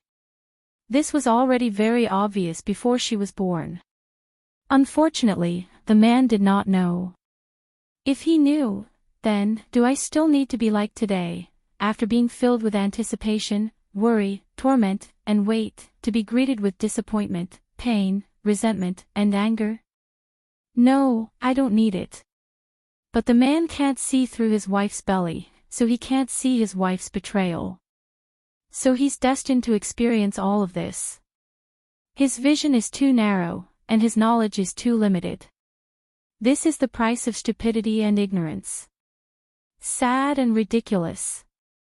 Thales was tired of all this. He turned his head. That's not right. He was looking forward to seeing the inner walls of the mansion. But what did Thales see? The rising sun. And, black, perhaps with a little white. No, black is the color of water. White is the foam and reflection on the surface of the water. What he saw was the ocean under the morning sun. An endless ocean. Endless. No, it's too narrow. This ocean. From one end to the other, this ocean was very small. On one side of it was a smaller island, and on the other side was a long and narrow coastline. But it was also very, very big, almost boundless. This was especially so for this long and narrow sailing ship that was like a small boat sailing in the ocean. Thales quietly looked at the flag on the ship. On the flag was a white seagull holding an anchor in its beak. Interesting. The seagull and the anchor. The sky and the bottom of the sea. The distance that seems so far away, but it's so close that it can't be separated. The sailors on the ship did their work dutifully. A young man without even a beard, dressed clean and tidy, behaving appropriately and politely, a stark contrast to the boorish sailors around him, who were covered in sweat and dirt, stood beside the rudder, chatting with the helmsman, who looked impatient. He stared at the surface of the sea in front of him with an excited expression on his face. Believe me, the previous difficulties were just Errol's test.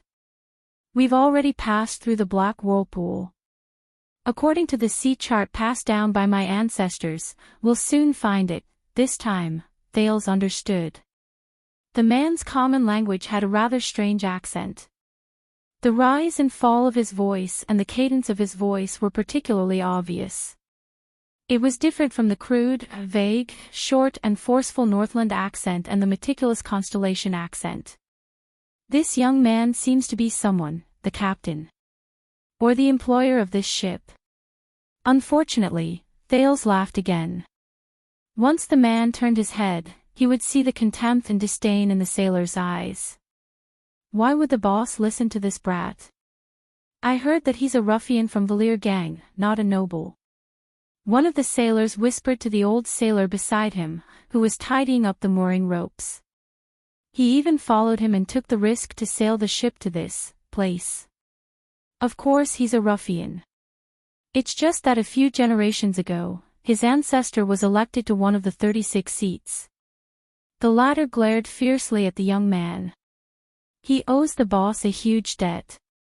For some reason, not only did the boss not touch him, but he also immediately left Crystal Jade City and rushed to this cursed place. He didn't even go to Evergreen Island, which was scheduled for the voyage. The Eye of the Sea's eradication. Is this place really that unlucky? The first sailor frowned. Everyone's complexion is terrible. Of course. Think about it. The old sailor spat on the ground. His expression was unpleasant. The entire empire is buried under our feet. We don't know how deep the sea is. There are also millions of people from the empire. They've been soaked in seawater until they've turned into dry bones, and they've been bitten to pieces by the sea fishes. Legend has it that their wronged souls haven't been able to rest in peace for 600 years. They're filled with resentment and pain. Strange things happen here every year. They're very, very strange, but the young man could not see the scene behind him. Even when he turned his head, the sailors put away the emotions in their eyes and lowered their heads to do their work. Because of this, he would never know his true position on this ship. Why is he so stupid? Doesn't he know that the helmsman's heart is beating faster, his blood is flowing faster, and his entire person is becoming more and more agitated? Why is he still nagging at the helmsman? Doesn't he know that when almost everyone on the ship looks at him, their pupils will shrink, and they'll release disgust and disgust? Doesn't he know that a piece of wood at the bottom of the ship can no longer bear the weight and might be lifted by a huge wave at any moment? Doesn't he know? Of course. Thales continued to laugh. None of the people on the ship could see that in the thick fog about a few thousand meters away, a ferocious warship with a blood-red parrot flag was heading towards them. The fierce pirates on the ship opened their foul-smelling mouths. Amidst the noise and intoxication, in the midst of wine and blood, they counted their harvest from a few days ago and toyed with the shivering captives, especially the women. The leader of the pirates was still excitedly announcing that they would return to port after seizing one more ship. In the pirates' armory, polished blades, swords, crossbows, and bows were waiting quietly. That young man and the ship he's on. Why are they so stupid? Why are they still sailing forward? It's such a simple and obvious thing, why don't they know? They're in the most amazing world, but they know nothing about everything around them. What a waste. How boring. Thales could not help but feel agitated. He turned his head again. Ha! He saw a grain of sand under the moonlight. Sand. A wonderful creation. It was stacked together with countless others of its kind, and with the same wonderful and average relative positions, it formed an entire desert. Just like that, countless grains of sand rubbed against each other, squeezed against each other, and stuck close to each other. Just like that, countless grains of sand pushed, resisted, and moved away from each other. Thales looked at every grain of sand in the desert and sighed in his heart. They form an equally wonderful desert. He turned his head again. I see, a leaf in the dark. This time, he had experience. It's not just leaves. It's a forest. A dark forest under the night sky. Pairs of fluorescent eyes could be vaguely seen in the forest. They were the eyes of countless animals that were either hunting or being hunted. But they're still too pitiful. Thales sneered in his heart. A badger happily dug an ant's nest next to the wet soil. There was a huge beetle in the nest, which made the hungry badger overjoyed. Unfortunately, it did not know that hundreds of meters away, its companion, who had a night of pleasure with it, had already become prey in the mouth of a lone wolf. And an old lone wolf, who had hunted a badger and was excited about its dinner, did not know that a wolf of its kind, who had been in the same pack as it, was being hunted down by a forest panther from a branch under another tree. The panther also did not know that the offspring she gave birth to 6 years ago was dying under the hooves of an angry giant rhinoceros by the stream. The giant rhinoceros also did not know that in the upper reaches of the stream, a group of fully armed humans were excitedly skinning the remains of its cousin, keeping the bones, and extracting the flesh. And this group of humans also did not know that in the dense forest behind them, countless eyes that flashed with a faint purple light were coldly staring at them, and in the dark, they silently drew their bows and arrows. These purple-eyed, sharp-eared creatures probably also did not know that in a sentry post in the forest several miles away, one of their kind was engaged in a life-and-death battle with another white-skinned, sharp-eared creature with a machete and a sword. At the last moment, his chest was pierced by a sword. The white-skinned, sharp-eared victor spat on the ground and left in disdain, leaving the purple-eyed corpse on the ground to slowly rot. Then, it was turned into food by a group of ants beside it. This group of ants had only migrated here a few days ago. Their faces were covered in dirt, and they were the losers of another war. Another powerful ant colony had chased them here. But perhaps they would be very happy to know that the group of old enemies who chased them out of their habitat had just brought back the carcass of an old beetle when they were killed by the claws of a mischievous badger. Thales watched quietly as the most complete food chain dominated everything in this place. These creatures don't know about all this. This is really interesting and sad. At this moment, Thales suddenly felt a strange heat flow from his entire body. Wait, his entire body. Thales suddenly realized a problem. Where's my body? In the next moment, a strange feeling was transmitted to every one of his senses. Countless scenes flashed before his eyes at the same time, like rapidly flowing water curtains. Eves with different styles. A ship sailing under the sea. A quiet desert under the moon. A forest full of life. Thales watched everything without blinking. Interesting. Fun. Wonderful. More and more scenes flashed before his eyes, a glacier in a blizzard, a castle on a sea cliff, a warm wetland, a grassland under the setting sun, a vast plain at dusk, a fortress at night, the sea reflecting the moonlight. Soon, Thales felt that the world in front of him became clearer and clearer. It became stranger and stranger. He also became more and more excited and satisfied. Everything in the world was displayed in front of him. He saw and heard everything. He knew everything like the back of his hand. No. Not only that. He knew everything. It was as if he was standing in the place where everything happened. He was in everything. He was everything. Thales became happier and happier. He was enjoying this feeling. And he wanted more. More. He wanted to see more, know more, get more. More. The scenes in front of him flashed faster and faster. More and more urgent. The scenes became shorter and shorter. In the next moment, asterisk boom. It was as if thunder exploded in his ears. Thales only felt his vision go black. All the scenes no longer changed. Instead, they were fixed in front of him. It was as if he was watching countless movies at the same time. The movies showed everything in the world. It was as if he was standing in all corners of the world at the same time. It was more than that. It was more than that. Thales suddenly felt a heavy pressure on his senses. In the next second, all Thales could feel was a violent tremor. A dull sound reverberated in his consciousness. His consciousness seemed to have bumped into something. Thud. This sound was like someone knocking on the door. Thud. His consciousness swayed again. Thud. The third sound. Thales trembled slightly. After an unknown amount of time, Thales suddenly felt that everything around him moved in an instant. At that moment, it was as if a door had been pushed open.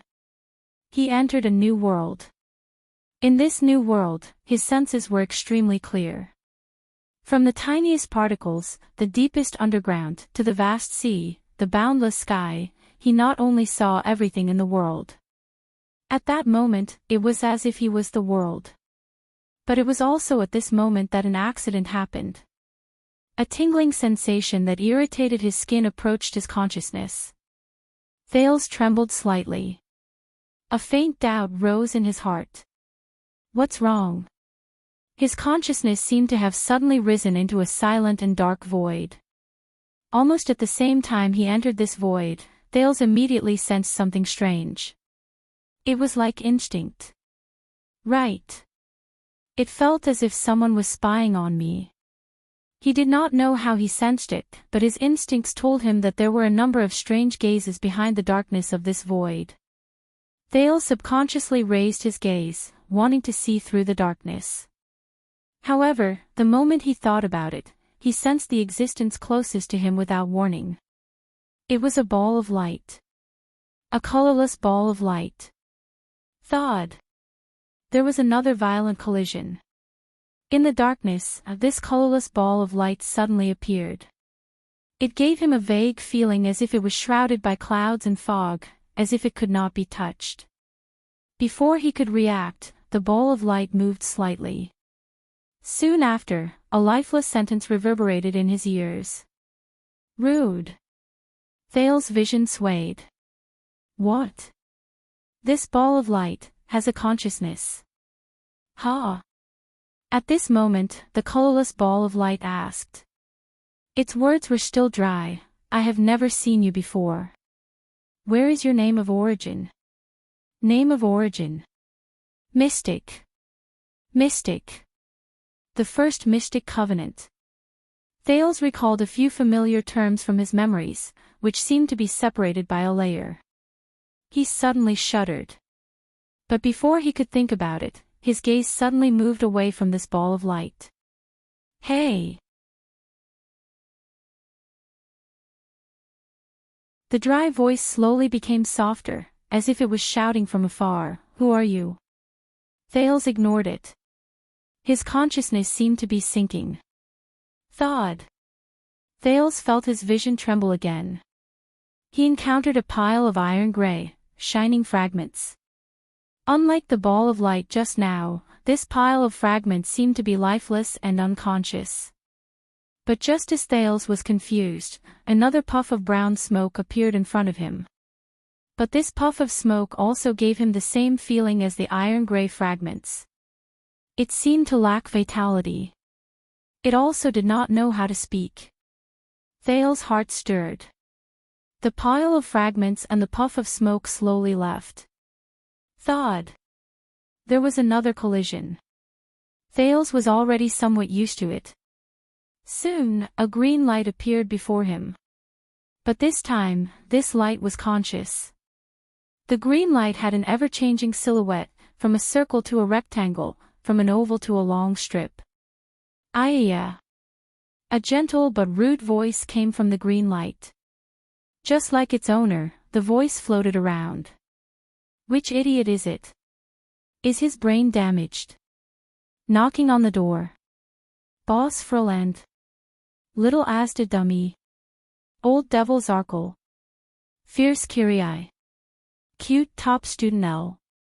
Or the flat-chested Giza. These names sound familiar. A few questions rose in Thale's heart. Where am I? What am I doing? Why can't I remember anything? Hey, hey. The voice from the green light continued to laugh. Don't tell me you're the legendary Taurus. After thinking of a few questions, Thale's thoughts suddenly became chaotic. In his panic, the green light suddenly disappeared before his eyes. Hey, why did you leave? You can't really be Taurus, right? The green light's voice came from afar.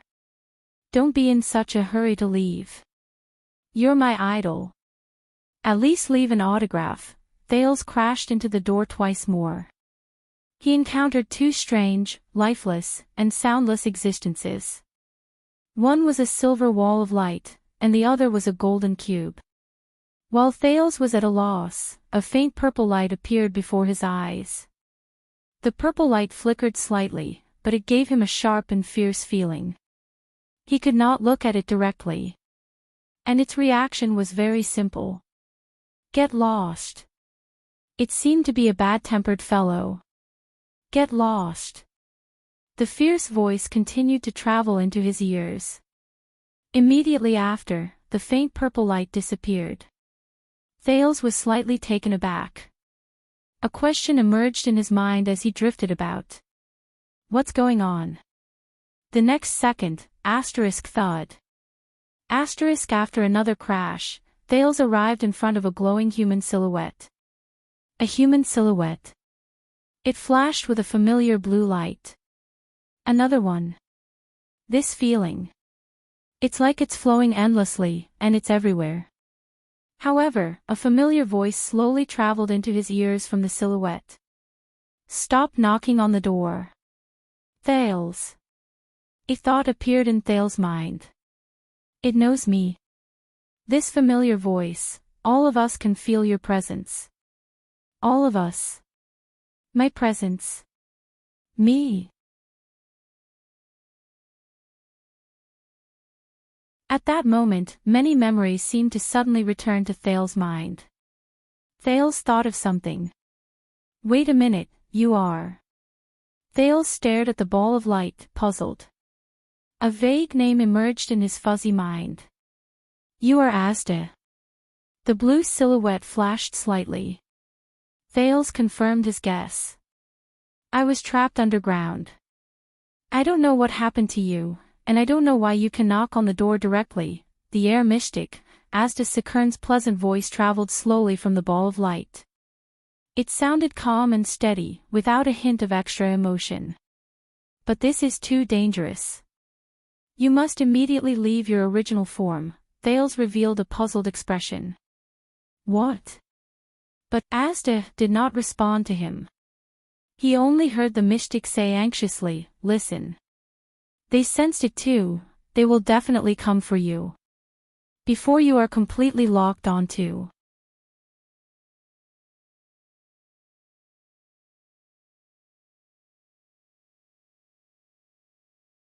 Chapter 182.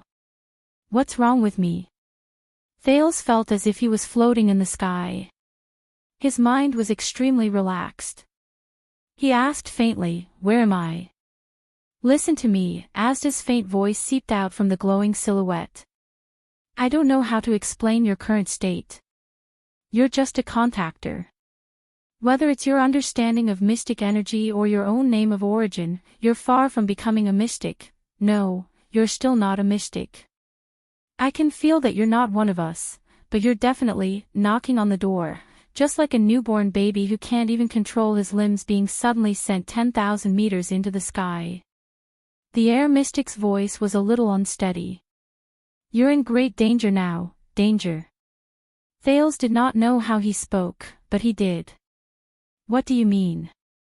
Knocking on the door. Asda sounded a little anxious.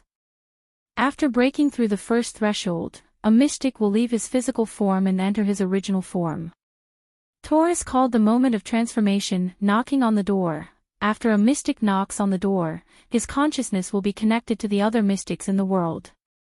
The intensity of the connection is like knocking on their door. In other words, the door knocker is like lighting a torch in the dark. At that moment, he will be detected by all the mystics. Those who intend to do so will be able to directly lock onto your current location. At this moment, thud, a muffled sound similar to the one just now seemed to ring in Thale's heart. This muffled sound was ear-piercing and sharp. The lingering sound made people restless and uneasy. This is. An ominous feeling rose in his heart. Thud, another muffled sound. This muffled sound was like the low throbbing of a heart. There was a soul-stirring shock and heaviness. In an instant, Thales suddenly felt that there was something extra in this part of the void. He felt a sense of panic for no reason. He was not the only one who felt this way. They're here. Asda's voice became extremely urgent. Go. There's no time to explain, hurry up and return to your physical form. Thales grabbed a few strands of his vast thoughts and used them to think about the current situation. Right. Whatever they are, they're definitely not friendly to me. Thales lifted his gaze and looked at Asda, or rather, his silhouette, which was getting further and further away. At this moment, two sharp and threatening gazes were directed in his direction from the dark void. The owner of the gaze was getting closer and closer. While he was terrified, Thale's thoughts raced like flowing water. I should get going. It was time to go. Go where? Think about who you are. Think about what you should do. Think about what happened before you knocked on the door. The glowing outline said anxiously, don't immerse yourself in your original state and lose yourself. Who am I? Was that important? Just as Thales was thinking about this, Thales. A clear yet fearful, childish, and sobbing voice came from an unknown direction. His consciousness suddenly shook. In the next moment, the dark void in front of Thales was instantly cleared. Asda's silhouette disappeared right before his eyes. The countless scenes that had stayed in his mind, whether it was the sea or the desert, humans or animals, all receded like the tide. It was as if the curtain in a theater had suddenly collapsed, revealing the original wall. Snowflakes, corpses, streets that looked like ruins, Dragon Cloud City's magnificent heroic spirit palace that was built halfway up the mountain, and the multi-headed snake made of severed limbs and flesh flashed across his vision. In the end, he stopped inside a tentacle made of flesh and blood. Where is this? He thought in confusion and bewilderment. Inside the tentacle, under the horrifying backdrop of scarlet blood and severed limbs and flesh, Little Rascal knelt on the ground, sobbing in despair as she watched the boy who was hung up and impaled to death. The blood mystic, Giza Streelman, stared coldly at Little Rascal, who knelt in the flesh and cried. You killed him.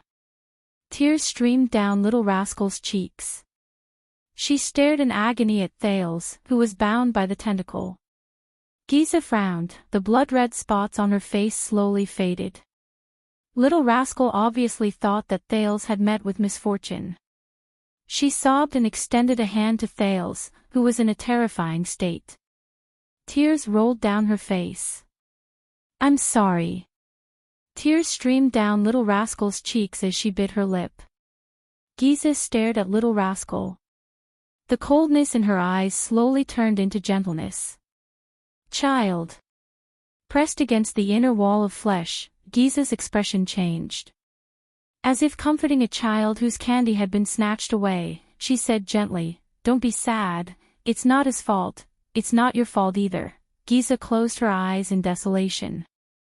Two more tentacles extended from the inner wall behind her. It's our fault. The tentacles curled towards Little Rascal. Asterisk swoosh. Asterisk immediately, Little Rascal's face was filled with terror and sadness. She was pulled deeper into the flesh by the countless tentacles. She disappeared. But in the next moment, the blood mystic opened her eyes abruptly and screamed. She turned her head in disbelief and stared at Thale's corpse, which was tied in the air by the tentacles. Why? Giza shook her head slowly, her eyes filled with disbelief and shock. This is impossible. In her eyes, Thales, who had been pierced by countless tentacles, slowly opened his eyes. Ah. So, I'm back again. As if he had just woken up, Thales slowly raised his gaze. In his daze and dizziness, he looked at the person in front of him. His thoughts were a little chaotic, and he could not quite recall what was in front of him. That's a severed arm. Organs. Eyeball. Flesh. Thales saw the environment he was in clearly. Wait a minute. He tried his best to divert his attention and consciousness from his hazy and chaotic thoughts. He fixed his gaze on what was in front of him. It was a young girl covered in blood, and her naked body was stuck to countless pieces of flesh. With a subtle and complicated expression, she was staring straight at him. Thales shuddered all over. At that moment, as if a curtain had been suddenly lifted, all of Thales' memories from that night surged back into his mind like a tidal wave. Northland, King Nuvan, the Archduke, the duel, Asda, the Mystic, Black Sword, Ramon, Little Rascal, Giza, the Hydra, the destroyed Shield District, the Blade of Purification. And, at the last moment, he was pierced by Giza's countless spikes. The last scene reappeared in his mind, a spike mercilessly pierced through his left eye. No, Thales shuddered. No. Fear, panic, nervousness, worry, surprise, doubt. It was as if all the emotions he had once lost returned to Thales in an instant. Seeing the mystic in front of him clearly, Thales' breathing instantly quickened. The illusory illusion just now, the isolation of all thoughts, and the indifferent attitude, seemed to be just an illusion. It was just a dream. How? Thales panicked and realized that his limbs were still bound by the tentacles. What terrified him even more was, countless sharp thorns were still stabbing into his body, piercing through his body. One pierced through his left eye. One pierced through his throat. One pierced through his heart. There were also countless spikes of the same kind that pierced through almost every inch of his body. He was like a hedgehog suspended in the air. Thales panted rapidly, and his heart was filled with extreme fear. Especially, the spike on his head. It was still in his left eye socket, and it had pierced through the back of his head. But, Thales noticed something strange. There was no blood flowing out of his body where he had been pierced. It doesn't hurt. It doesn't itch. What's going on? This is... Thales panicked as he felt the tentacles and spikes all over his body. What happened to me? Did I become a ghost after I died? But Giza's words had answered his doubts. How did you? Giza looked at the second prince in surprise. Her tone was filled with confusion and astonishment. Why aren't you dead yet? Thales was stunned when he heard that. Why, not dead yet? He stared at Giza nervously, and then at the spikes all over his body in shock and bewilderment. I'm not dead. Giza's expression became more and more unpleasant, and the blood-red spots on her face trembled rapidly. Then let's do it again. Wait. Thales was shocked, and his heart beat violently. But the mystic ignored him. In the next moment, the tentacle that pierced Thales' left eye, along with the spikes at its tip, suddenly retracted, and with a vicious turn, it pierced through the top of his head. Feeling the movement of the tentacle, Thales shuddered violently.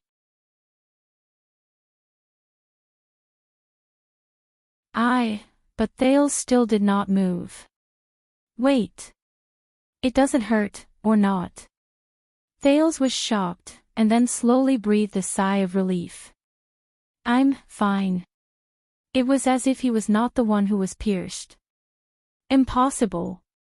The blood-red spots on Giza's body began to grow violently. She narrowed her eyes, and revealed a fierce expression that had never been seen before. Your entire body was pierced, but why are you completely fine? Can't you even feel pain? Thales was about to answer with, how would I know? Giza's expression suddenly changed. She felt something. With an unpleasant expression, Giza raised her finger slightly. Immediately, all the spiked tentacles that pierced through Thales' body moved at the same time. Thales felt his skin crawl as he watched all the tentacles on his body move continuously. This. God. Sizzle, the familiar sound of flesh and blood sizzling came from these murderous weapons. Countless tentacles pierced, slashed, and cut his upper body from all directions, starting from his chest. Starting from his head, they pulled horizontally, slashed vertically, and pierced through his brain. It was as if someone was holding countless knives and continuously whipping, piercing, and cutting Thales from the front, the back, the left, and the right. But Thales did not move. He only stared blankly at Giza, his gaze occasionally wandering back and forth from the tentacles. It was as if he was not the one being cut.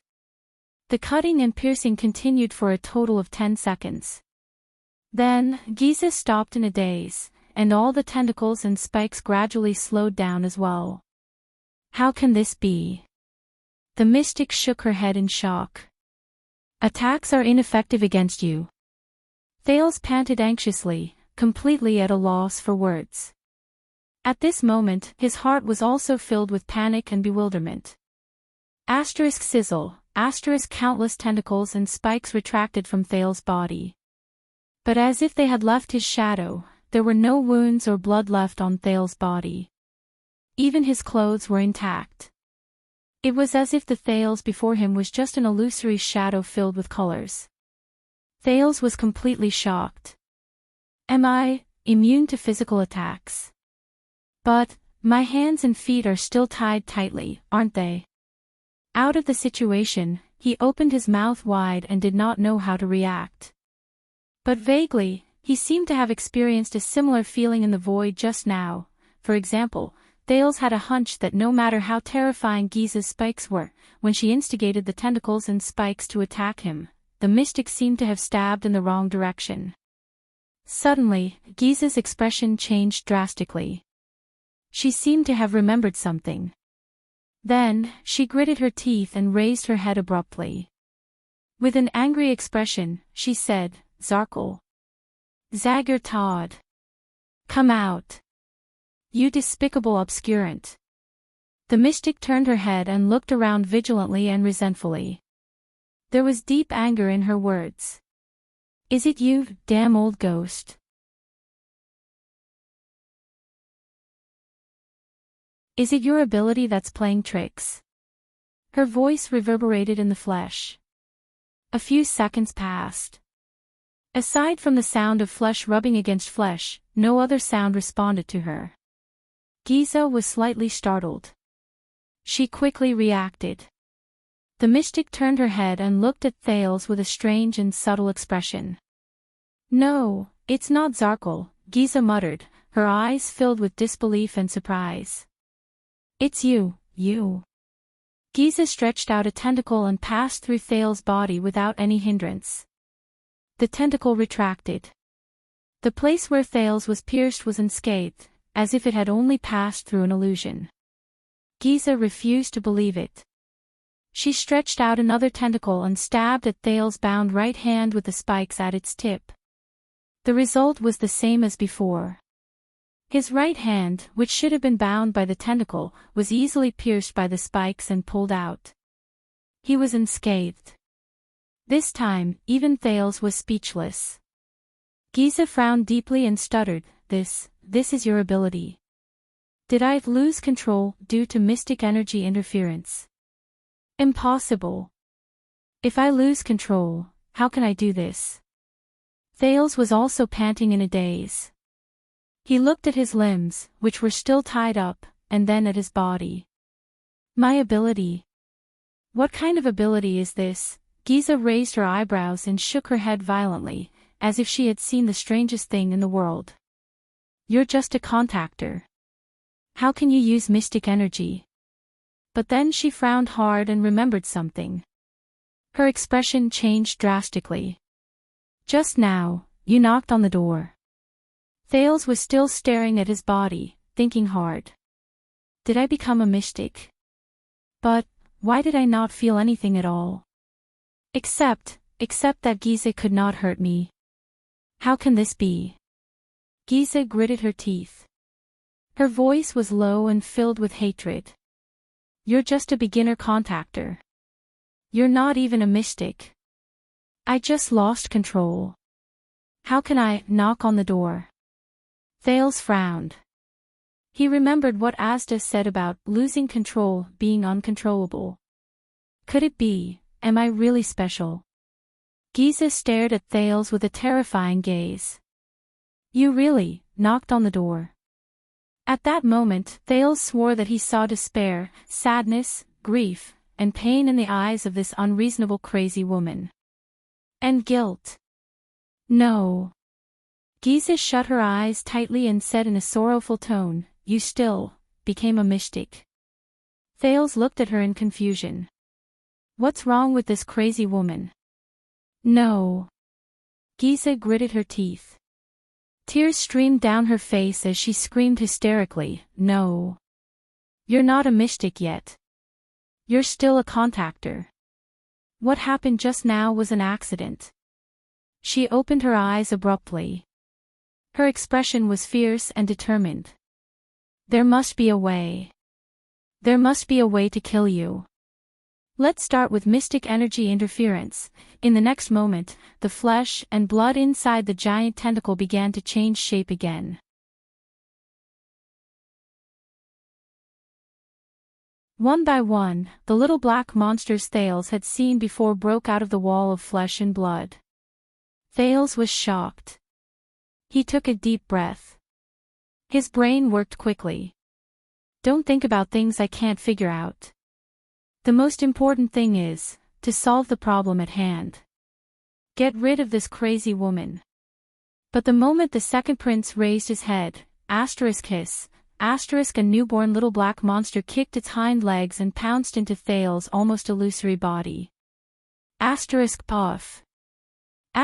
Then, it exploded into flesh and blood inside his body. If Asda was here, he would have recognized that this was the move Giza used to prevent him from turning back into a human after dispersing him. At that moment, Thales felt his whole body tremble. It was like a ripple on the surface of water. Then, a shard from the exploded spike slashed his left arm.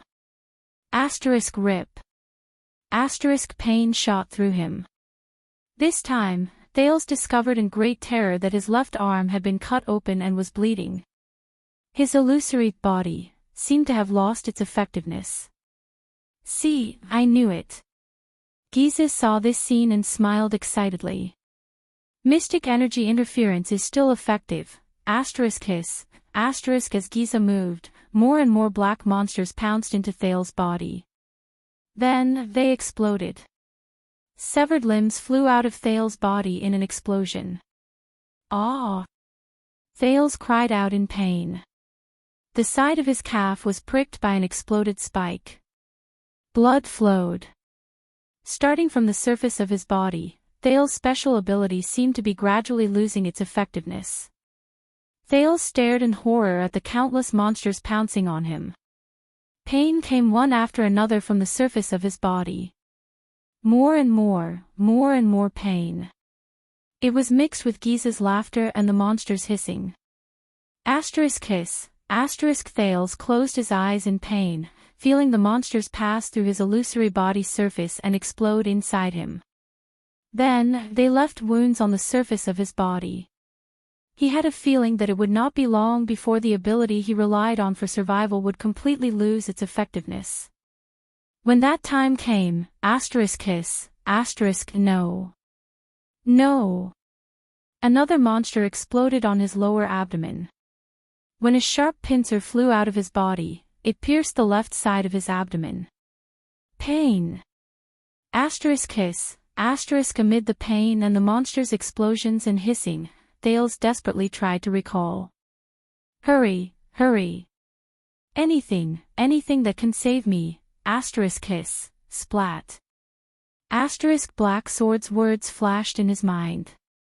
I used Tremor to slide away her tentacles. Thales shuddered violently. He remembered the high-frequency vibration that Giza used to shake him off. More and more small monsters pounced on him. In the next moment, a black monster swept past his cheek, but it did not go through. Instead, it left a bloody mark. His illusory had officially lost its effectiveness. The blood mystic snorted softly. Thales did not have time to be shocked and terrified. He did not care. He just gritted his teeth. Following the instructions Black Sword taught him, he summoned another power in his body. Help me, Sin of Hell's River. It's a matter of life and death. Help me. As his resolute will rose, the Sin of Hell's River spread to his limbs as if it had a life of its own. I need to be able to get rid of these tentacles, power. As long as I can, slip away from them. In the next moment, there was a low hum. Only Thales could hear it. Thales' limbs trembled violently at a speed that was almost invisible to the naked eye. The second prince sucked in a sharp breath. He felt as if his entire body was about to be shattered by the tremors of the Sin of Hell's River. This feeling, Giza's eyelids suddenly widened. In the next second, the 4 tentacles that bound Thales swayed, and he was immediately freed from midair. A monster flew over his head and sliced off a strand of his hair. Thud. Thales fell on the ground, which was also made of flesh and blood, and panted heavily. The Sin of Hell's River faded from his limbs. Thales gritted his teeth and tried to stand up. But he only felt his muscles go numb. Then, he fell backwards again. Thud. Thales touched the flesh under his feet. There was a sticky bloody ear inside, and he was shocked. But in the next moment, a great soreness came from his limbs. He trembled violently. He was sweating profusely, and his limbs were weak. So tired, so sore, so painful, all his muscles began to ache, and he almost lost all his strength. He finally got rid of the restraints, but he did not even have the strength to take a single step. But more little monsters were already pouncing on him. Thales widened his eyes. He only felt extremely vexed. It seemed that the extreme tremors just now had exceeded the limits of what his body could bear. Thales felt his aching limbs and stared at the monsters in front of him in despair.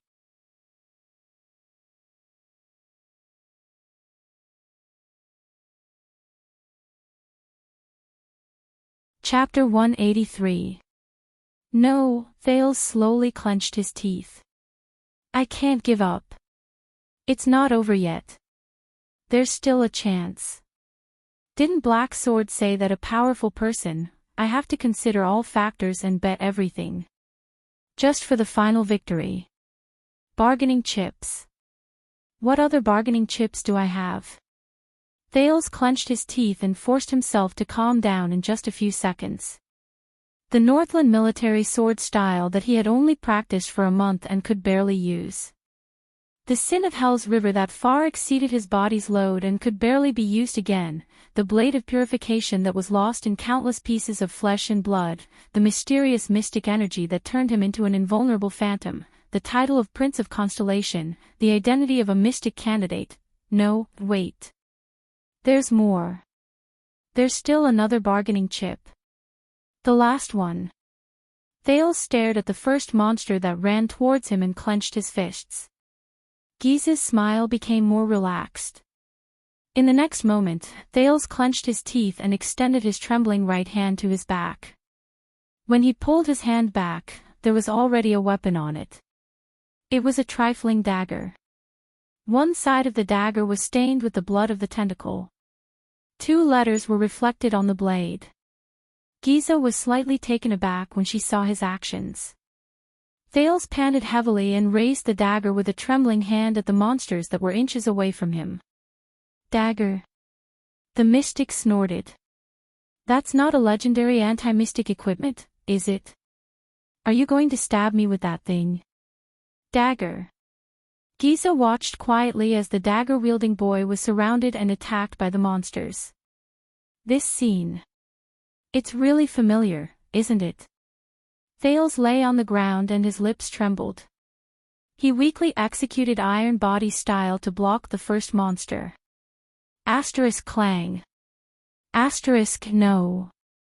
Thales rolled to the side in pain and avoided the monster's sharp spikes.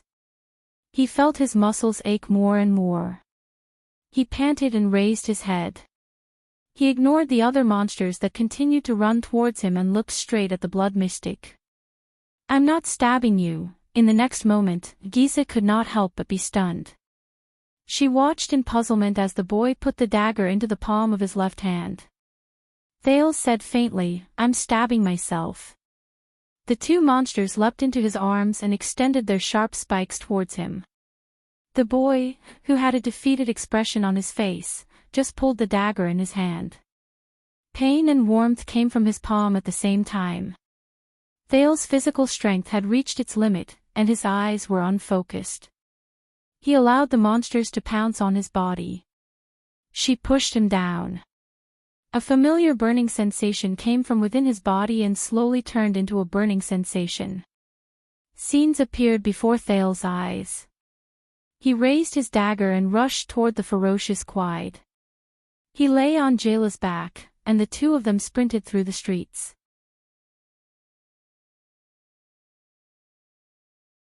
In the dungeon of Vine Manor, he reached for the lock on Ralph's body. He stood in the Hall of Stars, gritted his teeth, and spoke to the dukes of the kingdom.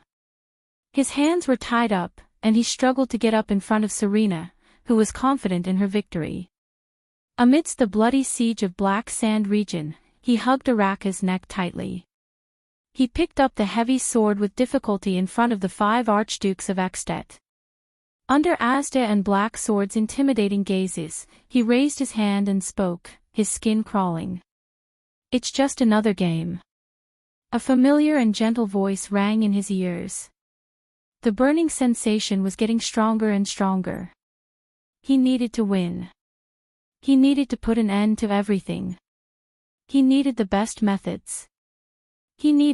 Giza narrowed her eyes and watched the countless little monsters pounce on Thales, who was on the ground, one after another, and covered him tightly.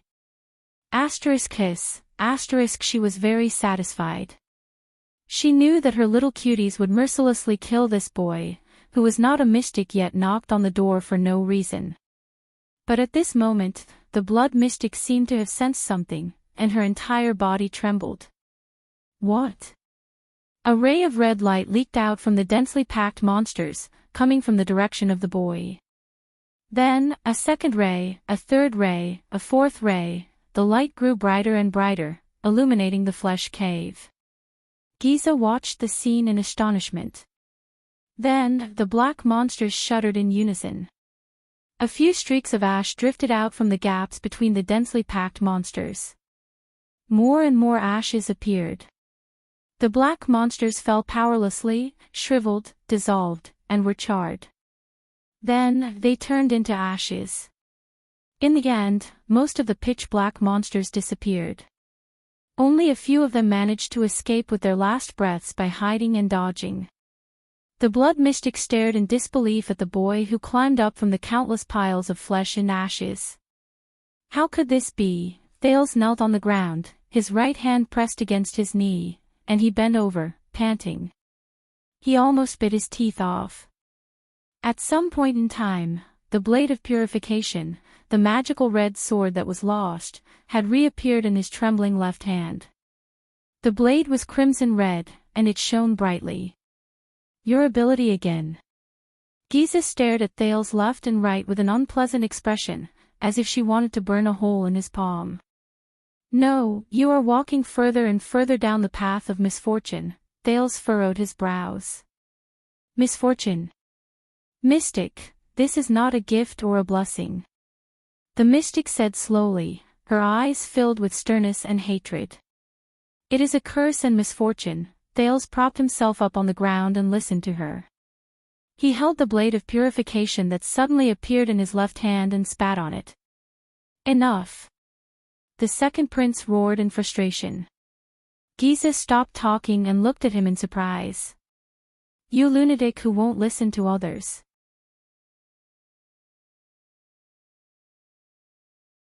Thales struggled to get up from the ground. Listen to me. He took a step forward and cut an intercepting tentacle into ashes with his sword. Asda wants to force me to become a mystic. Thales felt that his steps were light and his body was uncomfortable, but he still gritted his teeth and walked forward step by step. And you want to stop me from becoming a mystic? Go to hell, Thales panted fiercely. Go to hell. The blood mystic stared at him quietly. Since I came to this world, what I've done has always been the same. Thales exhaled. With another swing of his sword, he pierced through a monster that tried to ambush his left leg. He watched as it turned into ashes under the blade of his sword. Struggle, survival, that's all. Thales took a difficult step forward. Whether it's a child beggar or a prince. Giza narrowed her eyes. Her gaze was complicated and profound. But I don't like this world. I want to be free to choose the life I want. Thales sucked in a mouthful of stinky, sour air and said hoarsely, I want to choose who I want to be. I choose who I want to be. I don't need to be pushed, forced, or dragged by anyone else. I struggle with this. Thales walked to stand in front of Giza. His eyes were resolute and determined. This is who I am. Thales Jade Star. The blood mystic stared at him without saying a word. But in the next moment, something strange happened. Asterisk boom. Asterisk it was as if a torrent was surging through Thales' body from his blood vessels. In an instant, Thales felt a tearing sensation from the blade of purification to his hand. It was as if someone was cutting his palm. Thales looked down at the blade of purification in his hand, only to see that the red light on it was becoming brighter. What's going on?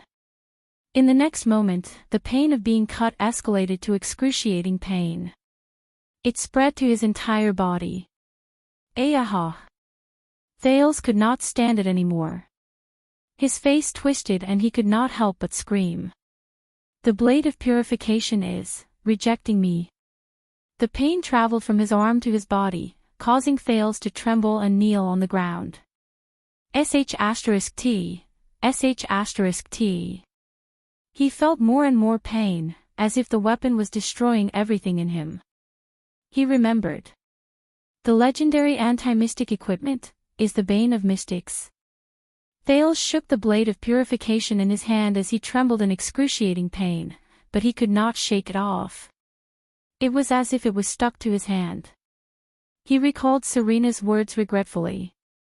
He also remembered the tingling sensation he felt when he was on Araka's back when the motionless bow was activated. But the tingling sensation at that time could not be compared to the excruciating pain he was feeling now.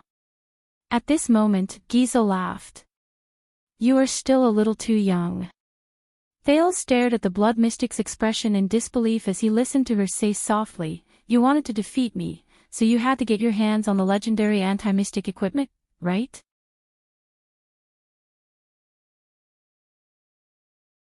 And you did succeed, with your unformed mystic energy.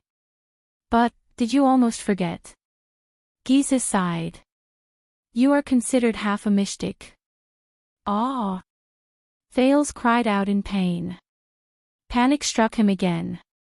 Giza, did she even calculate this? He remembered Giza's words. That is not the legendary anti-mystic equipment, is it? Are you going to use that thing to stab me? So.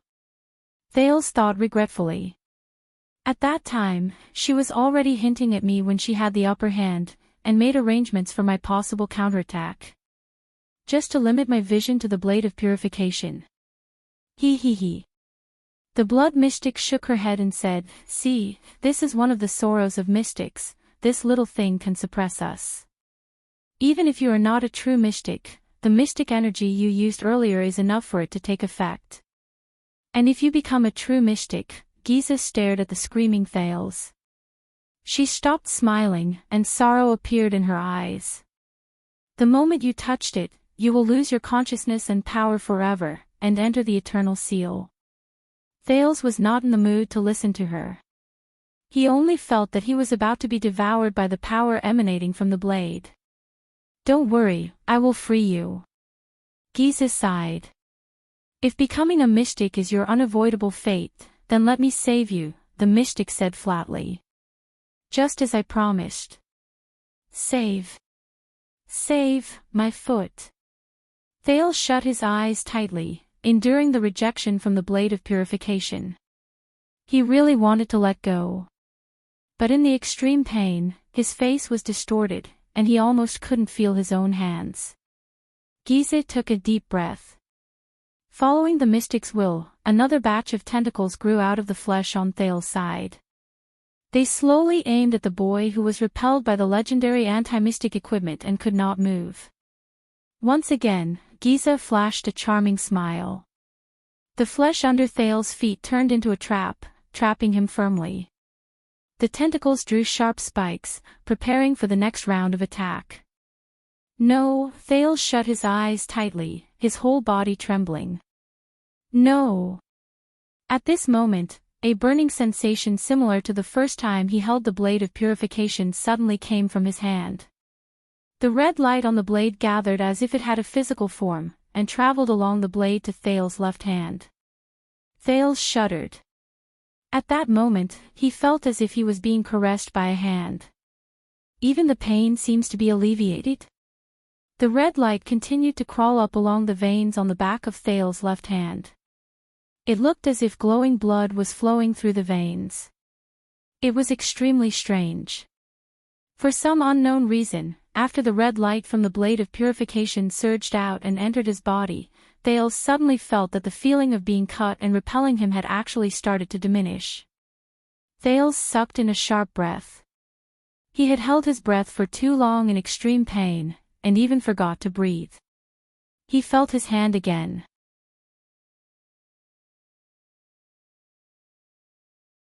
The sharp pain of being cut and destroyed slowly reduced to a slightly tolerable prickling pain.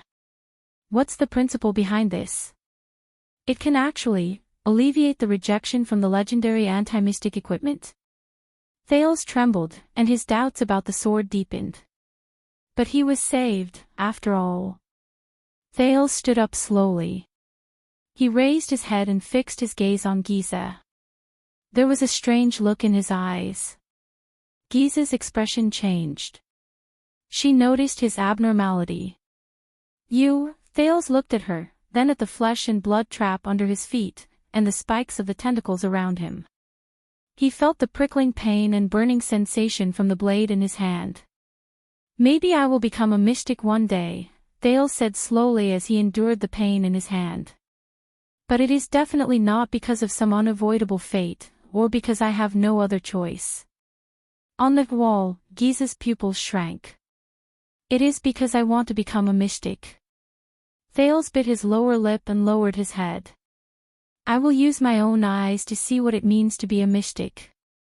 I will judge and understand what mystic energy is. What kind of power I will obtain, and what kind of risks I will face. Then, I will decide whether to become a mystic." Thales raised his head. His eyes were filled with unquestionable determination. "And what kind of mystic I will become? How far I can climb and what kind of scenery I can see are not important.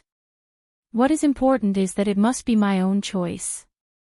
This is what I have been struggling and working hard for since I came to this world." Thales exhaled one last time. Then, he raised his sword and slashed the trap under his feet and the tentacles around him. In the ashes, Thales supported himself with his trembling legs and stood up. Giza's eyes moved. "Don't even think about it." The girl grinned. Her gaze was cold. Soon, Thales felt his feet sway. The continuous tremors that caused him to fall to the ground and lose his grip on his sword appeared under Thales' feet again. Thales' body swayed. He was on the verge of falling. But he had experienced it once. Thales reacted quickly. He knelt down and lowered his upper body. At the same time, he stabbed the blade of purification into the flesh under his feet. It prevented him from falling again. The flesh sizzled, as if it was being roasted. It slowly dissolved, evaporated, and blackened. Then, it turned into ashes. The ground made of flesh and blood contracted in the tremors. It seemed to be moaning in pain. Giza let out a low growl of indignation. "Thank goodness," Thales thought. He stood still in the face of the same tremors. "What I need to do next is, don't think about it." Giza was a dozen steps away from him. She said coldly, "You can't even stand up. You can't even get close to me, let alone seal me with that weapon." Thales furrowed his brows. "Let us see." The flesh around Thales bulged again. The silhouettes of monsters were born from it. The blood mystic narrowed her eyes and stared at the blade of purification Thales stabbed into the ground. "That sword of yours. Are you going to use it to maintain your balance, or to destroy your enemies?" At that moment, Thales suddenly had a strange feeling. The monsters around him were born from the flesh, but Thales ignored them. He did not even care what kind of monsters they were or whether they were dangerous. He seemed to have entered that state again. The feeling of being cut off from his emotions and thoughts surged again. But it was not as complete, wonderful, and enjoyable as before. Thales glanced at Giza in the distance. It was a dozen steps away. Under the endless tremors, he could not even stand steadily. It seemed like he could not get close. But, even though it seemed very far away from him. But for some reason, Thales knew that his sword could pierce Giza. It could. As he thought about it, the pain in his hands suddenly increased. Thales smiled faintly. He somewhat understood it. He knew that in this state, he seemed to be able to use more mystic energy. Even though he did not even know what mystic energy was. But, since the blade of purification's rejection of him increased again, that's right. The corners of Thales' lips curled up. His smile grew wider. Giza was expressionless. Her monsters advanced towards Thales again. But Thales only panted absent-mindedly and gripped the blade of purification that was stabbed into the ground. Then, he pulled it out. The moment the countless flesh and blood monsters pounced on him, Thales knelt on the ground, raised the blade of purification in his hand, and gently pushed it at Giza, who was a dozen steps away. Boom! The sound of his blood vessels surging rang in his ears. At that moment, the pain and cutting sensation that the blade of purification gave Thales increased like never before. But Thales did not care. He had succeeded. Giza lowered her head in disbelief. "When?" the young girl asked, puzzled. "At some unknown time." Thales had already taken a dozen steps away in an instant. He knelt in front of the mystic. The red blade in his hand had already sunk deep into Giza's naked abdomen. Thales' expression was indifferent. Giza trembled as she stared at her wound, then at Thales. But in the next second, relief appeared on the young girl's face. As if she had been waiting for this moment for a long time. "So, this is our end," Giza said casually, as if she did not care. She completely ignored the legendary anti-mystic equipment in her abdomen. Thales withdrew the blade of purification. Blood seeped out of the blade and the young girl's abdomen. Then, it slowly evaporated and dissolved. Even the tissues in her abdomen withered and scorched. At that moment, Thales withdrew from that strange state again.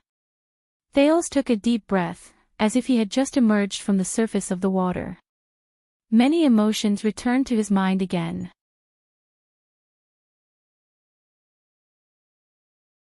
He stared blankly at the blade of purification in his hand. Then, he raised his gaze in a daze and looked at the blood mystic, who had a gentle and relieved expression on her face. "Thank you for your hard work, child." Giza slowly extended her hand and gently caressed Thales' face. "Take care of yourself."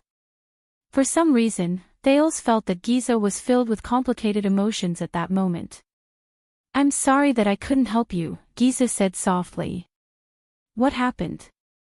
Thales' breathing gradually calmed down. "I'm sorry." Giza's eyes were sparkling. "You have to walk the rest of the path on your own." At that moment, Thales could not summon any hostility towards such a young girl. The lovely young girl slowly lowered her head. The purplish-red patterns on her body gradually faded. She gently lowered her soft lips and placed them on Thales' forehead, a gentle kiss. Thales shuddered slightly. Giza snorted softly when she saw Thales' reaction. Then, she slowly exhaled. "Be careful of Asda." These were the last words of the blood mystic, Giza Streelman. In the next moment, the young girl with the gentle smile on her face started to crack. Her face, along with her smile, slowly fell apart like a cracked sculpture. Then, it was her neck, chest, abdomen, her entire body. In just a few seconds, the blood mystic, along with the insides of the gigantic tentacle, turned into ashes of various sizes. The night sky of Dragon Cloud City reappeared before Thales' eyes. The ashes flew. They were like countless black butterflies. They scattered all over the sky. In the distance, all of the blood mystic's creations, flesh, monsters, tentacles, and severed limbs, withered, scorched, and dissolved at the same time. All turned into ashes. You're tuning into the LoveLore Library YouTube channel. We're so grateful for your support, and don't forget to subscribe to join us on this incredible journey through captivating stories. Your generosity through donations truly makes a world of difference, as it's the primary source of revenue that allows me to expand and enhance this channel for you. Thank you from the bottom of my heart for being a part of this adventure.